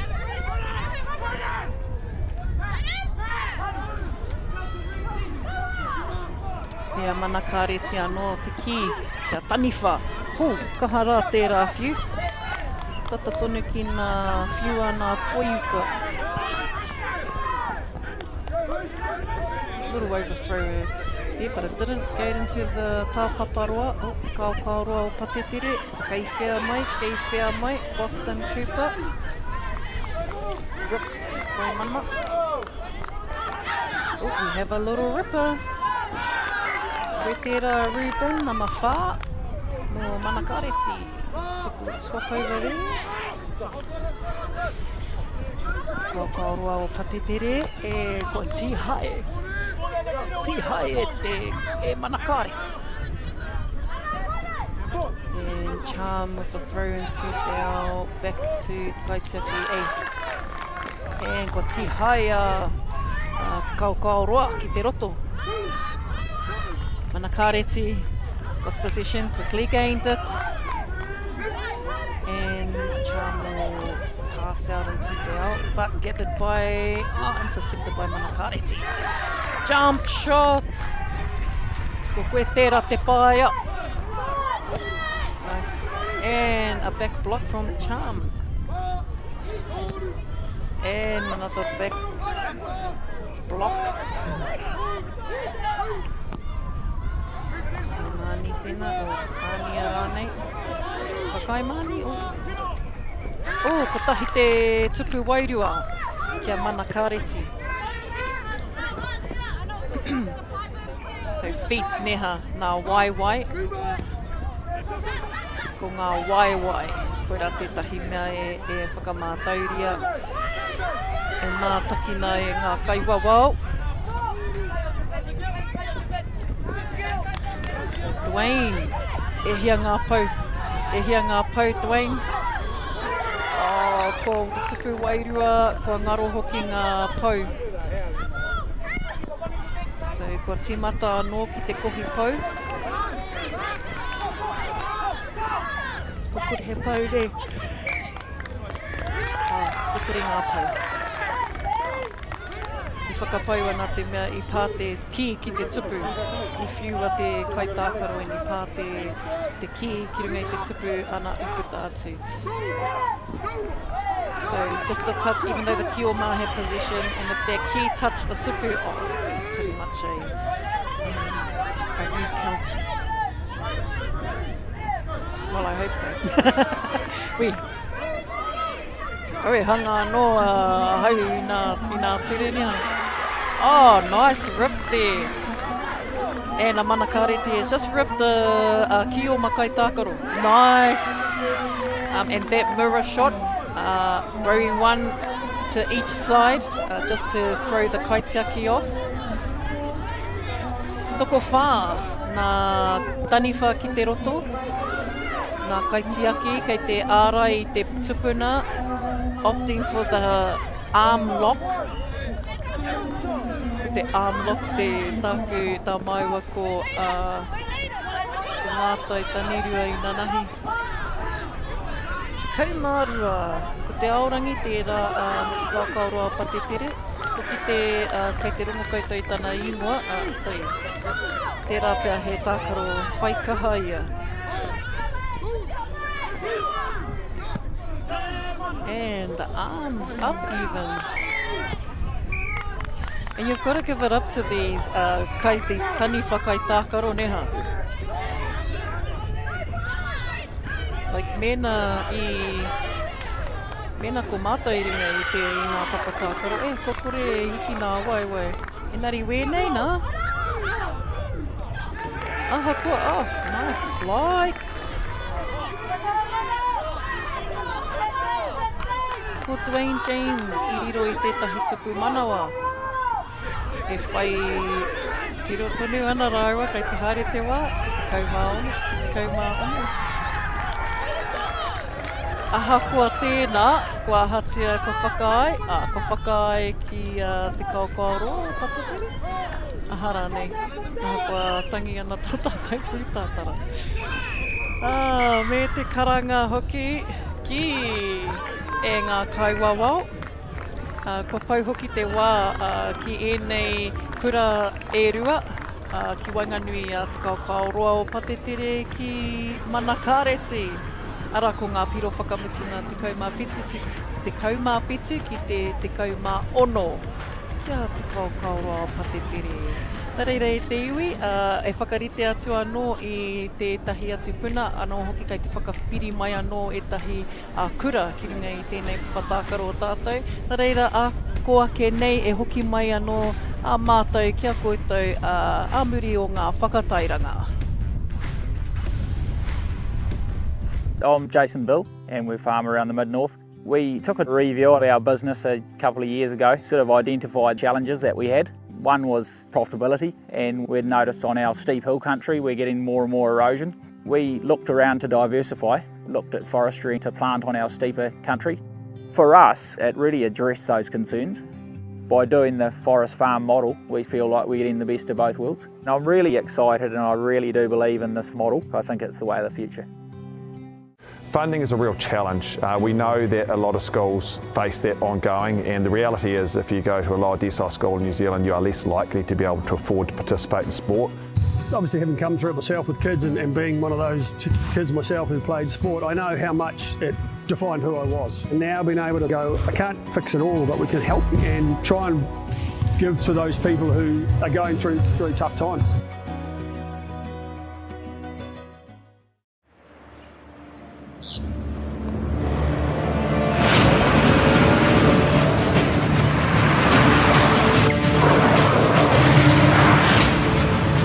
This isn't an ad about four-wheel drives. It's about knowing the place, as well as the locals. You found the place. That's a good start. Built by my great-grandfather 20 years ago. Global warming is incredibly serious. We need to cut emissions, but we need to also absorb carbon out of the atmosphere. Growing trees is the only tool we have in the toolbox for taking carbon out of the atmosphere that we can do at scale. Pinus radiata takes carbon out of the atmosphere at about 5 to 10 times the rate of native planting. And so what New Zealand Carbon Farming are doing is planting the Pinus radiata to absorb the carbon, and then they're transitioning that forest into native forest so that we get the biodiversity benefit. Hoki mai rā e te iwi whānui ki nā kaupapa, ki te kaupapa nei o te manarahi 2025. Kiko nei e kite ai tātou, ko ai ka hua ko ai ka tohu i te taumata o te Kī-ō-Rahi tūtakahina. Kei konei rā mātou ki runga i te papa whenua nei ki te papa i oea, ko Shana Patla tōku ingoa, kua hau te kai kōrero, o tira te kai pāpāho mō tēnei kaupapa manarahi i tēnei tau.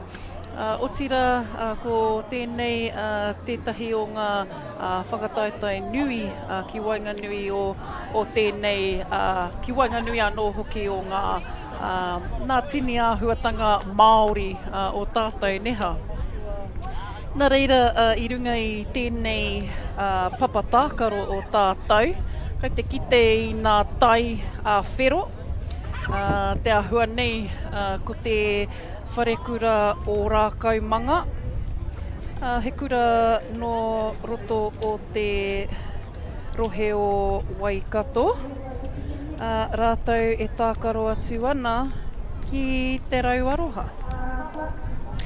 Nā reira, e whanau nama, tēnei rā, e mānau atu nei rā kia koutou, e mā taki maina, i wā koutou moko puna tamariki, i rā mutu, ahara nei tērā pēr ko enei nā tauira o tō kura, me whakanuia. Whakanuia rātou i runga i te manako nui kia tai mai rātou ki tēnei whakataitai ā-motu mō ngā kura Tuarua. Too much. And o tira kia maumahara tātou ki nā rārangi ingoa o nā kura kia timata ke hoki mo ki te whare kura o rā kaumanga. Ko TK Kihi, ko Tūmaia Maipi, ko Dimas Richards, ko Ladinian, Tūna Raihe, ko Rāhui Takoko, ko Will Rangi, ko Korowai Rāpana, ko Tākaia Maipi, ko Aiorangi Nāpō, ko Te Paina Wharekura, ko Mangatangi Nikau, ko Awhina Hopa Edwards, ko Casey Tauho, ko Mia Toka Tūna, ko Āmia Kihi, ko Te Whetū Piata. Tēnā koutou te wharekura o rā kaumanga. O tira ki te wharekura o te rauaroha. O tira i tū anō rātou ki runga i tēnei papatākaro. Ko Kainoa Puru, ko Tiare Pānapa Prior, ko Wiri Pōai Puru, ko Henny Graham, ko Tūtaua Whauwhau, ko Ngā Kau Whauwhau, ko Ngā Huia Mark, ko Ani Pene, ko Te Ruhi Tamihana, ko Tiroa Gillett, ko Rākapa Rāpana, ko Tūrongo Rāpana, ko Pareana Prior, ko Whina Manihira, ko Te Mana Marsh, ko Tai Hauraki. Ko rātou, te kura o te rauaroha. Ko rā kaumanga ki Kioma, ko te rauaroha ki Taniwha. Ko puta atu te ki, te tāpaparoa, ka whiua e te rauaroha. Ki tō rātou Taniwha. Me te aro kia kai whaipiro a Kainoa i tētahi tupu wairua. Kia TK Kihi, ko ia tētahi o ngā tino kaitiaki mo te kura. Nā ko nā ai i riro tētahi tupu, kari eke tērā tupu manawa? Kari whakai te kaiwawa, nā reira, e haere atu ana tonu te tākaro. Nice clear numbers on the tihate. Nice little strip there too, o te wharekura. Oh, that's actually been a real highlight lately. Someone capture that tūtaua again. Ko ia me wana jump shots.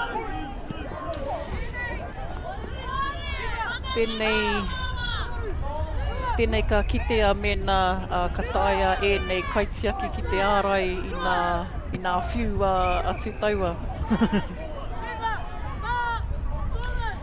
Ai, kei te heke haere te wā, pau haere te wā. And now Aroha will go on defense. Rā kaumanga on attack. Kei a rātou te ki, kua huri haere i te papa, kei te kimi i nā puare. Kei te kimi anō hoki i te puare ki Wainganui i nā Taniwha. Kari eke. Tūtaua ka whiua atu ki tana hoa. And kua hipa te wā. Rima hekona me tuku. Hey, so release on 5 seconds. If their key hasn't been released, ka aroha. Ka karangahia e te kaiwawa. Ka kaumanga, still in possession, but recollected, gathered by te rauaroha. Ko riro he tupu wairua. Kia rātou. Nā. Kia kawe tonu e te kaitiaki i wana Kī-ō-Rahi ki te ao. Ko Mangatangi Nikau, te kaumārima. Nama te kaumārima. Ko Mangatangi tētahi o nā kaitiaki. Kua uru atu e rua o rātou, ko Casey, rawa ko Mangatangi. Ko ārai atu, he tū hōia. tūhoia I mua o te tupu. Tēnei ka mihi atu kia matua ora. Matua ora kihi. Ke iaia anō hoki me ki te mahi nui. Kua roa hoki a matua e whāngai ana I te Kī-ō-Rahi ki wana tauira, wana tamariki, wana I rā mutu. Ki roto I a rāhui pōkeka, ki runga anō hoki a Waikato. Koia tētahi o ngā māngai o tēnei tākaro. Mihi atu ana kia koe matua ora. Nā koutou ko o kai āwhina. O ti rātou succession plan. Ki te katoa I o tauira o mua. Nā kei te kai ako ki ngā kura I nāia nei. Rawe hoki ki te kite I te āhuatanga o ngā kaitākaro o mua. Ko rātou hoki tahi o ngā coaches ne kai ako mō ngā kura I ēnei rā. And I'm sure it's not just some of our kaumanga's ex-students. I'm sure we've got ex-students all around. Hey, and all the fires start bringing them all in. Start coaching their teams. But kei whea mai, how else are we supposed to grow this neha? And rā kaumanga will still be in position. Te Rauaroha looking to just shut down any attacks. A kaiwawau, another kaiwawau opting to be on the papatākaro. Kia kaua hoki e noho ki ngā taha, ki te taha rānei. Te Rauaroha, still in position. Kainoa Puru, looking at an attempt for a jump shot. Ko tangi te pūtātara ki tēnei hauwhā, tuatahi ki Wanganui a te Rauaroha, kia rā kaumanga. E rua ngā whare kura nei. Whanau na hoki rātou. Whanau na katoa tātou. Enari anō wēnei kura e rua, ka re tawhiti a rātou. Kei roto anō hoki nā riu o te haukainga. Tangi ana te pūtātara, kua tīmata te hauwhā tuarua, ka whanahia e kanoa, looking for those quick points. And kua riro hoki I a rātou. Kua whanahia anō mai te marama. Ka pai e te kaitiaki, hopu kina ki a mau e ani. Ko ani ana ki te kaitiaki kei roto I te pāwero. Kua uru mai ko kanoa, hei tautoko atu. Tā rāua taha ko tīroa ana. Kua karangahia, kua pita atu ia I te ara. Tata tonu te hipa I te tāpaparoa, mau tonu atu e rā kaumanga. Tepe, tui taua tēnā, ka mōhio ki taua namarima. Rā kaumanga, titiro atu ana ki te tupu.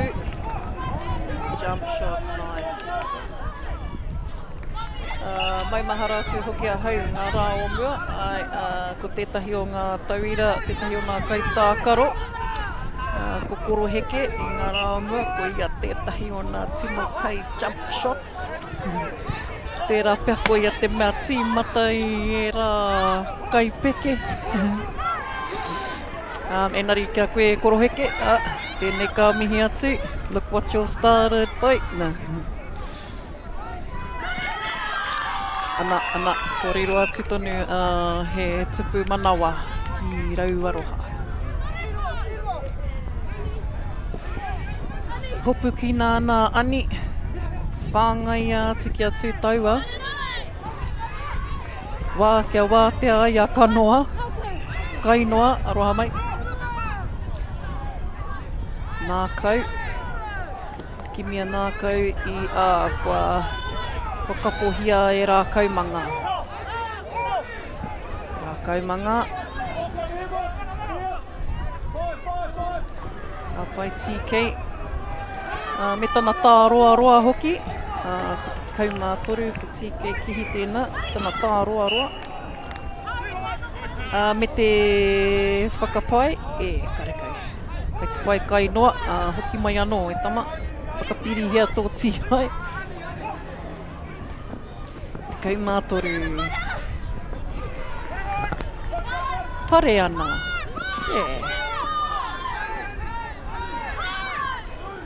Ani whāngai atu ki te ao, kia kite ai a tīroa,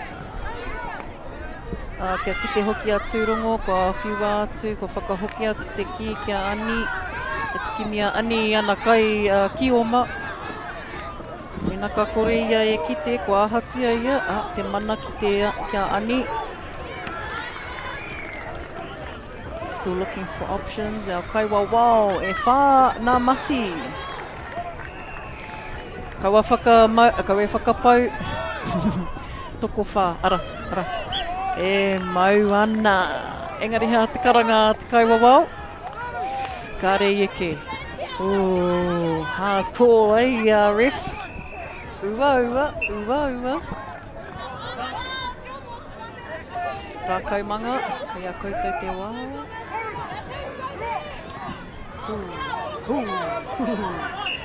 Ko Ladanian? Hataua te reinoa Ladanian. Kua whiua mai te tāpaparoa. Tīkei tērā me te hiki wana waiwai. Au tāroa hoki teitei, tana jump shot. And the key will stay in te ao. So play on. Rā kaumanga with a bit of a jump shot. Ka ārai atu e ani. Pā ki te pau te kōrero atu kaitiaki. Pā ki te pau.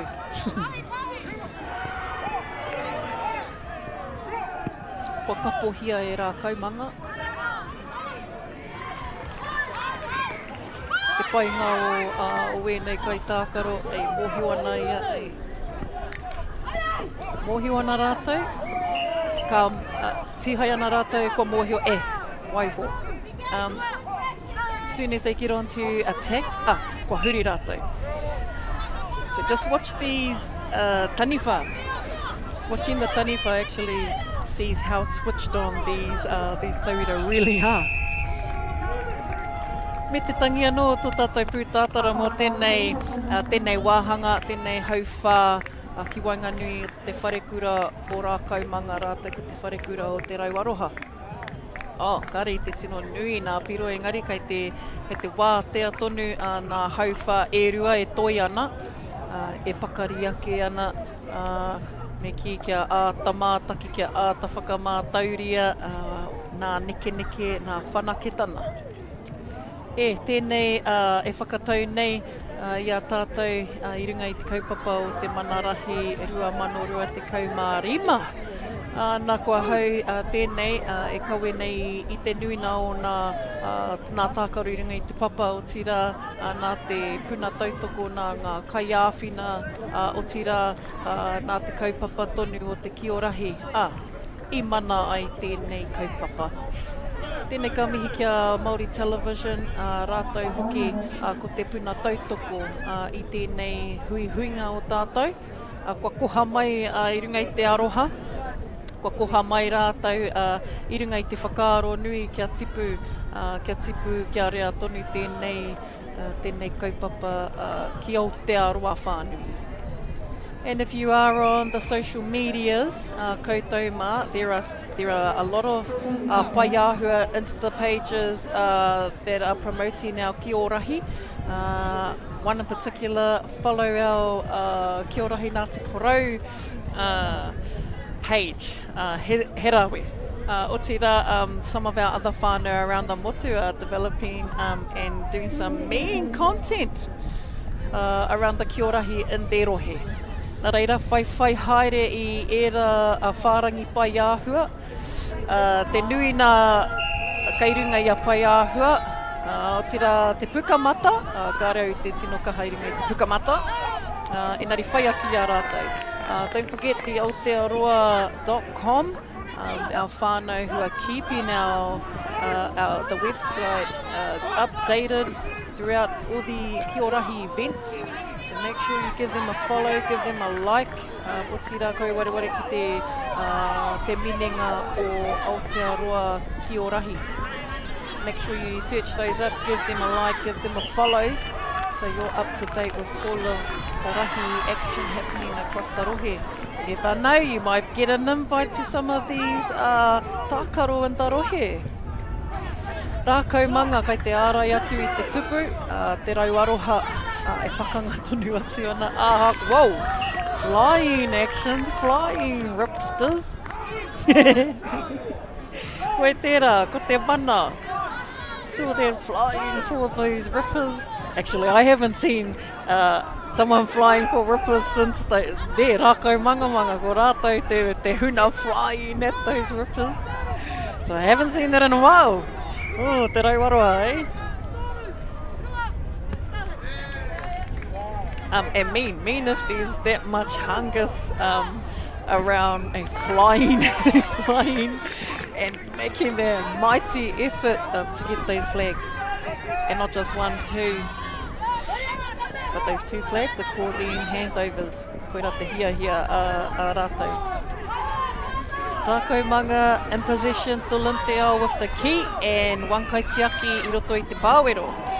Mangatangi tērā, te kaumārima, ko ia tērā tino pakari I roto I te pāwero.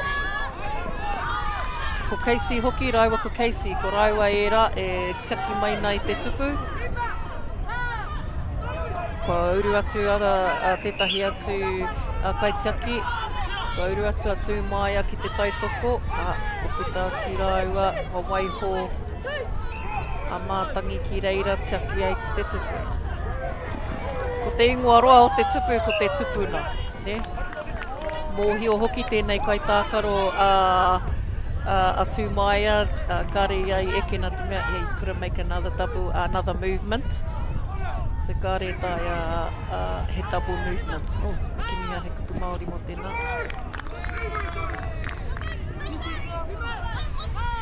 Te rauaroha and taniwha. And ko mōhio pai ai ki tāna ingoa ki atu taua I nāia nei. Ia waka ki te au te tai jump shot. Te rauaroha, ko huri te ki rākau manga. Rākau manga e hia nā pau, kai te ki te au e toru e whā. E toru ngā ringa nā matu, e matua, e toru. E toru nā tupu manawa ki a rākau manga. Ki mihia tō pau e tūmaia. Mātangi. Just in our replay here. Get on them replays, guys. Features of doom. Hey, boom. Tupu manawa ki a rākau manga. Anō. He rua nā pau. Ko huri hea hai tupu manawa. Ko whana te ki. Mā TK e whana.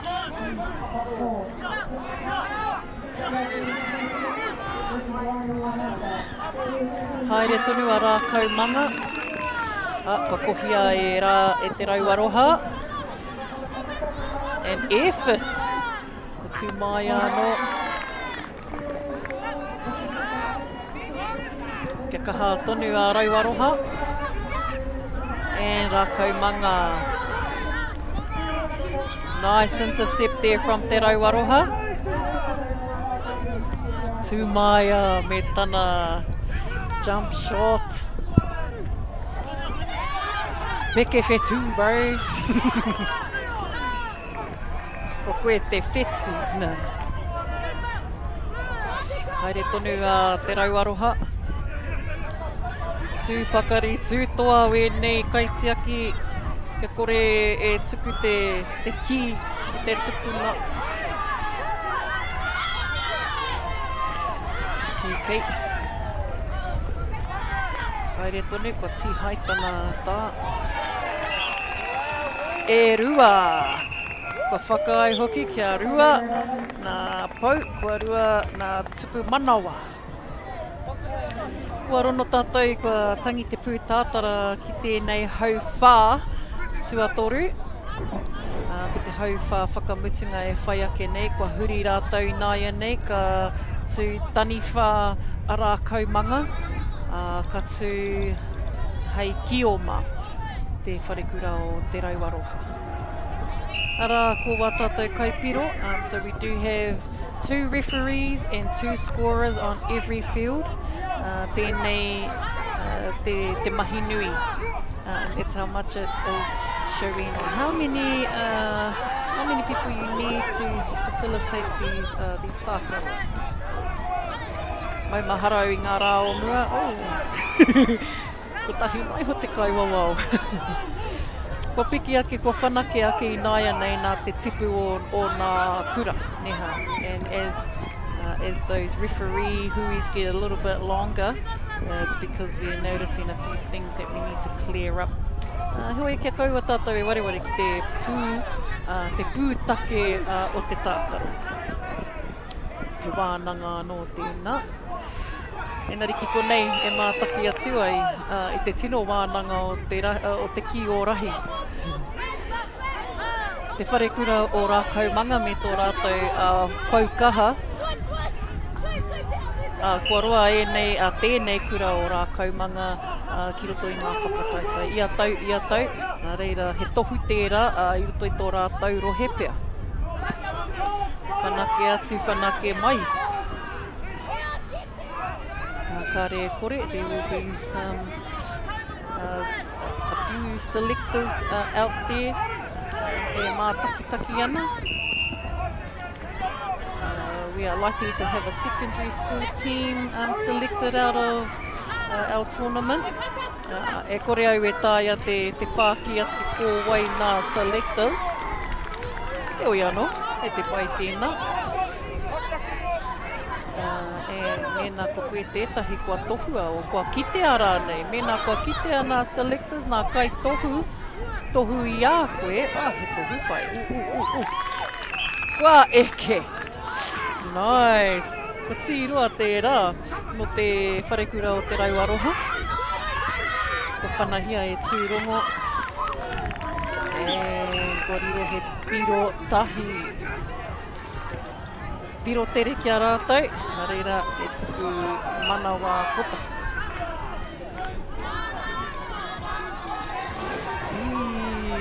Nā reira ko hoki mai te ki kia rākau manga. Hoki mai ana kia rātou, kia whakauru atu, kia whānga nā taniwha, engari te ahua nei e rua noi. He rau taki pai tēnā, kia waiho atu kia rua, engari te nui nā o te wā me ātama taki me āta tiro rātou ki te ao. Nea, koera tētahi whakakitena. So you don't always have to have your 4 taniwha I roto I te roto. You can have them on the side, you can have them around the kahara nui. And the kahara nui is the line between te ao and te roto. Ko te marama anō hoki tēnā, kei runa I te ara. Nā ko tērā te tohu marama. Ko ngā whetū tērā, ko ngā pau I runga I te papa.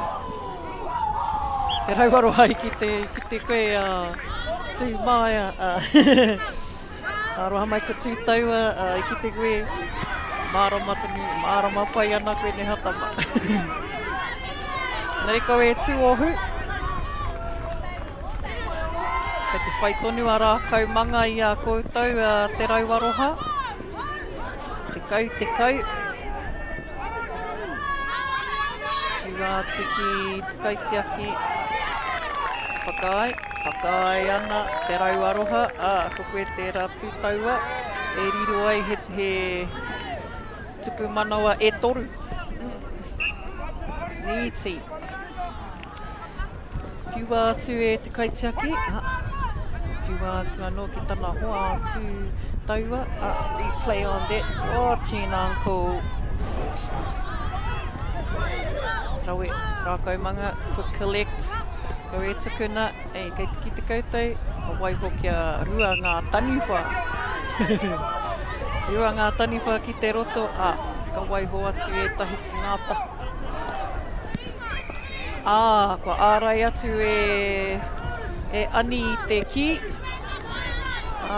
Kua ārai tonu atu I te ki. Kaua e tuku. Reira e tani ana te pūtātara ki te hau whakamutunga aki wainga nui e nei kura erua.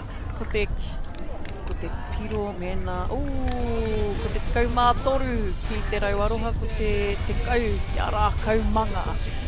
Tēnei ka mihiki e nei kura erua, pakanga atu, pakanga mai, whakataetai atu, whakataetai mai, ka puta ko te aroha, tēnei e mihi atu kia koutou ngā whare kura. E mautonu mai ra, ka hoki mai ra tātou, hei kaue i te rā atu puna, i ngā tākaro āmuri o ngā whakatairanga.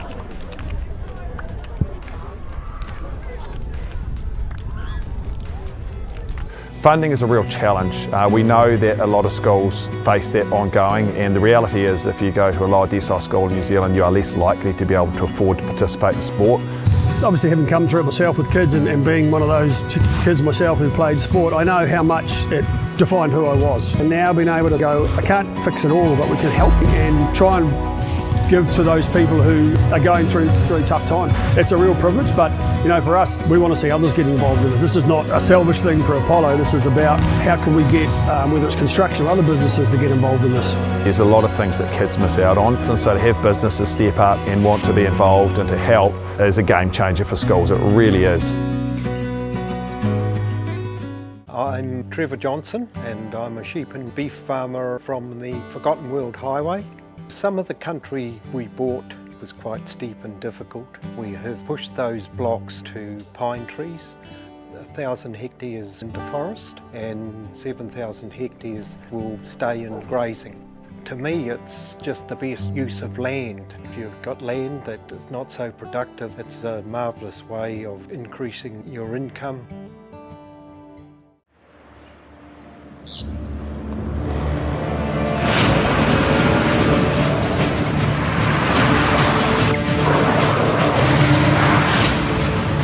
This isn't an ad about four-wheel drives.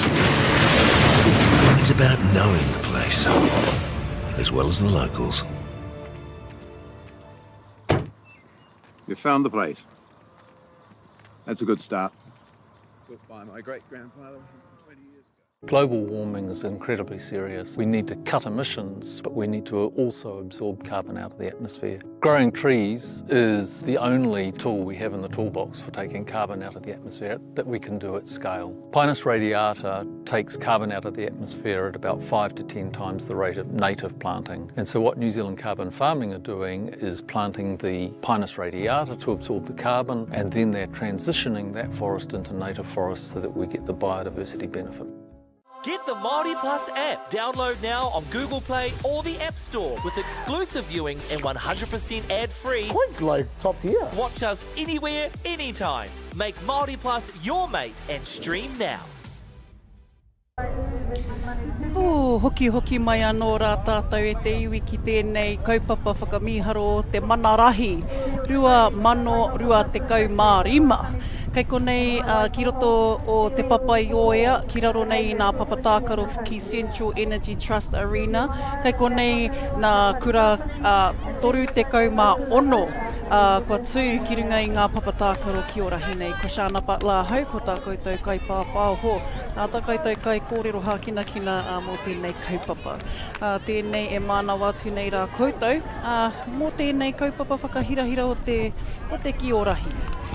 Ko tēnei, ko nā whiringa whai, tēnei nā whiringa toa tonu e nei ki wainga nui a tūranga tāne, tūranga wahine, rātou ko te kura matua o Wainui o Mata.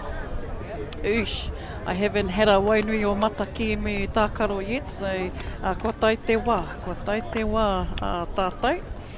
O tira kia whai wā hoki ki te kimi i wā tātou kai tākaro mō ēnei kura. Ka re roa me ki he harai ēnei kura i te mea hou ki ngā tākaro. Kia whai whakaaro hoki mātai ki tēnei kura matua o Wainui o Mata. Eish. So, not to be confusing us of any sort, but kei te kite rā tātou neha. Kei te haere te wā, kei te whiriwhiri tātou i ngā whiringa toa. mō wā tātou kaitākaro i tēnei tau, mō tēnei tau 2025. It's been a display of me kira o ngā pukenga mai ngā rohe katoa. O tira he tino pakanga huki tēnei ki Wainganui o ngā kura toru tekau mā ono. Wainui o mata, rātou ki tūranga wahine tūranga tāne, kia tere hoki te whakahua, ko Wainui o mata ka tū ki te taniwha, ka tū a tūranga wahine tūranga tāne, ki te Kī-ō-Rahi. He whiringa toa hoki wēnei, nā reira, kia kakama mai rā, ka tino rongo i te ihihi, o tēnei tākaro ki wainga, ēnei tākaro ka whai mai. Neha. Te kura matua Wainui o mata, kia tere rā taku whakahua ko waina kai tākaro, ko Navea Puke tapu utanga, ko Carter Lewis, ko Rico Zane Kumeroa, ko Bradley James Walker, ko Hana Toatoa, ko Niwa Purkis, ko Waimarie Saski. Yeah, I should know that, eh? Reihana Te Rauna, Braddock Kuhata Brown, ko Jai Duggan, ko Hades Parisi, ko Nixon Awa, ko Akiria Tuari, ko Amani Clark, ko Ella Sue, ko Mahina Atama Adams. Tēnā koutou no te whare kura no te kura matua o Wainui o mata. Me. So I haven't been able to, we haven't had any coverage of our whānau from Wainui o mata. Engari no te kura, tētahi kura no te upoko o te ika. Ko rātou tēnā. And for those whānau who are also from Tūranga, we had our Tūranga whānau on earlier this morning. Engari ko Darius Kiwara, ko Fraser Wainohu, ko Cruz Hoepo Casey, ko Mahara Kururangi, ko Kahurangi Leach Waihi, ko Falcon Spring, ko Manawa Nui Stewart, ko Kai Symes, ko Bailey, Garrett Kora, ko Karakorau, ko Mere Mangu, ko Indini Kora, ko Shelley Rangi Huna, Keira Swan Ferris, ko Peyton Thomas Brown, rātou ko Piper Wainohu. Ara ko nā kai tākaro kai rito i nā kapane. Tūranga wahine, tūranga tāne, ko tēnei kai tākaro anō, ko ki te tātou iaia i nā tākaro kua hipa. Me te, e kore tāia te whakahe i tana kakama. Ururoa ana ko Tihaia e Wainui o mata. Ko nā kaiwawa, ko matua kāia rāua, ko Hoera Hartley, e rua rāua. Ki runga i tēnei papa. Mēnā kārea matua kāia i te tino puku mahi ki runga i nā papa. Te tikanga ana ki tēnei taha kōrero ai. Engari matua kāia, rau e matua, tēnā rau atu koe mō tō whaikaha ki te kaiwawao. Matua kāia wharawhara tērā no te kura kaupapa Māori o nā mokopuna, o nā kōhana reo ki te awa kairangi. E rongo atu ana i te shot clock ne, kai te heke te wā ki ngā taniwha. Tūranga wahine, tūranga tāne, causing a little bit of action down here on the Papatākaro Tuatahi. Ko tai mai nā kaitautoko, nā kaupoi o te tai rāwhiti, oti rā, ka re kore. Te nuina o ngā whānau kei roto i a Wainui o mata, no nā tiporau hoki rātou. Engari anō, hara te nuina o rātou. Engari te nuina. Āna, ko tēnei kai tākaro anō, ki roto i a Tūranga, ko tana ino Kahurangi. Kahurangi te nama te kaumā toru. Back out into te ao. Tūranga will look for the Kī-ō-Rahi, Wainui o mata, ka rei te tuku i a rātou. And I believe Wainui o mata probably had a good run out there over the last day. I roto i tō rātou puna. And these two teams too would be no strangers in having selectors or having members be represented in some of the national development teams. He tohu pai tēnā, etahi o rātou I uru atu ki tētahi kāhui, ki te upoko o te ika, kei reira no tētahi puna whanake. And te upoko always developing and always growing, so there's always interest ki reira. Ko pau te wā ki tēnei hau whā, tere ke te tēni, tere te whakahuri I a rātou, kua tūinaia nei, wainui o mata ki Kī-ō-Ma, ka waiho mā tūranga e kawe I te tūna taniwha.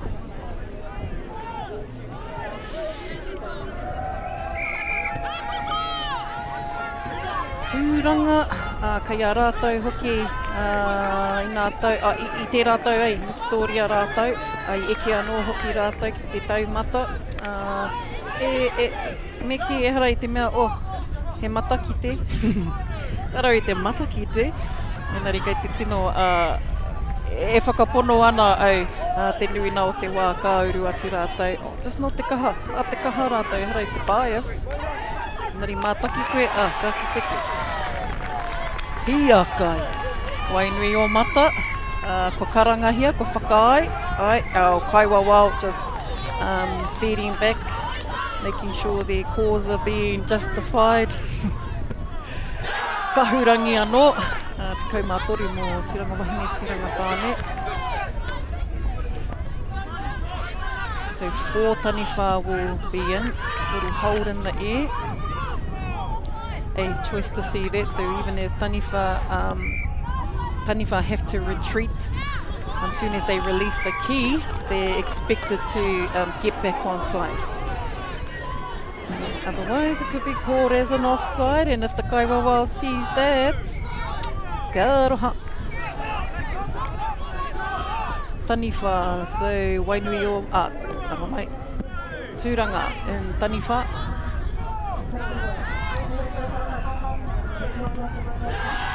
Ana tūranga wahine, tūranga tāne, whatuku wairua. And te kura matua o wainui o mata, kei te kimi tonu rātou. Ara. Kōrero. Hey, I'm seeing some really cool threads out there e ngā kura. Some of your kuras got some mean strips. Ko reihana te rauna ki wainui o mata. Another selected student from wainui o mata. Reihana raua ko tana tuakana. Ano ko raua e kaha nei I te kaupapa Kī-ō-Rahi a tērā ki tērā. Ko reihana te rauna I riro I te tupu manawa mo te kuramatu. Kei te karanga o ngā kaiwawa o te mahi nui, nā te mea ko kore hoki rātou ko kore rātou me ki, ki te atu I wera neke. E tangi anō kua kei wainui o mata te ki, reihana, ki te mōhio kai,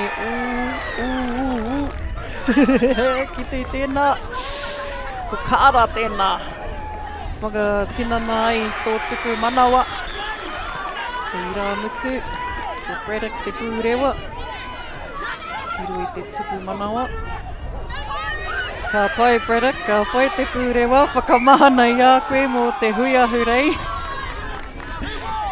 Ka pai, ka wani ke ira. Wainui o mata, looking to protect their tupu. Tūranga tāne, tūranga wahine. Rima he kona. Ki tā atu te ki tā paparua. Tere hoki tai, tere nā waiwai a reihana. ko reihana hoki tētahi o nā tuakana a Mātauranga Junior. I konei a Mātauranga Junior i nā nahi. Ko Mātauranga Junior te teina reihana. Ia wā, taku mōhio ko ona tuakana ona tino. Hey, he's aspiring to be like his brothers at Kī-ō-Rahi. It's probably going to be better. Oh, nice feed out. Feed te ki into te ao, e nari anō, ka rei tiro tere. Few experienced players here, and it's not just in Te Kura Matua o Wainui o Mata. Ka tūranga wahine tūranga tāne anō hoki rātou. Always showing strength. And not just strength as in he good players and he tino kai tākaro rātou. There's just been an overall ability. Reira, te tangi a te pūtātara, ko tohu kia ko haurua te wā, ko mutu hoki tērā pito ki tēnei hauwha. Te kaumātahi ki te kaumātahi ki ngā kura ērua. Ko whakakotahi rātou i a rātou, ko mōhio pai, tōna wā e rua nā hauwha e toi ana nā reira ko e maumau. Ko kōrero hia atu a matua rapiata ki a rātou. Ki hea pērā ai, ki hea pēnei ai. O tira te kaiako ki roto o Wainui o Mata, ki a matua mātaurana te rauna. Ko ia anō hoki tētahi o nā kaiako, he māngai anō hoki ki roto o te upoko o te ika. Ki konei anō hoki e ki te ai i etahi o nā tākaro. Just some of our little replays like that. Ana, e whakaatu atu ki te ao, anei nā pukenga o nā uri ki runga i te papatākaro o Rahi Tūtakahina. And I'm pretty sure Rahi will be proud as of all of these uri playing his pūrākau. Kei konei katoa e tahi kaimā taki-taki, kua puta mai rā rātau i nā ianei. We've had a lot of support down here over these last 2 days, having whānau come in. The venue's been ideal. Nui nā parking, nui nā wāhi tūranga waka. He nui hoki ngā papatākaro, e nui nā wāhi hei whakatūtū tēneti. O tira, kua tino pai te noho o nā manuhiri ki konei, ki te papai o ea. And that was a piro tere kia tūranga wahine tūranga tāne. Ko huri ki Wainui o Mata. Jai hirini, tētahi tupu wairua, ka rea eke. Ana, kei hea te tokai tākaro jai. Ai, ara mai ki te ai, kei hea takai tākaro. Hey, I'm supposed to be protecting, looking after something. Koe rata rātai kōrero. I kaka. Kai te rongo. Ai, kai te rongo. Koe rata te rongo ki nā whiringa whaiti, nā whiringa toa ne. Ka tīmata te hū. Tūranga waine, tūranga tāne, Tupu manawa. Uai. Ka pai matua kāia. Mahi nui. Kahurani me te whana. Nānai whana i te ki.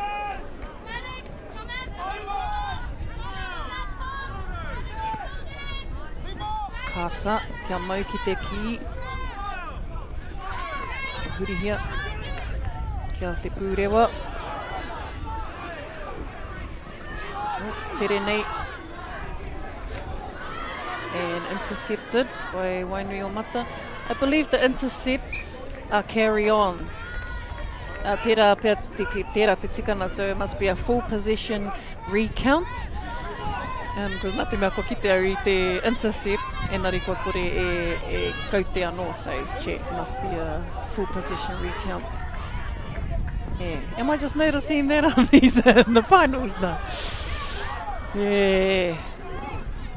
Kia whaia, ne? Kia whaia. Ko tīhai ki te roto. Ko kite a wainui o mata i te Kī-ō-Ma, ko kuhu atu te Kī-ō-Ma ki tana roto, tīhai tonu atu.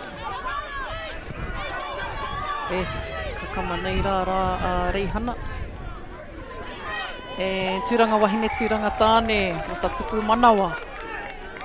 Hei aha no te kohi haere i te 5 pau, hei aha te kohi i nā pau e ono. Ko tahi te pau e whakamanawa nei i te i taua iaua pā. Hurihia hei tupu manawa. Kai tākaro huti, step, e huri. Oh, hei. Ka huri nai nei kia wainui o mata. Ka pai, Kara Lewis I reira, te kaumātori mō wainui o mata. Tere whai mai tētahi Kī-ō-Ma no tūranga. Kei te kimi huki a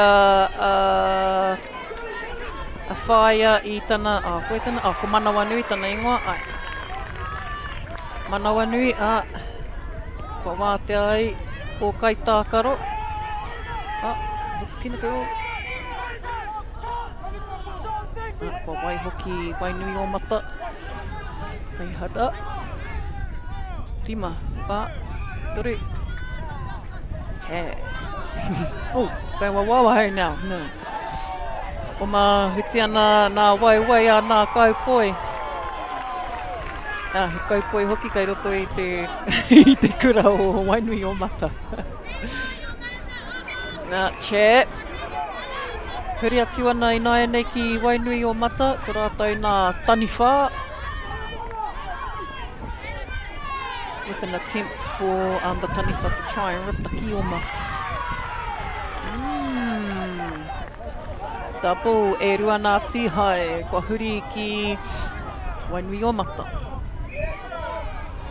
Kei te heke te wā, kei te heke nā kaute. Ooh, and a little late rip. Me mau te kai tākaro neha I ngā, me mau I tētahi I te tupu manawa ki tūrana.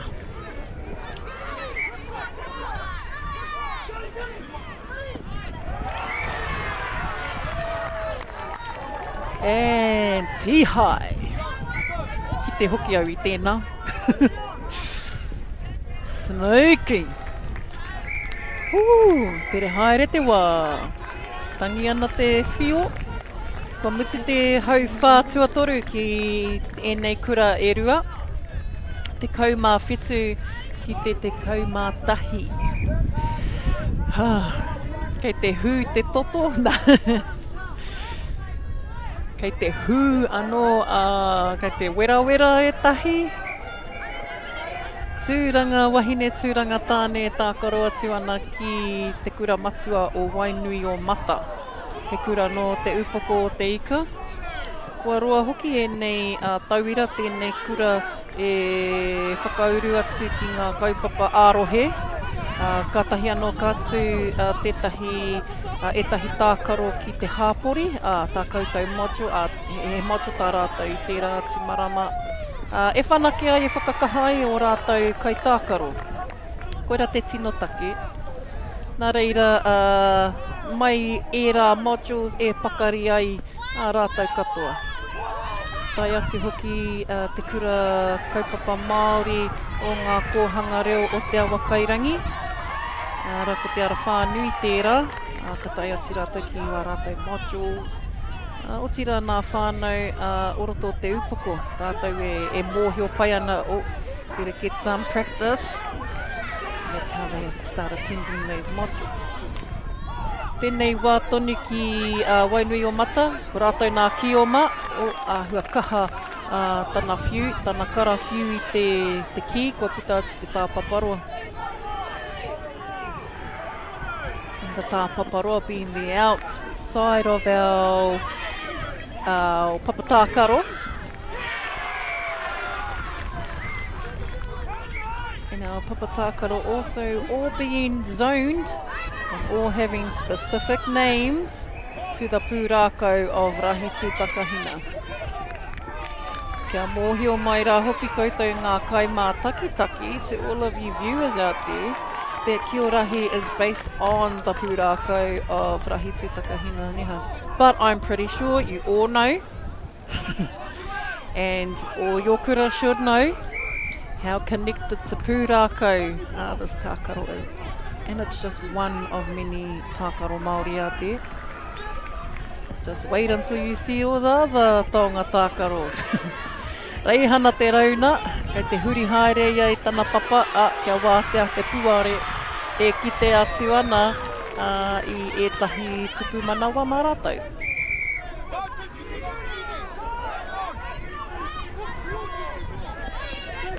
Nice.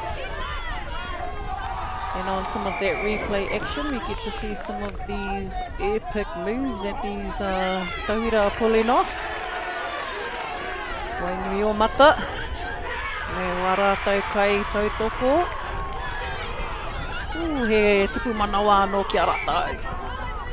Whana mai te marama, watu rā ki tō kaitiaki, reihana te rauna, te nuna o te wā, ai, kei te mau I ngā mea tere, me nā he hoariri.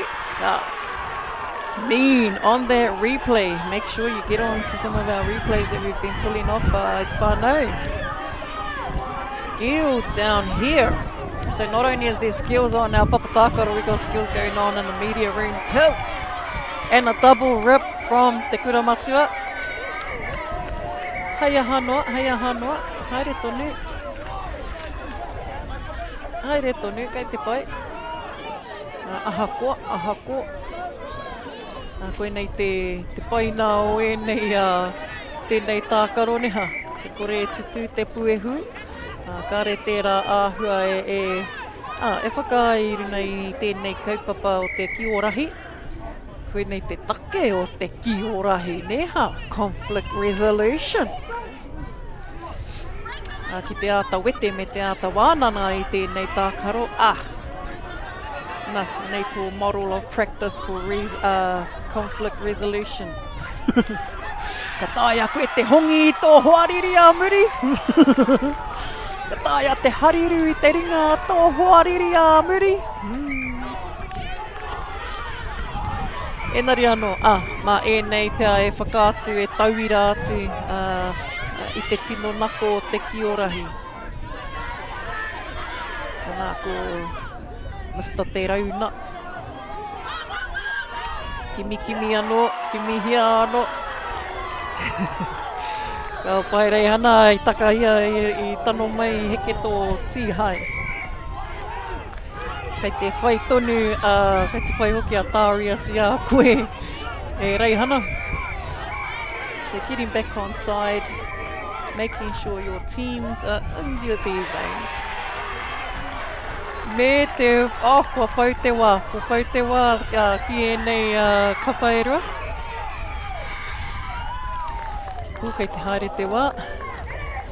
O tira, hehara nā karanga mō tēnei wā ki a rātou. Nā te mea, kua pau te wā, o tira, kua tangi te pū tātara. Ko te kaumā whetū ki te kaumā whetū. Ahakoa, he semi-finals tēnei, kua hatia nā kaiwawa, he shootout, he hara nei. Mea hatia tātou. A te wā e whai tohu, e whai māramatanga mō tēnei hua. So when you get a draw, kua hatia rā tātou. If we get a draw, are we doing a shootout or are we having another round? So, tērā e whakarite ai tātou I a tātou. Enari me māna wanui mai. Nā kapa nā kura ērua, te kura matua o Wainui o Mata rātou ki tūranga wahine, tūranga tāne. So mā ēnei e whakarite ai, because we have a draw, What could we possibly be doing now that this has occurred in the semi-final? Whaia Shana here doesn't have that whakatau yet, and if only we had a mic down there, e mōhio pai ai ki ngā kōrero mō tēnei whiringa toa ki konei. So all of the supporters, maybe some of the local kura have come down to tautoko to have a look, to have a mātakitaki of the remaining games of our event down here at the Manarahi. We have a draw between Tūranga Wahine, Tūranga Tāne, o tira me āta kite, me āta whakawā hoki, mea hatia. Shootout, tākaro, mā matua ora kihi ei whakamārama ki ngā kaiwa wau, mā nāno pia e whakatau. Ki Wainganui ngā kaiako o Wainui o Mata, kia matua mā taurana te rauna, ara ki te tahai Tūranga Wahine, Tūranga Tāne, kia waira kia matua rapiata. Nā reira, ko te whakatau rānei, kia kitea rānei ka hatia te aha, me ngā whakatau. Nā te mea he draw tēnei, something has to happen or someone has to score first. E riro ai. Now, no one ever wants to be in this position of having a draw in a final. The pressure is real. Ara atua no te taumata. He taumata ki te eke ki tēnei whiringa. He taumata anō me nā ka ōrite ngā piro. Pressure's on the kaitiaki, really. So that's where we have to start. This is where not many actually get this opportunity. They try not to. So they will have an opportunity to score. And if only I had my intuition, had my matakite-tanga on. If I had that on, then I would be able to let you know how this is going to go down. But this is going down probably based on 4 out of 4 or 5 out of 5. Kei te kēsin kia whaia. Let's see, we got 2 shootouts. Okay, so that's how it is. So it just becomes first one to score. And I riro i Wainui o Mata, I tērā nā te mea.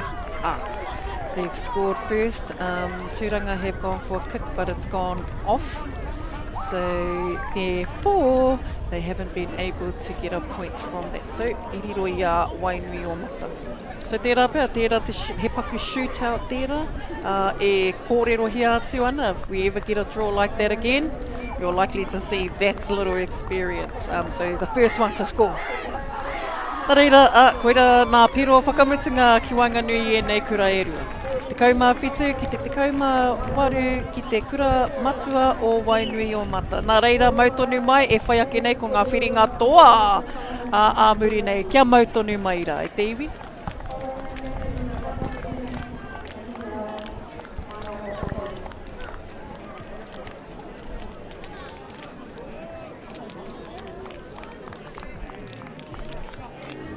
I'm Trevor Johnson and I'm a sheep and beef farmer from the Forgotten World Highway. Some of the country we bought was quite steep and difficult. We have pushed those blocks to pine trees, 1,000 hectares into forest and 7,000 hectares will stay in grazing. To me, it's just the best use of land. If you've got land that is not so productive, it's a marvellous way of increasing your income.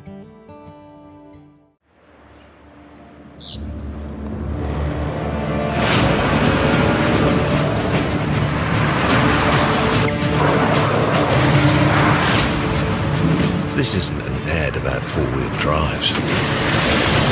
It's about knowing the place, as well as the locals. You found the place. That's a good start.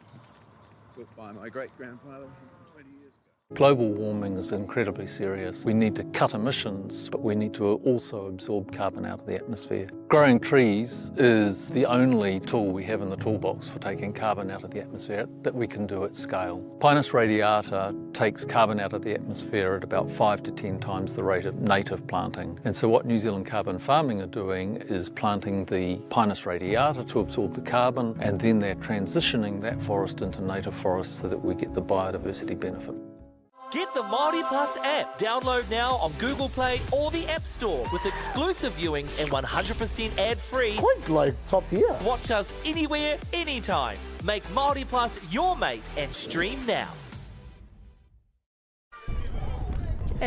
Tau iti mai, tau rahi mai, anō tātou ki runga i ngā papa tākaro, ki runga i te papa ioea ki te Central Energy Trust Arena. Kai konei ko nā whakataetai o te manarahi 2025. Kua hau tēnei tā koutou kai papa ho tira te kai kōrero hākina kina mō tēnei kaupapa manarahi. Ko Shana Butler tōku inoa, he uri no patu heu Ngāti Haka, no roto hoki te whārua o Waiohau. Anō hoki ko tēnei nā whaiti ki Wainganui i te wharekura o te rauaroha, rātou ko kirikiri roa. Ko whakawhiti mano hoki rātou kia rātou. Kua mōhi o pai rātou. They know how they play. Nā reira, enei kapa e rua o rātou, me ki kua whānui ake wa rātou ingoa, kua mōhi o pai hoki tātou ko wai rātou. Ko te wharekura o te rauaroha tēnā. Kua ki te tātou ia rātou i runga i te papa tākaro i te rā nei. E tākaro atu hoki a te rauaroha ki Hamilton Boys, Hamilton Girls High. Ko ngā tama hine me ngā tama tāne o kirikiri roa. Ki konei, ki runga i tēnei papa tākaro, tākaro atu ana mō nā wāhanga iwa me te tikau. Aharani ki te au tika tēnā.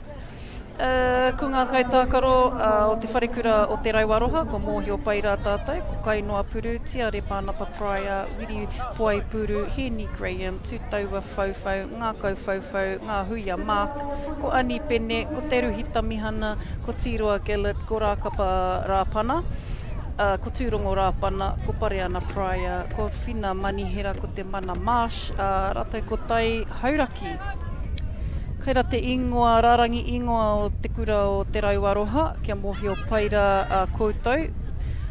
Ko Awarua Tuarua, ko Keia Hagi, ko Jessie Rayner, ko Miley.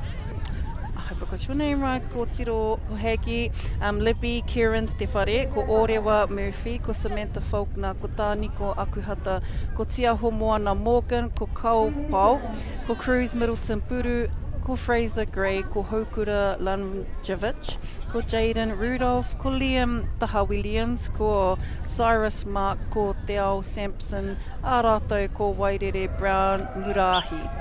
Ko te rarangi ingoa mo te kura o Hamilton Boys and Hamilton Girls. E nei kura e rua, e tākaro atu ana mō ngā whiringa whaiti. So just before this we had a semi-final game and we should be heading up to our finals very soon. Engari, me mātakitaki mai rā koutou I ēnei kura no roto o te Waikato, no hoki he kura aho matua a te rauaroha. He kura no hoki ko roa rātou e tākaro atu I te Kī-ō-Rahi anā o nā tākaro Māori ki roto I tō rātou kura.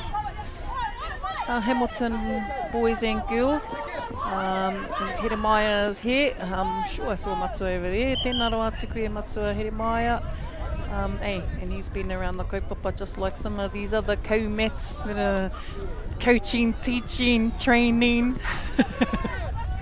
They're almost the rahis of the kura, of the rohe. So Rahi is the Heremaya is the version of Rahi and his rohe. Nā whakatoi nai ho e hoa. Mean. Nā te mea ko kirikiri roa, ia tau, hoki mai ana rātou.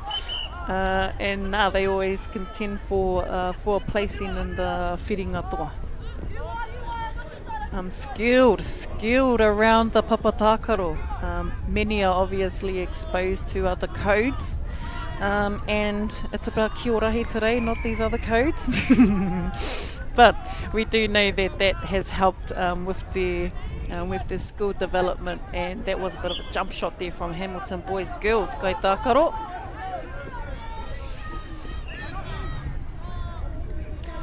Ani and Tiroa are in kaitiaki for Te Rauaroha, supported by Kai Noa. Kirikiri roa in taniwha position. Whaia Awhi opting to be on the papatākaro for Kai Wawao.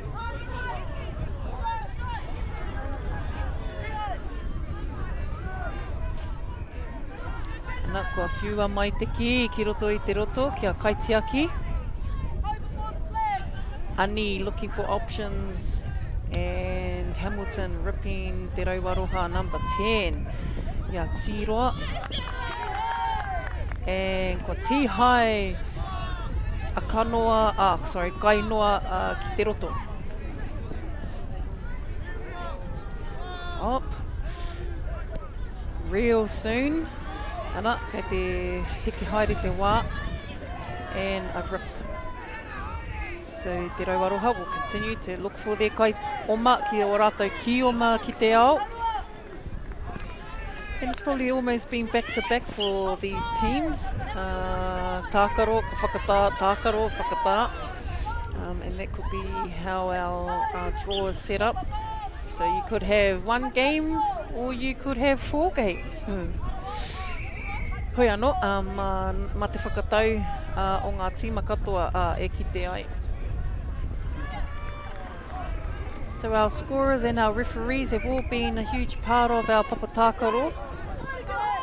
Not only do we just come to watch, all these players, kia maumahara hoki, he kai wawao, he scorers, he kai mahi ngā whira, i ngā papatākaro, he mahi nui.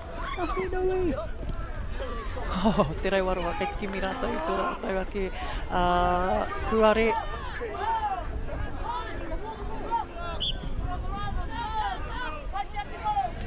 Still looking, Te Rauaroha. It looks like it's just slowed down a little bit more on this round. Hea hara, ko hiki haere te ngāo. Engari, ko tipu manawa kētia a Te Rauaroha. Nice. Te Rauaroha. Engari, kare eke tō rātou kawe I te kua eke hoki rātou ki tō rātou, kua riro he tupu wairua. And kua hoki te ki waho, kua puta atu te ki te tāpaparoa, mā kirikiri roa e whiu.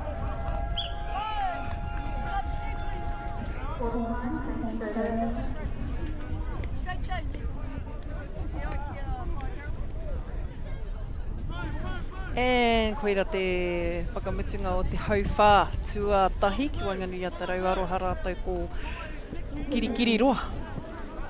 O tira ka huri nai nei a kirikiri roa hei ki oma. Kua noho hei taniwha a Te Rauaroha.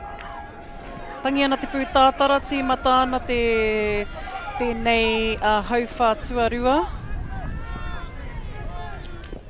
Trai hea. Kimi hea, ka kimi hea rā e te mana I tētahi tupu wairua. Ko ārai atu e kirikiri roa te ki, kia takina tā rātou tupuna. Ko te ingoa roa o te tupu, te tikana he tupuna. Ko tapaina ko tupu. So, ki te rongo au I etahi e kōrero atu ana he bin, he rubbish bin rānei Wainganui. Ka tere rā taku whakatika I a koe, e hara I te rubbish bin, he tupu ke. Etahi ko ki te, just throw it at the bin. He tupu ke, me tika te whakahua. kiri roa kai te huri te ao. Ko tepe, hi teki ana. Too much, ko tiro. Riro atu ana ia koe tō tupu manawa mo kiri roa. So you don't always need the tamas to get your points. And tiha e rua, hand over. Nice double rip there from Te Rauaroha. And those doubles come in handy. Watch this, the semi-finals, or watch this finals, eh? Let's see how many doubles we get. Te Rauaroha, whakapauwa, just giving them a little bit of time to get some momentum. More momentum. No, Te Rauaroha, ai, tupu wairua kia rātou. Nice points there. So again, our kaitiaki in the middle, there. Tū hono.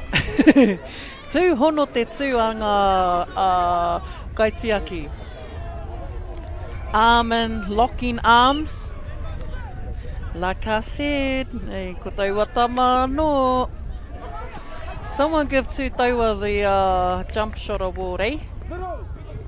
Otherwise I will.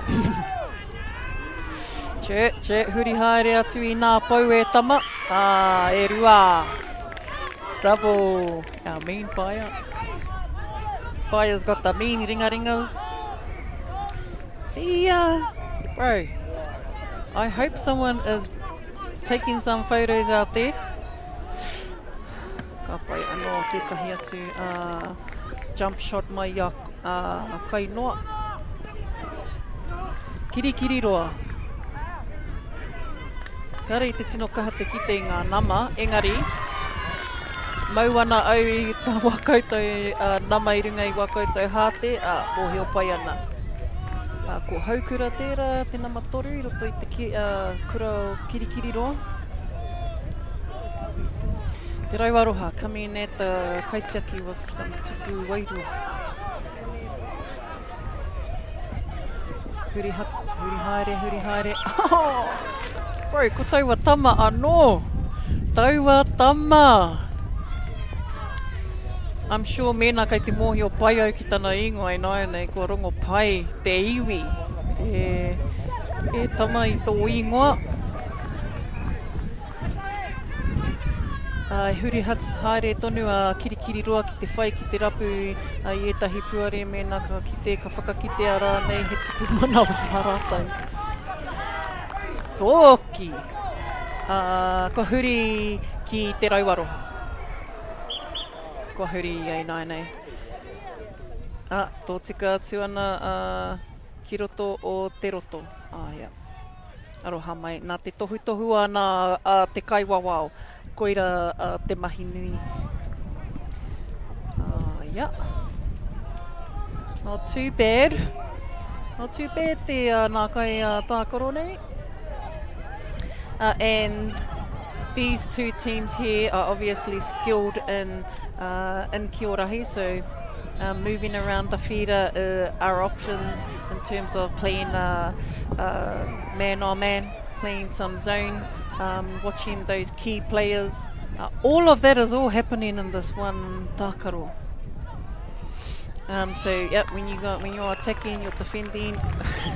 If you're not defending, you're attacking. Me pērā te tere. Kua tangi anō hoki tō tātou pūtātara. E rongo atu ana tātou kua hipa te wā. Kua pau te wā ki tēnei hau whā. Kia haurua hoki te wā ki ēnei kura. Me te whā ki te whā. Half time down here with a quick changeover for these two teams. Nā ēnei kapa ēnei kura e rua, ka āta whakakitea ki hea rātou tū ai mō te whakataitai nei. So these won't necessarily be some of our tops. Enari, me whakanui nā te mea nā te tai atu ki konei, he mahi nui. Heke haere ana pēr te ngāwa ētahi. because as the day progresses, and if you do well, if you're out to win, and if you're out to, whakanui wiki tōre a hara nei, kare e kore. Ka tino kahato tākaro, kua pakare, kua whati rānei te tinana, kua pakaru nā waiwai. Kua heke haere tō, nā electrolytes. Hey, so e rā momo, having to refuel yourself back up after every win.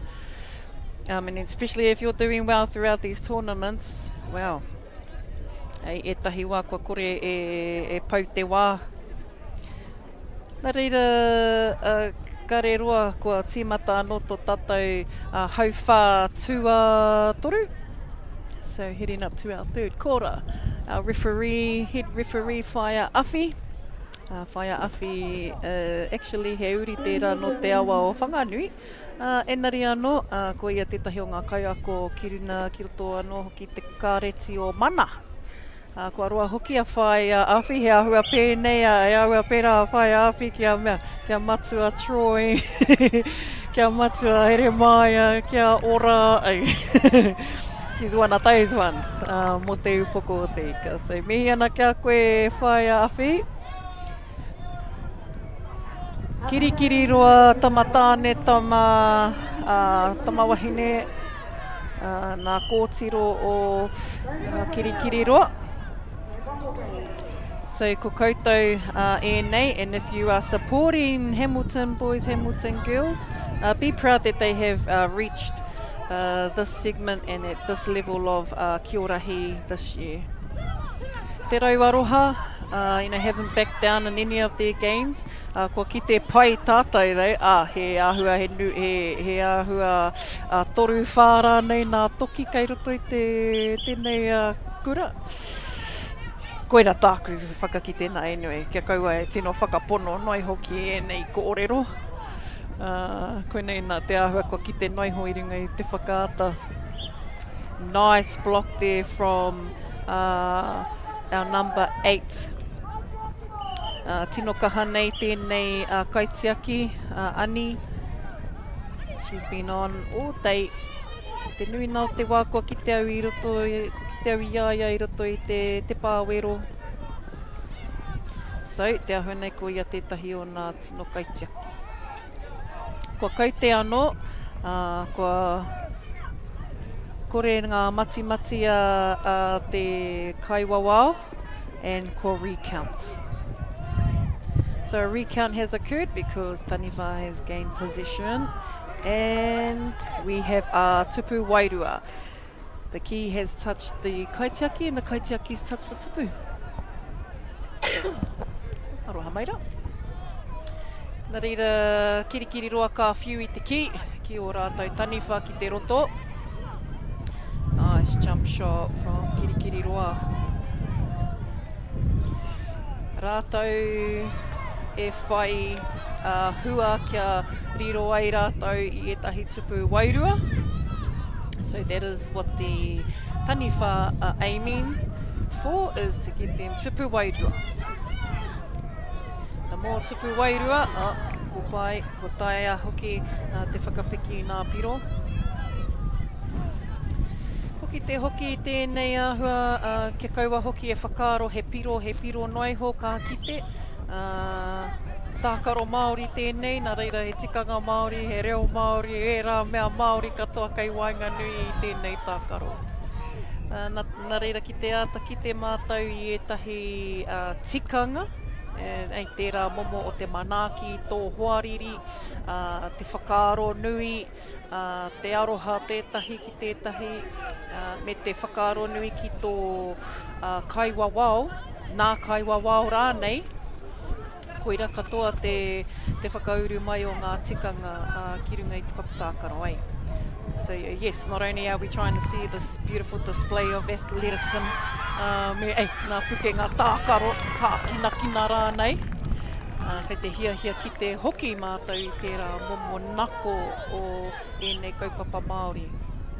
Kia whāngai hia, kia rongo pai tātou I te reo Māori runga I ngā papatākaro.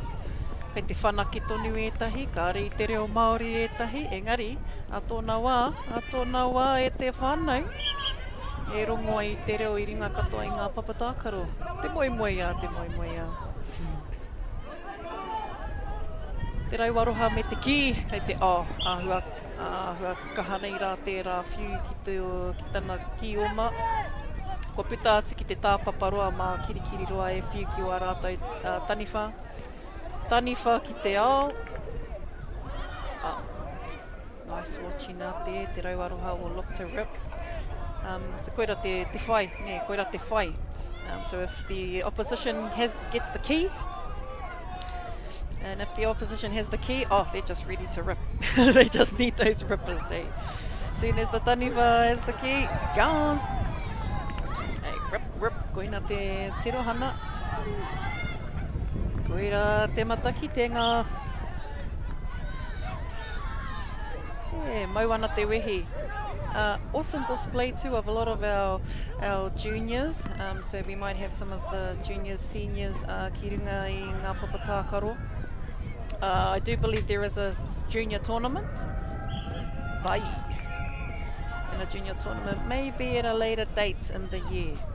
Engari ko tēnei whakataitai te nuina he ko ngā tuakana. A lot of the seniors are in this event.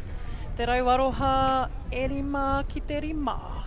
Kaya kirikiri roa hoki ngā piro e rima. And whaia awhi down on our papatākaro is head kai wawao. And a lot of our referees, all of our referees here today actually, mohio pai koutou. Ko kore utua nei tangata, ko te aroha te utu. Nā reira ko nei tokorua, nei tangata I roto I te kai wawao. Ko rātou kātai mai ki te whakatinana he tautoko noa I nei kaitākaro. Nā reira whakanuia nei tangata. No one tells them or hires them. I rongo I te tupu. And if we had all the boot down the world, would be break trying to get all these referees. Hoi anō, kei te mānawa nui tonu tātou ki te Kī-ō-Rahi. Oh, nice, look at that, swift. Engari kua ti haia e Tutaua. Tutaua looking for their pass over to the other side, leaving Kainoa with a tupu wairua. See, watch this jump shot, bro. Eesh. Predictable. Nah. Ka pai. Ata ki tēnei rā, I tēnei rā ko ki te ina kapa ako tonu, whai tonu. And then we've also got our more experienced team, and you can see them e parahuti haere ana I te papatākaro. See those ones motoring around. And that's the experience that they come from their rohe. Ai, tika, tautoko. Anō, ko tūtaua tērā me tana jump shot. I'm going to say it again, someone better recognise that. Kei tū a whaia ki te whakanui iaia. Kua mōhi o te ao, ne te ao whakaata Māori tūtaua. Nice, kirikiri roa. And a rip as a te rauaroha kaitākaro. He's trying to get the key, get possession so that they could quickly hit it at the tupu. And an attempt by Tai Hauraki.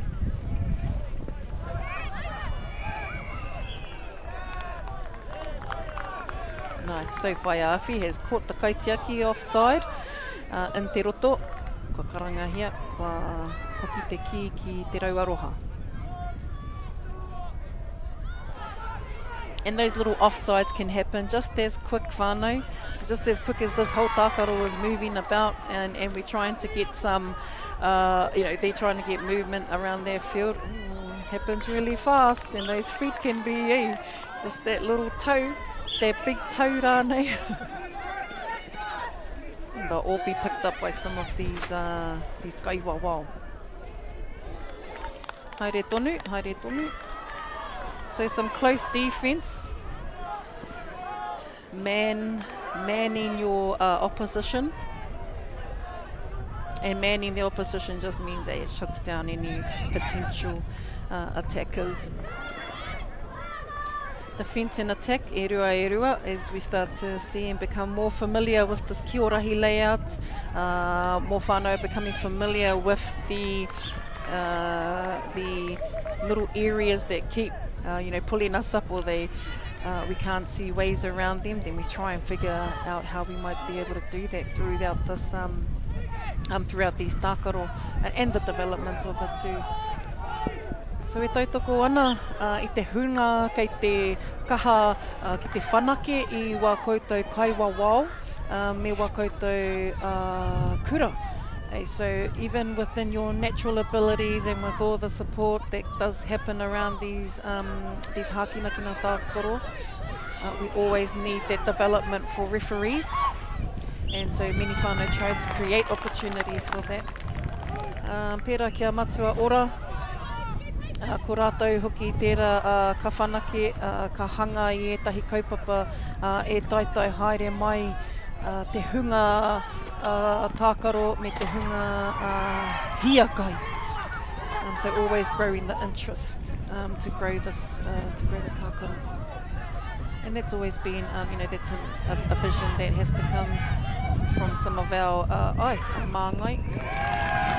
And like that, see, e kite atu ana, e kōrero atu ana nā kōhine kia rātou. Nā reira, tēnei te mihi o te rā. Ko rātou nā ropu whakamutunga mō tēnei rauna kia rātou. Kia kirikiri roa, rātou ko te rau aroha.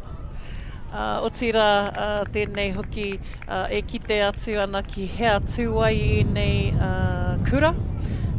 I mua o tō rātou hokinga ki te kāinga.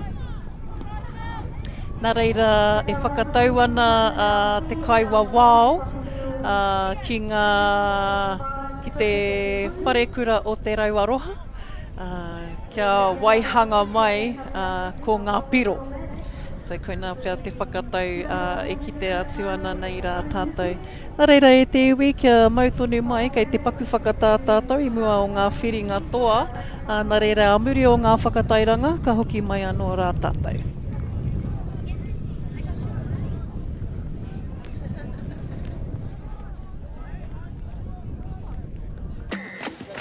Sport is about more than just the game.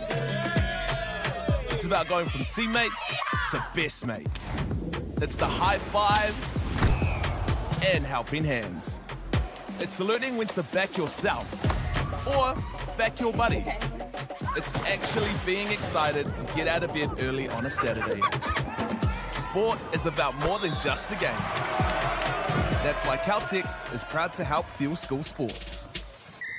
Funding is a real challenge. We know that a lot of schools face that ongoing, and the reality is if you go to a lower decile school in New Zealand, you are less likely to be able to afford to participate in sport. Obviously, having come through it myself with kids and being one of those kids myself who played sport, I know how much it defined who I was. And now being able to go, I can't fix it all, but we can help and try and give to those people who are going through really tough times.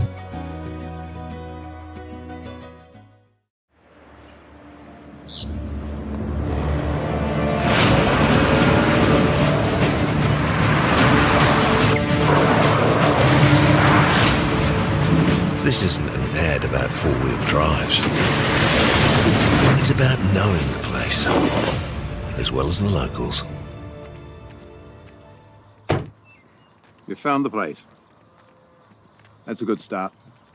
Built by my great-grandfather 20 years ago. Global warming is incredibly serious. We need to cut emissions, but we need to also absorb carbon out of the atmosphere. Growing trees is the only tool we have in the toolbox for taking carbon out of the atmosphere that we can do at scale. Pinus radiata takes carbon out of the atmosphere at about 5 to 10 times the rate of native planting. And so what New Zealand Carbon Farming are doing is planting the Pinus radiata to absorb the carbon, and then they're transitioning that forest into native forest so that we get the biodiversity benefit.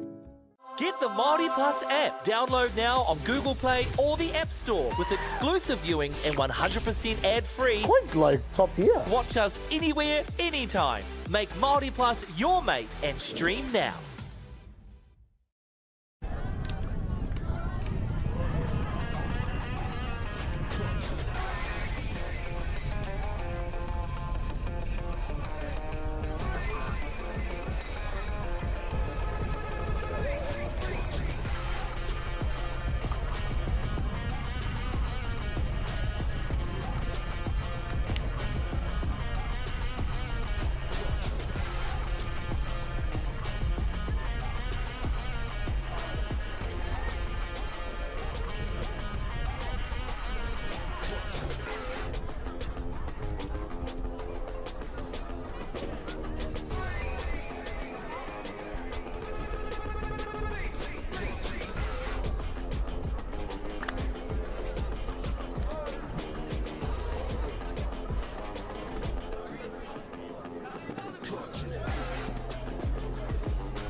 Hoki mai rā e te iwi, e ngā māta waka o tira, nā kai tautoko ki runga i tēnei kaupapa o te rā.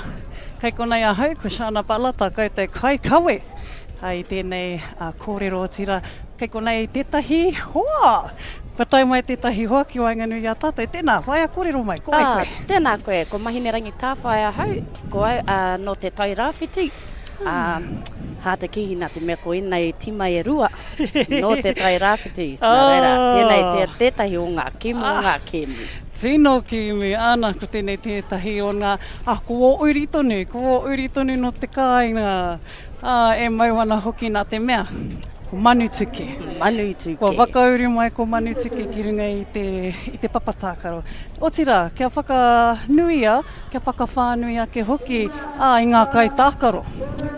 Nā reira, koutou rā, ki te kāinga, aneira ko ngā rārangi inoa o manutuke ko Raven Simpson, ko Whai Ururani Maxwell, ko Ella August, ko Maxwell Savage, ko te ue Mairani Lemon, ko Savannah Galloway, ko Tawhia o Kingi Ferris, ko Kobe Brown, ko Josie Mua Tihore, ko te reo Wilson Karini, ko Isi Kamoto Tali Auli, ko Amber Rose Bartlett Tamatea, ko Cody Kennedy, ko Bentley Morris Munro, Mana Biro Nepia, ko Dallas Mua Tihore. Tēnā koutou no te manutuke. Ko te kura o manutuke rātou, e whakanui ana i tō rātou rohe, rātou ko ngā uri o tūranga wahine tūranga tāne. Kua mōhi o pai rā tātou ki tiki tērā kapana te mea kua hua toru wā, hau e whakahua atu ana i wā rātou ingoa. Nā reira, ko rātou hoki te taniwha, ko manutuke te Kī-ō-Ma. O tira whaia, kua kahara koe ki te whai i tēnei tākaro o te Kī-ō-Rahi? Ai, kua kaha hoki, tēnei te kēmu o taku kēmu. Ana he tamariki wau i roto i ngā kura. Kaya koe wetahi tamariki ki roto i tēnei kura. Ai, ko ngā tamariki katoa, mai ngā tīmai e rua. Ai, mai TWTT me manutuke. Pai rawa atu. Nā koina te mea nui neha he whānau katoa i roto i ngā kura. I hara i te mea he tākaro iwi tēnei. Engari, ko te paina, ko te whakawhanauna ki Wainganui a rātou. choice. Nā reira, manutuke, ko tino kitea rei I runei nā papa, kaha rātou. Koera pia te tahi āhua I runa ki te tairawhiti, koka. Hine ngaro ne, hine ngaro, ngā kaharawa, ngā ti ai. Tūranga tāne, tūranga wahine hoki. Tika tēnā. Nā reira, koutou no te tairawhiti, kei te kaha te tākaro I te Kī-ō-Rahi. Nau kaharawa. Ngā kēmu katoa, engari ko tēnei kēmu, tēnei tētai o ngā kēmu, e tino rata ana o mātou tamariki. Ko tino piki aki nā te kaute hoki ki roto I te Power Wars, ne? It does get a lot of attention on the coast there when you guys have your Power Wars. It almost ends up like one of these whakataitai. Nei, pēnei tō tātai whakataitai o te wā. Koina e kite ai tātou nā pukena o nā kaupoi o te tairawhiti. Nā, mean. E manutuke anō, kei a rātou te kioma, engari kua whai tata mai a tūranga, wahine tūranga tāne, kia karoina, kia tihaina tā e rua. So double rips, that's usually what everyone's going for, right? And no doubt, these coasties are all about that double. Kua kaha ki te hoki a hau I te mau I nā tihai e rua. So tūranga wahine, tūranga tāne having a strong double rip. And koina te hia, kia double rip nia te katoa. And so on the coast fire, you've seen a lot of tamariki involved with the Kī-ō-Rahi. And what about the referees? So have you fellas been trying to grow some of those wawao around the way? O kea tātou maha ngā kairiwhi, ngā kai wawao ki te tairawhiti. Hoi anō ko tētahi o ngā kai whakahaere ko rapiata. Ko ia ka kōwhiri tea I o mātou kai wawao. Mana e tautoko I o mātou kai wawao. Hei whakapakari ka tai tātou I runga I tēnei atamira, I runga I te whira. Kai papa nui. Koera hoki taku kōrero I mua, e whakanui ana I wā tātou kai ako o mua, engari kei ko nei tonu rātou, ko rapiata tētahi. No mua noa atu ke tērā tangata, I te wā o rahi ke aia, nā. Engari ko tērā kanohi ko tino kitea he pau ia ana mā koutou. And so just there, o manutuke kai tākaro, ko nama rua te kau, ko Dallas tērā, Dallas number 20. So he was actually going in for one of those double rips from those for a taniwha, engari I mau ia.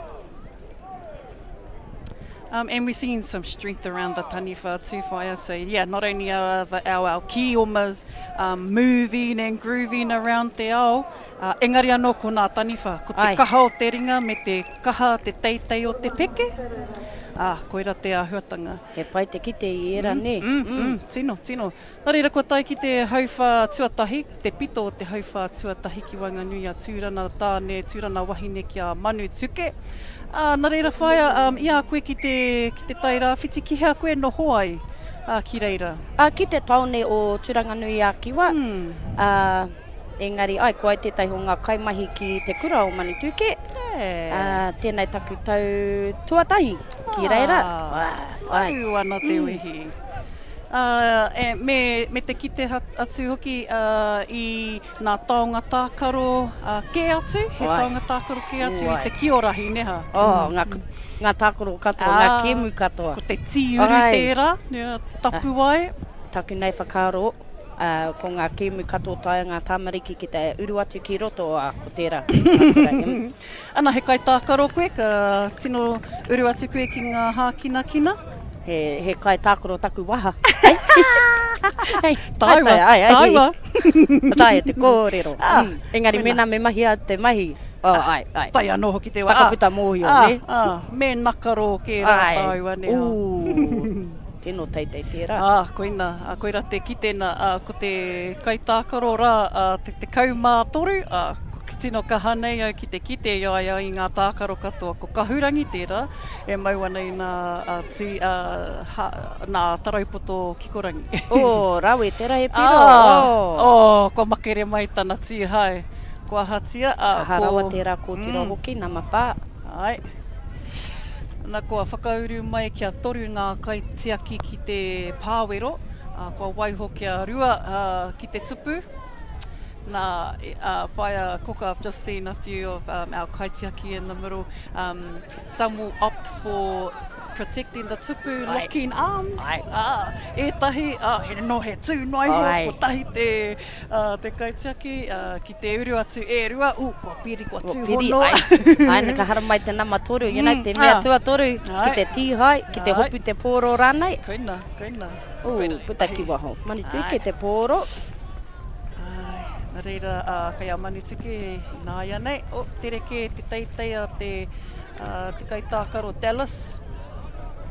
Me tana whai ki te whai hua i tana tupu wairua. Ai, ne Fifi Piro, Darius, te kauma ono. Kia ora. Ui. Koina ētahi tino painga o tēnei whakakitena. O tira te kaiwawao ki runga i tēnei papa ko Matua Roera, rāua ko Matua Jason, rāua pēr tērā, rāua te tohuna nui. Ai. Nā te mea e nui nā kaimā takitaki ko tai atu ki reira. Hoi anō, ko pita atu te ki te tāpapa roa, tere ke te whiu a manu tuke, ki tana taniwha, taniwha ki te tupu. And again, tūranga wahine, tūranga tāne, looking to make some space, moving the manu tuke opposition around te ao. And a little sneaky step, tepe, uru atu ki roto. Nei mea, hope. Ai, piu ana hope. Koira tētahi pukenga anō hoki Cox, ko ki te au, ko nā hope neha. Ai. Ki te au te piua nā hope. Nā te mea ko te kapahaka ne, ka te whakarite ngā tīma mo te kapahaka hoki. Ai. He natural skin nā mea o te taira. Nā, tū machara, urutonu mai atu tūranga wahine, tūranga tāne. Okay, ue. O tira nā tohu huarere ki konei ki runga i te papa whenua nei. Kāre i te tino kaha te ua, engari kei te piki ake, kei te huri nā haki, kei te rongo i te piua nā haki ki ngā taha. Nā reira, tāwhiri, tēnā, tatau. Enari koira tētahi āhuatanga i runga i te papa tākaro. He mahi atua tonu. Tai atua nā tāwhiri. Pēra tērā, he tūrehu. Ara, mai ea isi. Reti ana ki te pāwero. Intercepted, nice intercept. Bit of a jump there for our tūranga tāne, tūranga wahine. Tēnei kōtero, he kaha ia, kaha tēnei kōtero ai ko Shelley. Ai, nama waru. Pai Shelley. Ai, ko kite au ia i te rā katoa.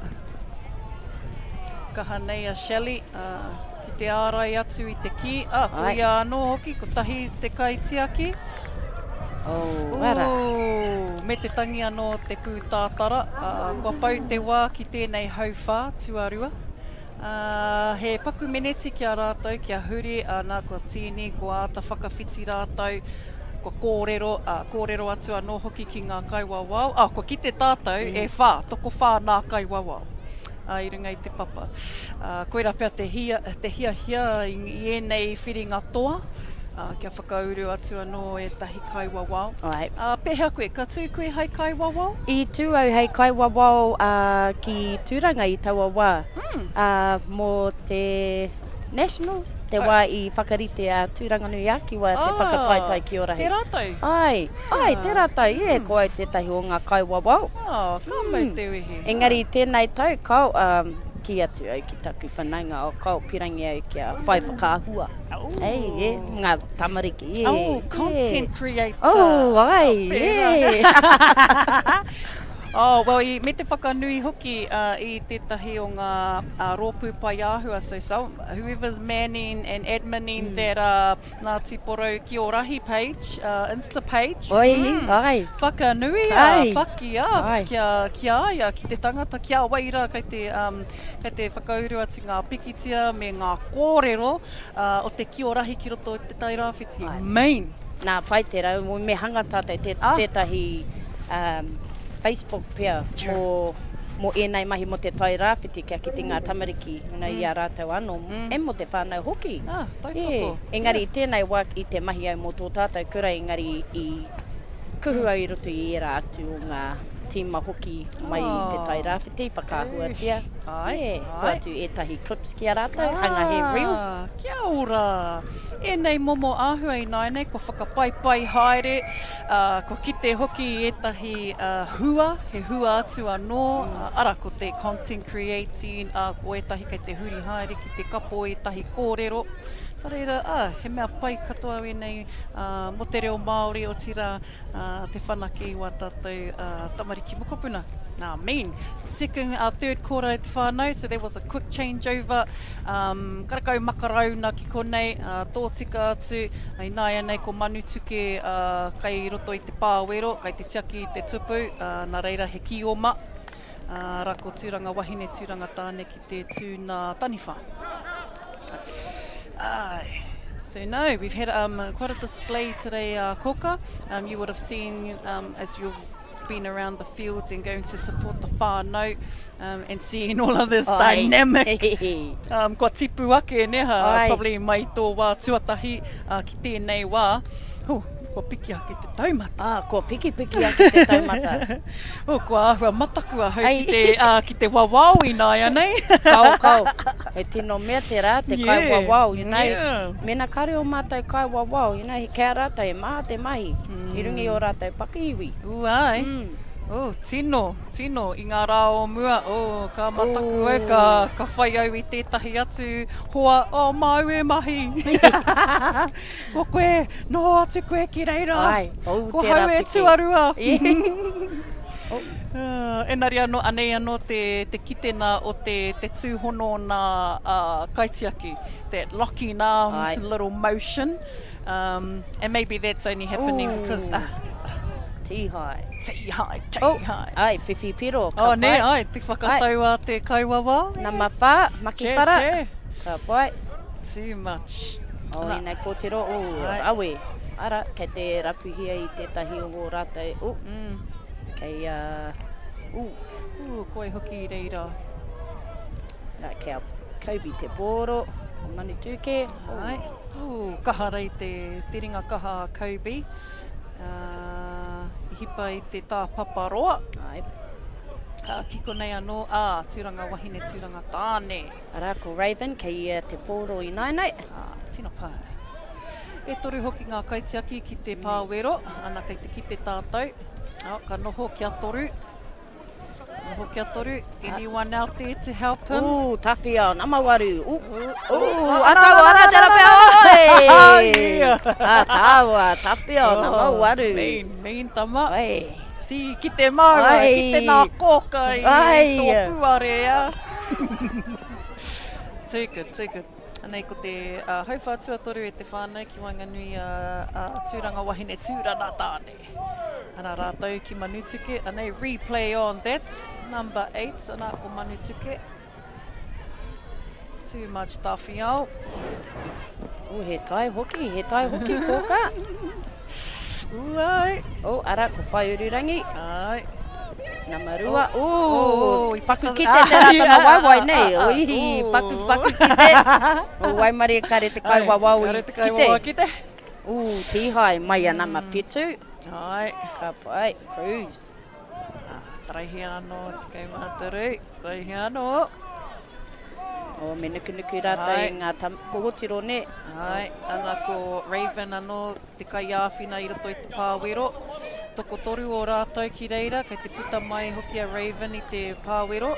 Oh, piro anō, namarua. Anō rā, mean, whai ururani. Kua riro he tupu manawa anō ki Manutuke. Oh, me te whakaaro, I reira te whakaaro, ai, kia riro I tō piro tere. Ngā ringa, neti pōro, ai? Oh, ne. Ai, hoi. Tino ārai atu. Nā. Ko riro anō hoki te aturanga wahine. Oh, kod. Atahua kaupi. And just those little overthrows, sometimes, yep, they can be just that little extra. Kua whātoro atu. Rawe ko tiro nama whetu. Huri atu, huri mai, kei a savana tērā tupu manawa ki Manutuke. Kua tī hai hoki a Manutuke ki te roto, kua huri ki Turanga Wahine, Turanga Tāne. Tērā tangata tūrehu anō, ko kahurangi. Tēnei nā. Mōmana tākaro katoa, tauke e karema. Me te whakawhiti anō i a rātou, nā te mea kua mitu ka tai atu anō ki te pito o tēnei hauwhā. Te kauma tahi ki te kauma toru ki Manutuke. Nā reira whai heha anō hoki etahi taonga tākaro ki roto I tā koutou rohe. Kei te tākarohia etahi tākaro poi toa rānei, horohopu. Kare, era mō mātou taina te horohopu, ka waiho tērā mō ngā pakupaku. Engari ko te pāporo, whituporo, netiporo, pai ki te poro. Engari ko te ingoa, ko te poi tūkohu. Aro mai, poi tūkohu. Engari ki te haupanga, ko te pai ki te poro. Engari kau he mahanga whakataita, engari mōhio ki au, ke te prakti e tei ho ngā kura mo te Oztag. Ai. E kira. Ia. Nei haro. Okay. Nā reira, me tu ana hoki te tākaro ki konei e te iwi, kia mautoni mai e whai ake nei a muri o nā whakatairana e hoki mai anō rā tātou.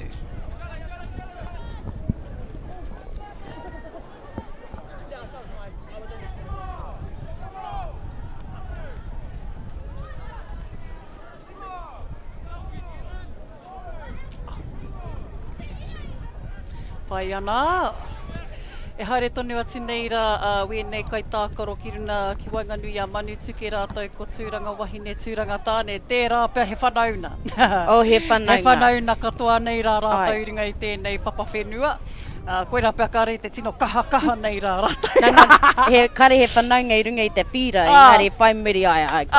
Whakahoa hoa atu ana neha. Ka mau rā te wehi ki enei kapa e rua. Nā te mea, kei te kimi rātou mēnā he whiringa, ko wai ka auru, ko wai ka tohu. Kia mau anō hoki ki tēnei o ngā kaiwawa, ko matua Roira Hartley tērā, rāua ko matua Jason, ana ko me wā rāua hoa ki ngā tahataha. Turanga Tāne, Turanga Wahine, pakuroa te hapa, aha ko tana whara. Era toko rua, he tuakana taina. Taina tuakana. Koera te paina o te taimai a nā kōka neha, kia whakamōhio atu ki nā honona. Ai, tuakana taina. Ma anti e whakamārama. Tata tama tata. Oi, nama toru. Ko Darius. Kei a koe nā ia nei. Huri atu, huri mai. Whiua atu te ki te tupu. Nice little recollection there from Manutuke. Kia hoki atu te ki ngā taniwha. Whiua atu ki te Kī-ō-Ma. Rawe. Kia whai, piro. Kōtiro, Indi. Rawe kōtiro. Nē. Anei, koera te kitena o nā kōtiro ahakoa. Pākanga tonu atu. E hihe te kai maha e nei kōtiro ki Turanga Tāne, Turanga Wahine, te kai matoru, ngā pakike. Tau iwa. True. Ai. Ana. Ko nā mea hi kakarau atu. Whakauru mai. Also being the last week of our week, neha, is this the last day of our school? Nā reira, a whai muri o tēnei kua hoki wawe ati rā tātou ki nā kaina, hararei tonu atu. E hara i te mea ka mutu te tākaro i te Kī-ō-Rahi rau, tērā pia ko ngā tākaro ki ngā hararei. He tuki tērā. It's momo tuki, engari, kāre I whend, kāre I yārai atu I wana tīhai. And back into Manutuki Whakataniwha, having a attempt at a tupu wairua. Tēnei kōtiro, tāhua, man. Tāhua, kēnei tana ārai. Ko Shelley Rangihuna. Ai, ko kua anō tērā e Shelley. I mean, just as we're heading up to the last minute of our Kura, we have our whānau just preparing for our final, getting ready to whakakotahi a rātou. Nice. Tata kōtiro, engari pai tērā. Ai, e ki te mātou. Wanga ngā tama te waka mai ngā kōtiro. Kaha manawa nui, ko koe tēnā, ko koe me tō kotahi. Paurua te anō hoki tētahi kia āwhina I a koe. Ka hurangi anō, kai te kimi. Ka pai ui. Ai, te kaumārima ki te kaumārima. Ko he piru, kou. Kou. He. Kei te rere nei tama ori te ki te manu, ne? Ko namu pēr. Kua inoi atu kia namu, te manu I roto I te pūrākau. Ka mā, kei te rere atu ngā pari rau. Me te tangi o te pūtātara. Nei te ngā tima e rua no te tai rāwhiti. E mihi ana kia ki ngā rōpū nei. Nā reira e te iwi. Ko te tekau mā ono ki te tekau mā rima kia Manutuke. Nā reira e te iwi. Kia mautonu mai ra. Muri o ngā whakatairanga ka hoki mai anō rā tātou mo te whiringa toa.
This is an opportunity that we can't pass on.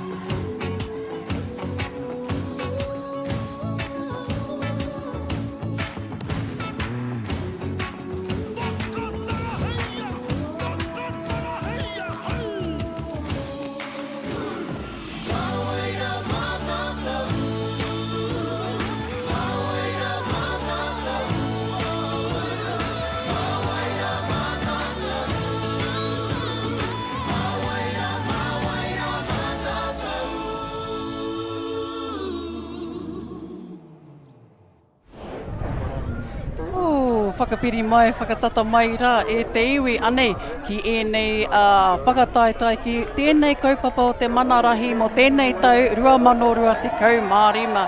Anei rā ko te whakapāpā honei i ngā whiringa toa ki runga i tēnei o ngā papa whenua ki te papa ioea.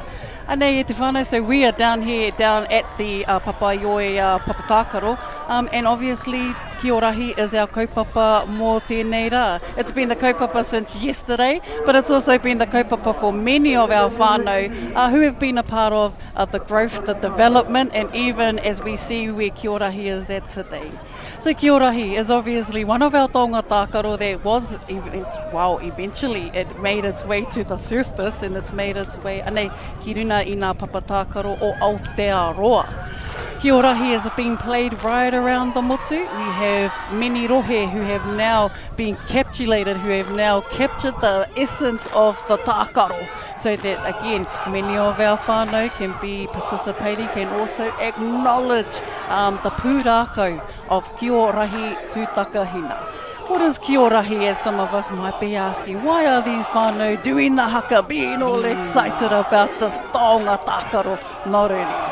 And not only do we know about these rohes, but how do we play about these taonga tākaro o Kī-ō-Rahi? Kī-ō-Rahi is obviously played on a circular field. We have a te ao, we have a te roto, and we have a pāwero. Two teams, Ki-o-Ma and Taniwha. Ki-o-Ma are scoring points by touching po and landing the key into the pāwero.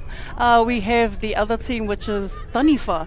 Taniwha are scoring by shooting at the tupu and being able to convert that shoot into a tupu wairua. Anō, two teams stacked with teams of 8, 4 female, 4 tāne must be on the field at one time, and you have 8 pou in te ao. The whole layout of Kī-ō-Rahi is being connected to the pūrākau of Rahi tūtakahina in pursuit of his wife Tiara Kura Pakewai.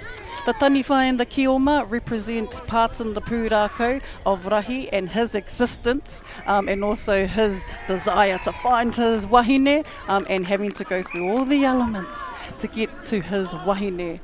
Throughout these elements, they all incorporate te whenua, te ahi, te wai, me te oranga, all on the papatākaro. So as Rahi has progressed to find his wahine, he's also come up against obstacles. The obstacles, one being Taniwha. The Taniwha trying to defeat him in his pursuit for his wahine, and the Taniwha could not prevail. Therefore, Rahi and his karakia was able to advance him to get out of his situation and to be able to find his wahine. Therefore, the connection to pūrākau and how we play Kī-ō-Rahi is all demonstrated here through Ki-o-Ma and Taniwha. So 2 ways of scoring are being played on the field at the same time. Now, I don't know any other kaitākaro or any other sport in history that does it like Kī-ō-Rahi. 2 ways of scoring at one time on the field.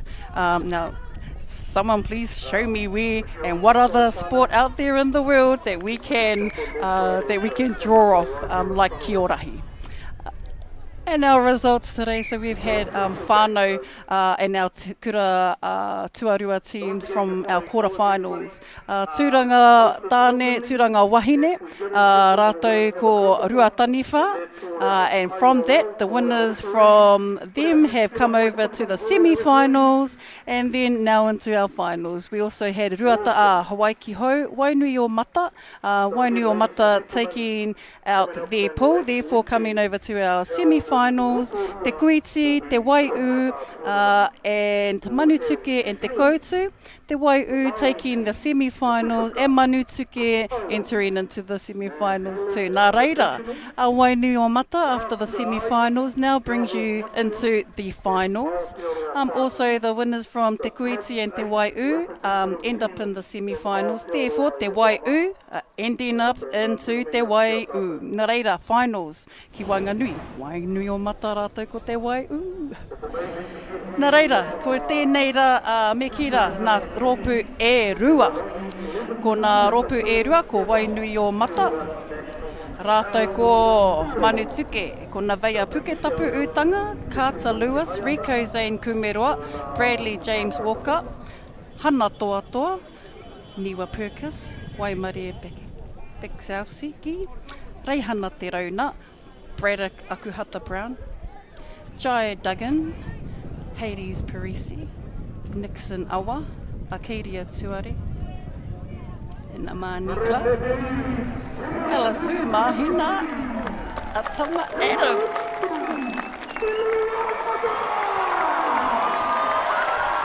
Nei. Nā reira, te Manutuke, arai koe nei o Te Waiū. Rātou e whakanui ana i tō rātou kura. Ko eke hoki rātou ki tēnei whiringa. Ko Te Waiū. Koutou, kua uru mai ki roto i tēnei o ngā whiringa toa. Whiringa toa e te whānau. Who else but Te Waiū no te tai rāwhiti. Ana, e tākaro atu ana ki Wainui-o-Mata. Ko Te Waiū, ana ko wā rātou kai tākaro, Autumn Collins, Mai Atera Olsen Clark, ko Bella Moka tērā, Parearo Brookings, ko Hiria Parata Elia, ko Kalia Richards, ko Ere Nora Hohepa, ko Tātai Manuel, ko Awanui Koia, ko Dune Kahu, ko Jazz Rane Patterson, ko Rahui Keelan, ko Timi Manuel, ko Kimiora Nepia, ko Terence Johnson. Ko rātou tēnā no te kura kaupapa Māori o te Waiū o Ngāti Porou. Anō hoki I mua o te tīmata kia whakahua anō hoki ko ngā tauira o te kura matua o Wainui-o-Mata. Ko nā Veia Puketapu Utanga, ko Carter Lewis, ko Rico Zane Kumeroa, ko Bradley James Walker, ko Hana Toa Toa, ko Niwa Purkis, ko Waimarie Piskowski, ko Reihana Te Rauna, ko Braddock Akuhata Brown, ko Jai Duggan, ko Hades Parisi, ko Nixon Awa, ko Arcadia Tuare, ko Amani Clark, ko Elasu, ko Mahina Atama Adams. Ana, ko e nei nā kapa e rua, ko uru mai ki roto i ngā whiringa toa. Kia kite anō hoki rā tātou. Anei rā, ko te tākaro o te whiringa toa, kei te whakanuia hoki tātou katoa kei konei nā te mea, kua whakakorehia ngā papatākaro, ko tahi anake te tākaro I nāia nei. Nā reira e te kōka, mahina rangi, anei rā, ko enei kapa e rua. Tēnā kōrero hia mai rā, he hao whakaro mo te tākaro. Tino ua nā, kapa e. Tuatai pirangi e te tuku mihi ki ngā kauma wau. Ai, ko te pāpā I runga rā, o me nīti tana mahi. Ahua kapa haka tana ahua. Engari ai, ko ngā tīmai e rua, ko te kura kaupapa Māori o te wai o Ngāti Porou. Awe o rātou, tamariki I pirai mātou I a rātou I tērā atu wā, ki tōni rātou. Hoki anō I a Wainui-o-Mata.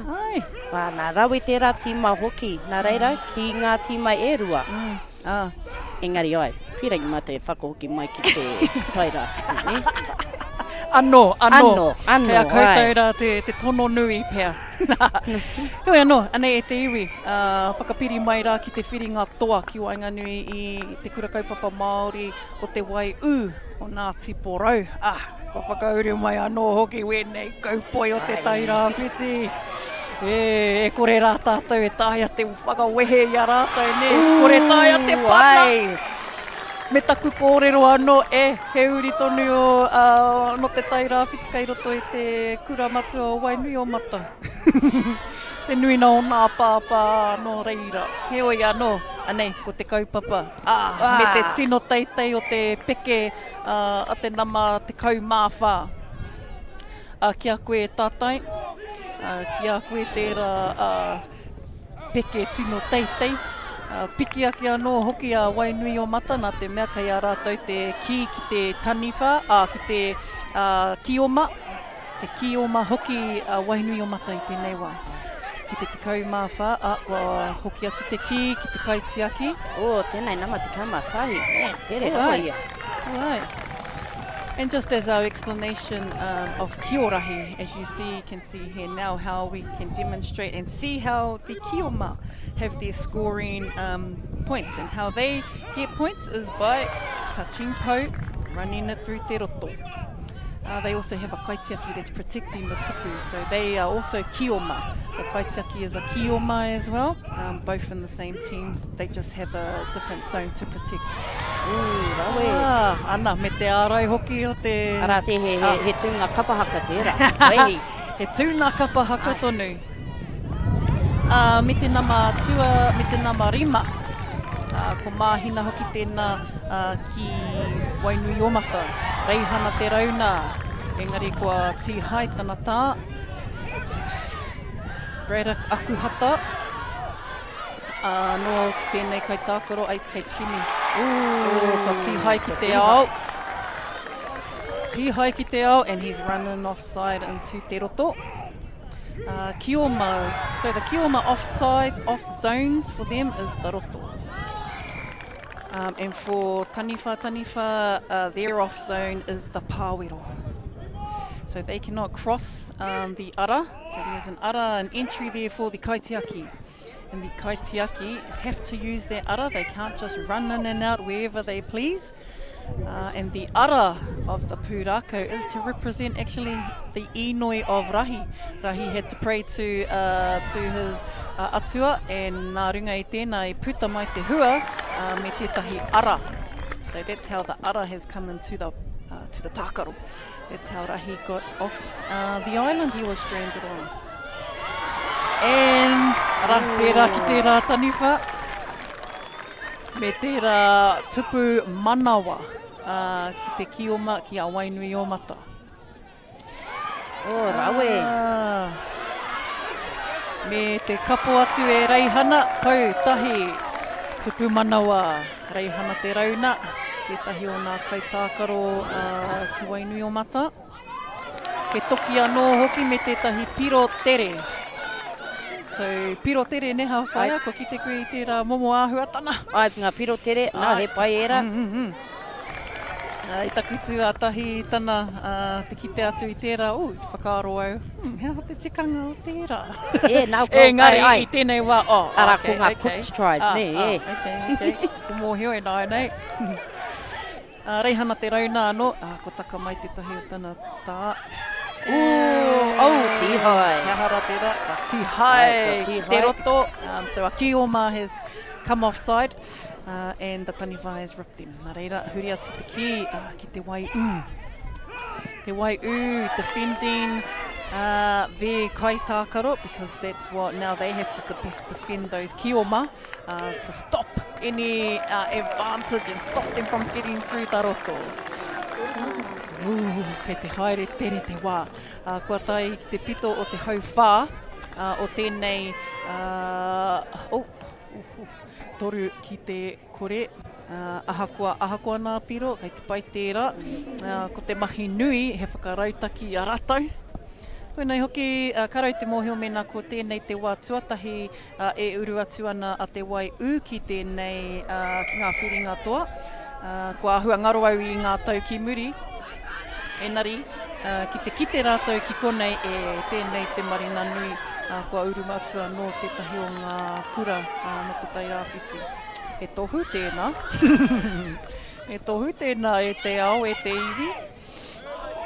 Ai, rawe, nama te tuara te waiu. Tō tika atu ki Wainganui nai, nā taniwha e rua. Ara I peke I hoi koki ia. Ai. Parahuti ana nā waiwai ana kaupoi. Koira te kite nā oe nei kai o maki e tahi atu. Me te tere whai a Wainui o mata I te wai u. So quick chasing there. Close man on man, close guarding, not goose guarding, just a close guard. He paku whawhai Wainganui ngā tokotoru. Ka piki ake te rā momo hia ne ki roto I a rātou te rā momo whakataitai. He momo whakataitai. Piro, te kaumārua, rawe. Eish. Ana hea te karanga matua kaya. Kia whakahoki atu ki te taniwha. Aroha mai. Whakahoki atu ki te taniwha, mā Wainui o mata e kaua he tuku wairua karekai. Ko Braddock akuhata tērā. With an attempt at the tupu. Braddock quickly trying to shut down that attack. He has... Tihai, ko tahi te tihai.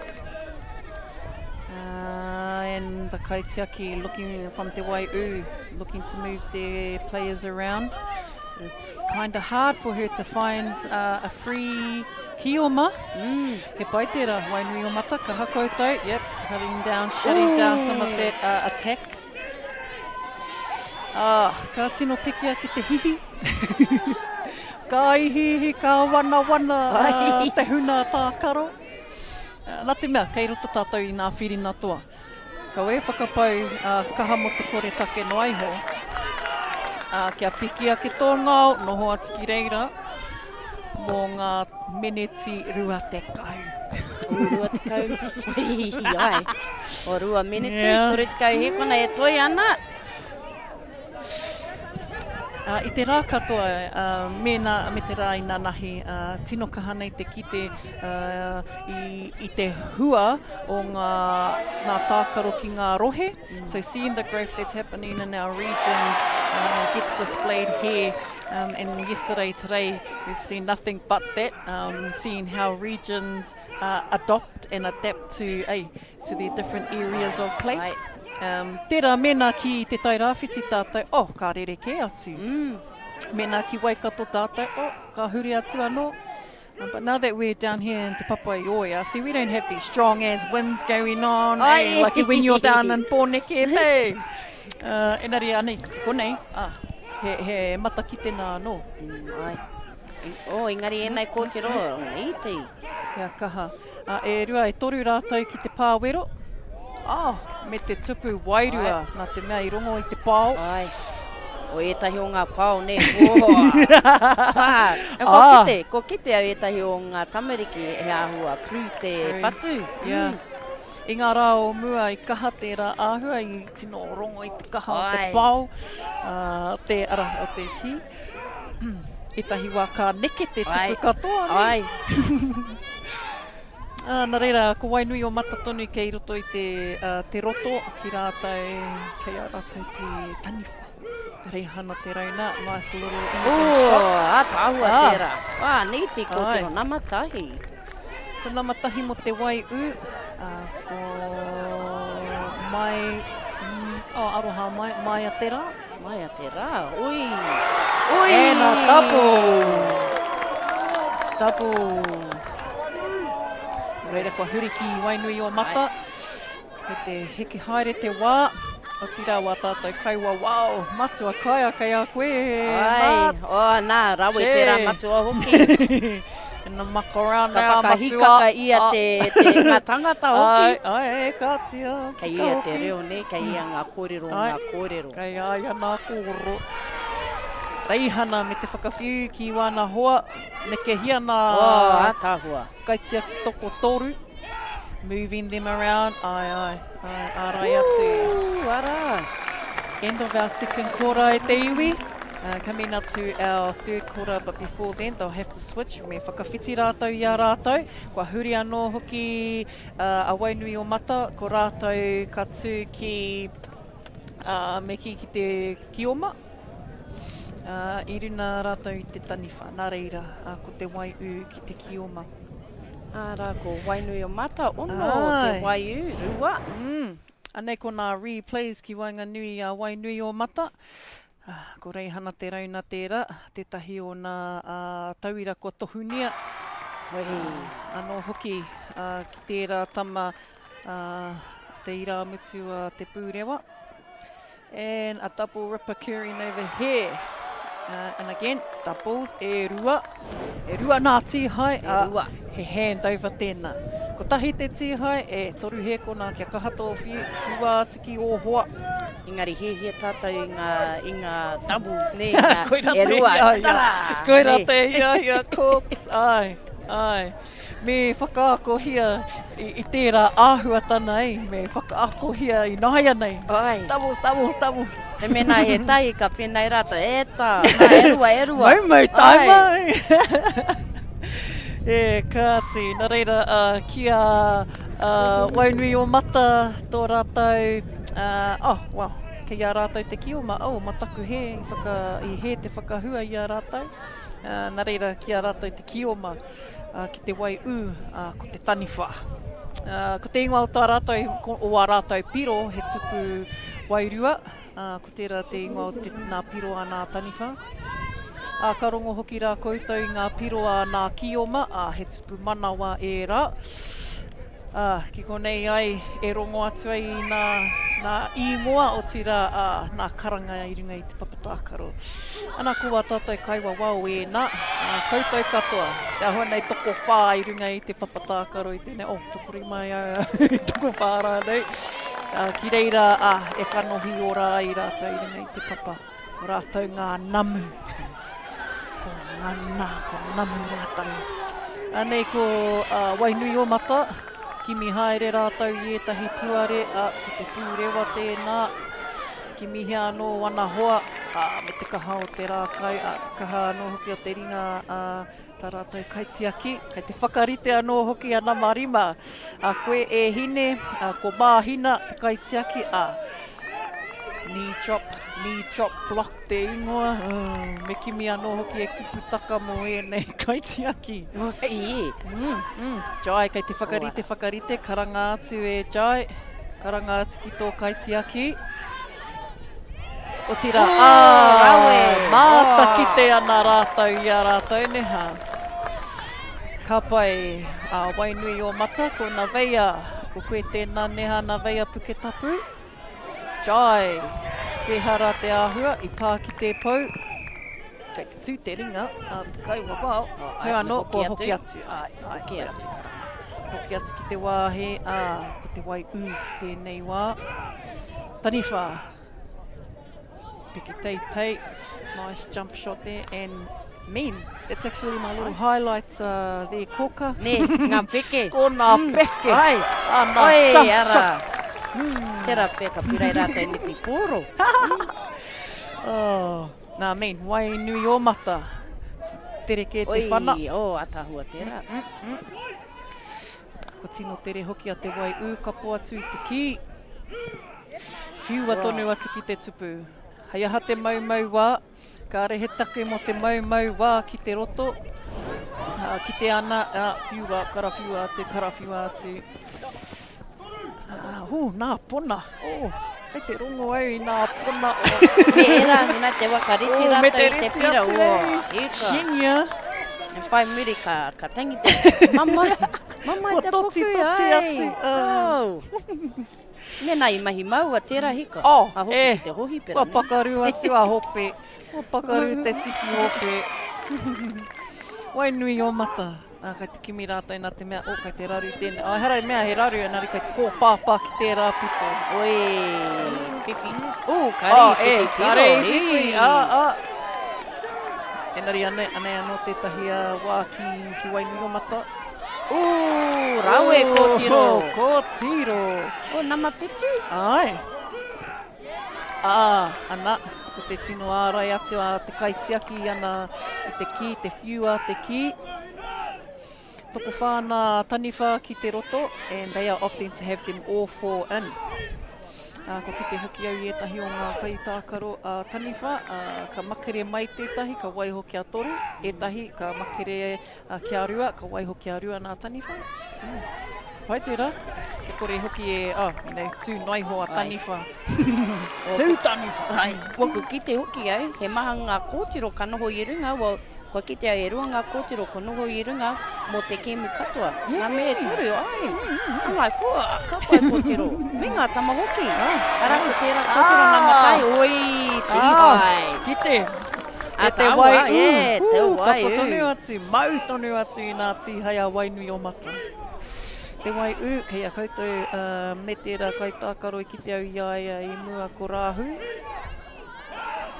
A ko Rahu no te wai ko ia noho ki tētahi me wana wai parahuti, tino tere rā tērā. Wainui o mata i nā ia nei. Tihai! Rawe, nama, toru, kōtiro. Ai, tūku. Ka hatanuri atu e nei ta mahine no te tai rāwhiti. Tērā pia ko tō rātou mask, ne? Ko kite, tērā pia kare tai te kite. Oi! Kua tānia. Kua tāngia te kanoi. A tāhua tērā hoki. Kua mai, kua kore he tuku manawa. E te kaiwa wau, whakarite atu hoki a māhina i aia, waiting for her knee drop. Pretty much anticipating it, knows that, here we go. Ara. Engari mau e te pūtātara.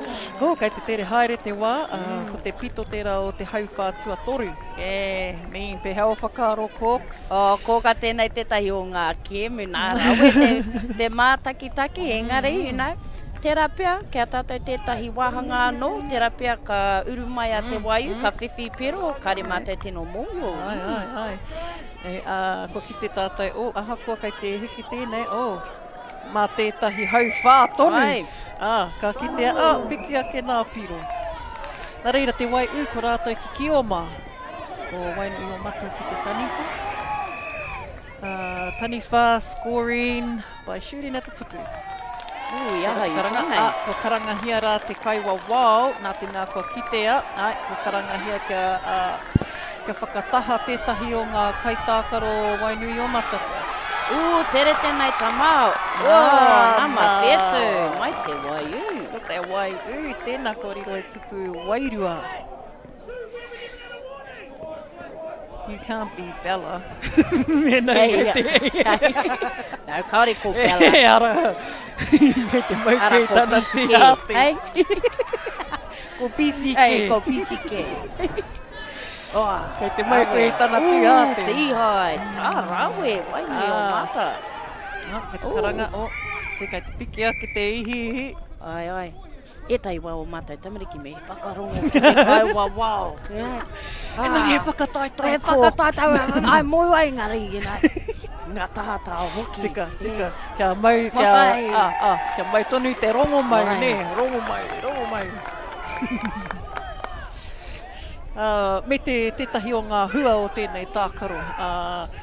Aha kua patua nei e rahi tūtaka hina, aha kua me tana hi koikoi ki te makariri, te wera, ki roto i te nahere, ki roto i te rua, ehia ke nā ahuatana a rahi.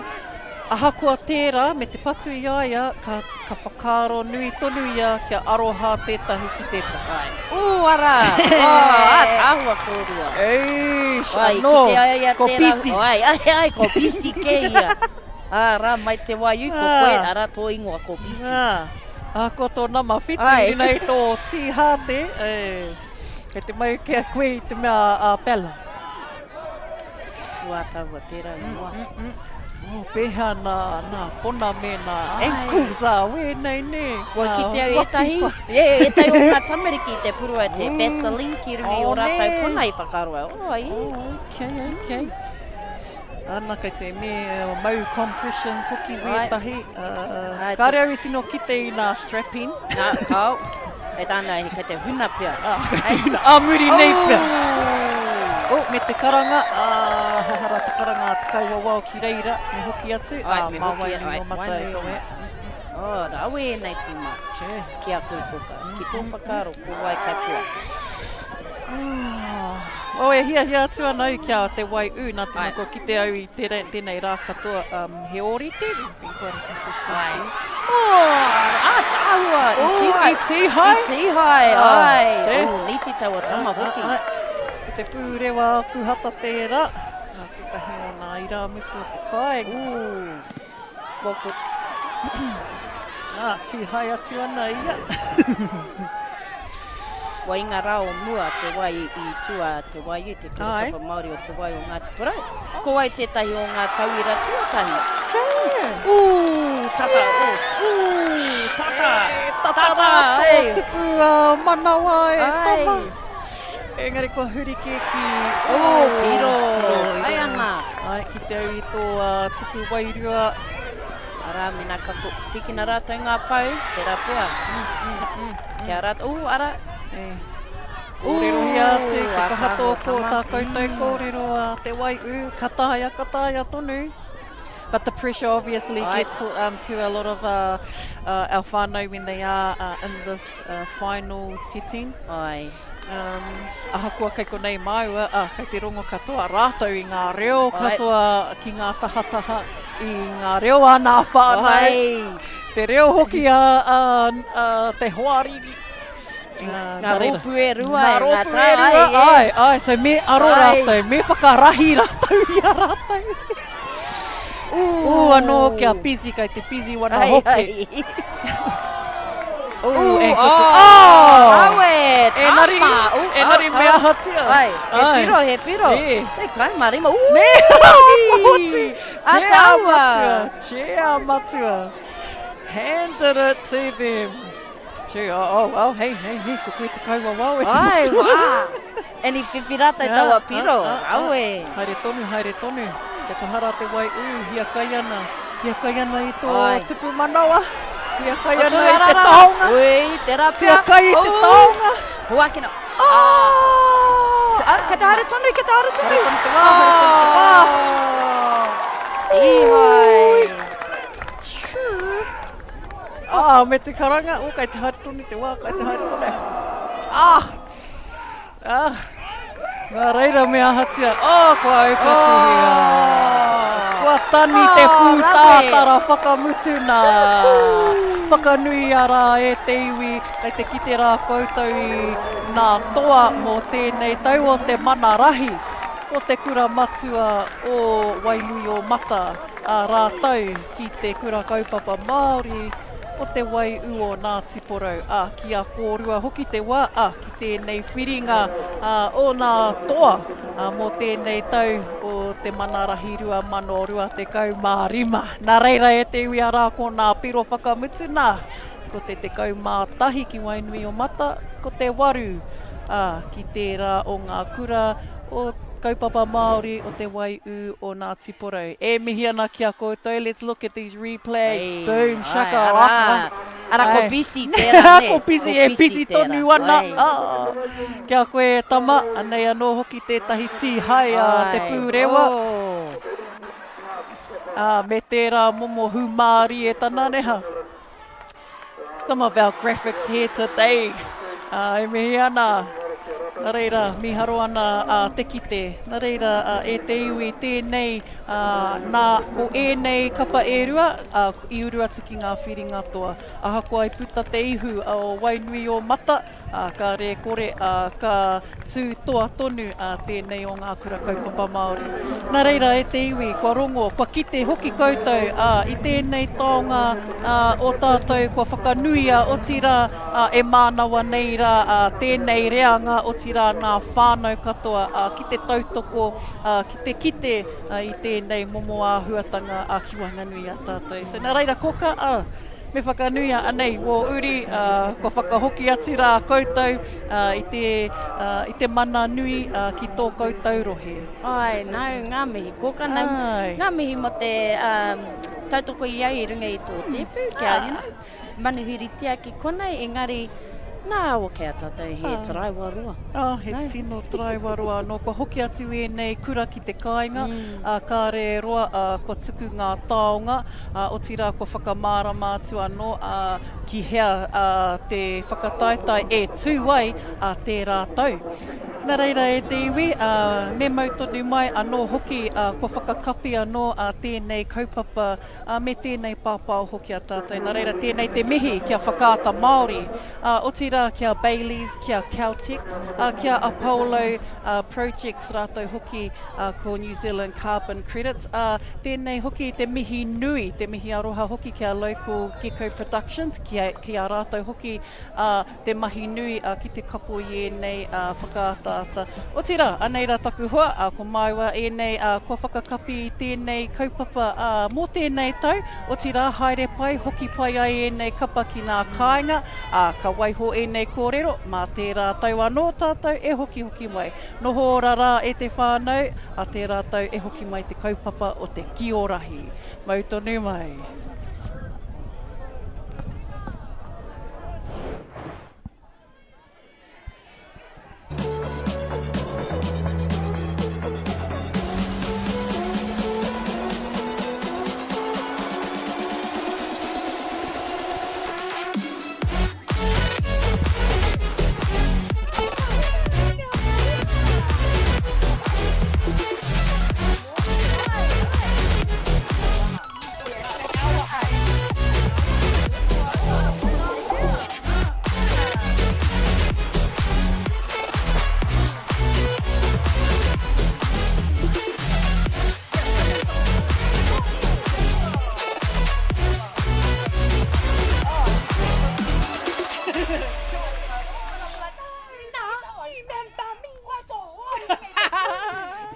Mean, thank you.